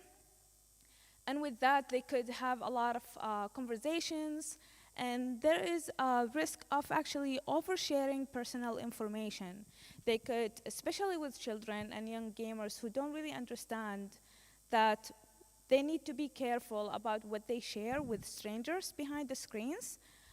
So they could share about their family background, their home location, bank information, about themselves, if there are any flaws, and even like what happens in the school and so on. So online predators will be ready to kind of manipulate the psychological factor in this and try to kind of lure and play with, the information they get to attack whenever they get the chance, attack the children or the young gamers. Of course, we can't deny the fact there is also cyberbullying and blackmailing in games. It can come from peoples and other gamers in the game, but it also can come from the type of the games. There are games that actually have really dark motive. I don't know if you heard about the Blue Whale and Momo games. It has been a long time ago, but these 2 games are good examples of really bad dark motive games where they give challenges to the gamers, young gamers and children, and ask them to do like a suicide or like self-harm challenge. So it doesn't have the risk doesn't have to come from like online gaming friends, but also from the game itself. So in this case, parents really do have to be careful and monitor what their children are playing and who they're talking with, and all of that. It's very crucial. Also, some gamers, some online predators will ask the gamers to open their webcam.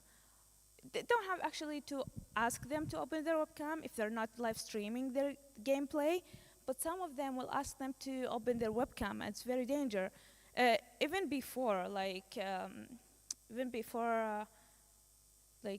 the pandemic, the cyber risks are not really that new to this field, to the gaming industry, but since the pandemic, it has been in increase, and now with the AI coming up, imagine if like kids and children are not really aware about what they share, what they send to strangers online, saying because they are friends online in the game, and how that could be like used in a bad way.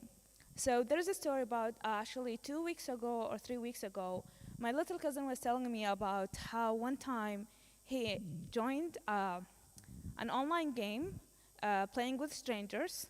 He doesn't usually do that, but he was telling me that it was a voice chat, like communicating with the other games, like, you know, I think it was PUBG, like, you know, PUBG game, like mobile game, yeah. So they were persistent, telling him to send a photo or like open the webcam, saying to prove that he was a boy, not a girl. So this is one way how online predators can actually try to kind of lure the children to do something. Because he felt uncomfortable about this, he immediately left the game and left it the way it is. But this is an example about how like doing these challenges and being persistent about their opinion, trying to ask children, make children do something they want. And yeah, and other things that can impact gamers' behavior, like the bad language. You can suddenly see gamers use a lot of bad language, cursing and all that. So your child could start using this bad language and so on. Okay, so the second risk is financial related risks. Of course, gamers really spend real money on games, not only in buying the game itself, but also in buying in the in-game purchases, buying the in-game currencies or character asset or game assets. You know, if they want to level up and have really cool outfit for their character, they're ready to pay for that. Also, there are the mobile games that are free and have a lot of pop-up ads. So what they can do, like some gamers, what they do, or not necessarily gamers, but also even users, they would pay to get rid of these ads. But this could lead to another risk, that there are malicious games that have hidden fees and charges or scams. So let's say this game will ask, okay, if you pay, let's say, one-time purchase, you can get rid of the ads in the game. And they will do that. But then there is this hidden fees that every month they will be charged because they have their bank card account details saved. So automatically it will be charged with small amounts without the user realizing that there has been money being taken out of their bank account. So until like later on. So this is another risk that can come from like paying for online games or the free games as well. Other things, there are actually gamers who don't really want to start from scratch to level up their character and like profile and so on. So they will take over other accounts and hack other accounts, lock them and have them as their own. Or they will also hacker or like take over a really high ranking account and sell it to someone else with a really big amount of money. And there are people who would actually pay and buy a already kind of high rank gaming account as well. Okay, let's see what else. So, and not necessarily about like the bad kind of motive in like financial related risks, but also gamers themselves would like to exploit the glitches and bugs in the games to like, let's say, unlock the levels and reach, let's say, the 10th level without going through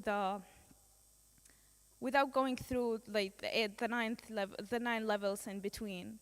And other thing, exploiting these glitches, let's say we have a game and you have an inventory, and this inventory can have only a max of 50 assets.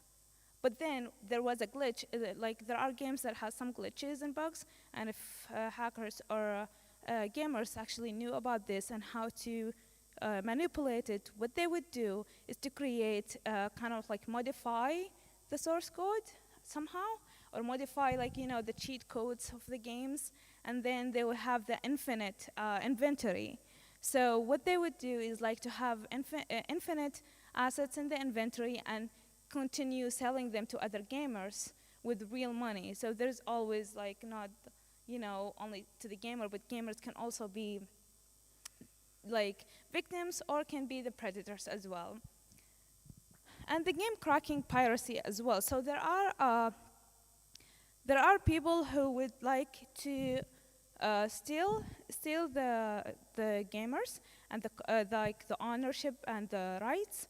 They would upload it either free or with a small amount of money on different platforms like torrents, for example, and this actually could expose the risks. It could impact the game publisher or developer financially because they're losing money. Their games and the ownership of the game is was just stalling and manipulated. Or they can also modify the code and have like malicious code, line of code and something in between, unlike others can just download it for free and so on. And yeah, there will be like a lot of security vulnerabilities in it. Then we have malicious games risk. What do I mean by this? It's because, let's say for example, the browser games or the web-based games. It's on the browser and it's on a website. So there are a lot of pop-up ads which means potential of having a spyware, adware, and other malwares installed into the computer without the gamer or user realizing that. And then there are fake games, mobile phones especially, and PC games as well. There are fake games that have like the same icon, or you have this free or beta version of the game. You can download it to try it for a couple of months and so on, but actually it's a malicious file. So once the user will download it, it's just like their device could crack, or there's data can be stolen, anything could happen. Phishing attacks, again, using the platforms I mentioned before, the Steam, Twitch, Reddit, and Discord, other like between the gamers and in the community, in the chat community, malicious links could be shared, inappropriate content could be shared, inappropriate content, links, all of that could be shared within the chat. This is another risk as well. And other thing is like some gamers would like to kind of also take advantage of the what is it called, the glitches and bugs in the game. So I have this example to kind of show what I mean by this, how they can use that. In Pokemon Go, does anyone know Pokemon Go game? There we go, we have someone. Amazing. So you know how in Pokemon Go is like a mobile game, and it actually works with the real life GPS location. So if I am now in Kuwait, I can only catch the Pokemon and compete with the other Pokemon catchers in the game only in the Kuwait. There are some other rare Pokemons that are maybe in Oman or in UK that are different. So gamers, what they will do is they will do the GPS hack and try to manipulate that, use third-party tools and so on, so they can physically be somewhere, but in the game be somewhere else. But that could lead to have like increase and open other doors for security vulnerabilities that could be exploited, and their devices could be hacked and so on. Then we have the inappropriate age and content rating risk. This is especially for parents. They really need to be careful about checking the games that their children play. Every game has a rating. They could check the rating. They could check the review for the game. There is age rating. There is content rating. Because especially with children, if they're exposed to the inappropriate, let's say, content, like something very violent in such a young age, it could really impact their behavior, like their personality or their thinking. It could be other there are other, let's say, what is it called in English? Yeah, there are other risks as well, not only in violence, but let's say disturbing content as well. So it's very important to monitor what the child play and what kind of games there are, and take a review. Even for young gamers and adults, it's not only like, it's always good to check the age and content rating. This is a snapshot of different age rating and content rating between countries. Oh, it's not very clear, but there's in South Korea, Japan, in the United States, Germany. There are some different ones, but all have the same concept. And this is not just a talk. There are actually a lot of real life stories about victims of games. Either their account has been hacked, or their money was stolen, or they were actually, they committed a suicide or had self-harm because of a game. And let's say like Eskimo malware that attacked about 45 million users in Twitch. So you can look up more about these real stories to get an idea about real life stories that happens. So I'm not going to go through all of these tips, general tips about how to play and be safe online, but generally, because awareness is really not about telling the users or gamers what to do and what not to do. It's more about making them really be aware and recognize the risks, and then how to deal with it, how to prevent it, how to avoid it, and so on. But for gamers, I'd say make sure to download the games from trusted sources. Parental control is very important. Contact the platform if your gaming account has been compromised, if you're a gamer. The second part, I'll quickly share about the UK Gulf Women in Cybersecurity Fellowship Program. As mentioned by Mrs. Juliet in the morning, it's a program that's funded by the UK Foreign Commonwealth and Development Office for women in cybersecurity in the GCC region. And into this program, we have different groups working in different ideas related to cybersecurity, not only in awareness, but other things. But I will talk about the awareness group work. So first, I will talk about the EY platform. Please make a note about this platform, because from the first cohort and the first group in the awareness program, awareness group, they started this platform to put different and credible advices from experts in cybersecurity for different target audiences from all ages, kids, children, adults, elderly as well, and with different topics, either online gaming, cyberbullying, phishing, and ransomware. So in Arabic content, because there are not a lot of Arabic awareness content in Arabic language, so this resource can put them all together in one place. So our group last year, what we did is we focused on the gaming community in the GCC region. So what we did, we created 2 surveys focusing on the first one. We distributed the survey around, across the GCC region. And the survey talks about internet and password uses. We wanted to understand the behavior and the practices users or gamers have when using the internet. And then the second part is about gaming. What are their gaming practices? And are they confident about using the internet safely, and so on? Some of the key findings, really quickly. So we found out that one of the key findings is that a lot of the parents are really worried about their kids and children spending a lot of, many hours playing games. But also they shared that they are not very much aware about the risks there are for the gaming, or what things they could do.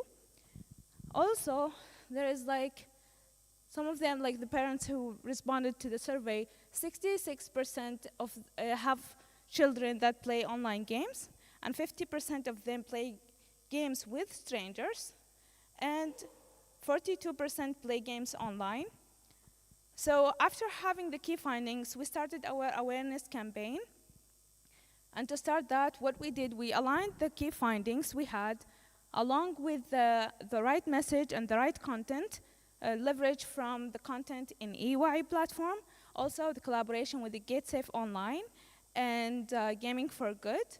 So we had that aligned together to send the right message with the right message according to the key findings we had, distributing them through WhatsApp or emails or even talking to them in person and so on. And then we have the Gaming for Good campaign launched for schools.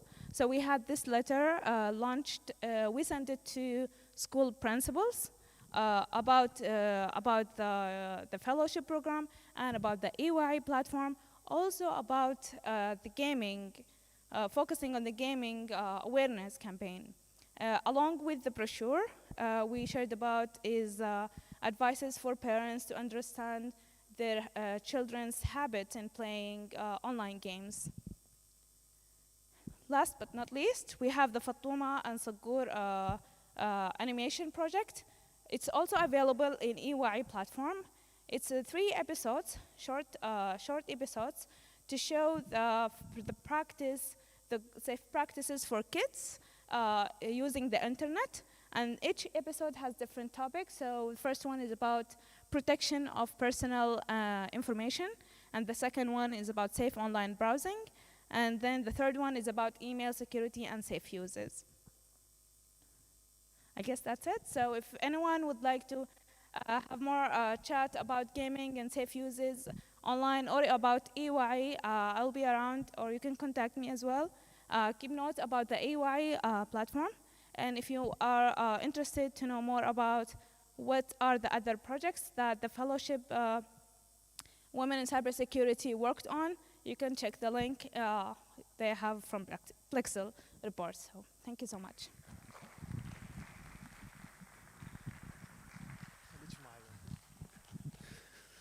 Thank you so much, Engineer Sheikh Al-Mashaykhi, for this an interesting lecture for the gamers at least, so no one will get hacked or get their money from their application for the games. So now the organizers of the conference are going to present the plug and the award for Sheikh Al-Mashaykhi for her wonderful lecture. Thank you so much for joining us, please. Thank you.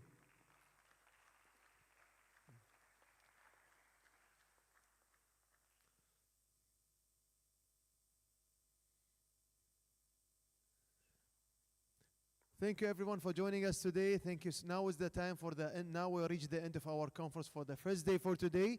On behalf of Kuwait University, British Embassy, and also the KCST and UK Science Innovation, and also the KFAS, we're sending our gratitude and appreciation for everyone who's watching, already joining us today and the first day of the conference. See you tomorrow and the same time at 9 a.m. Thank you so much. Enjoy your time. Have a great day, everybody.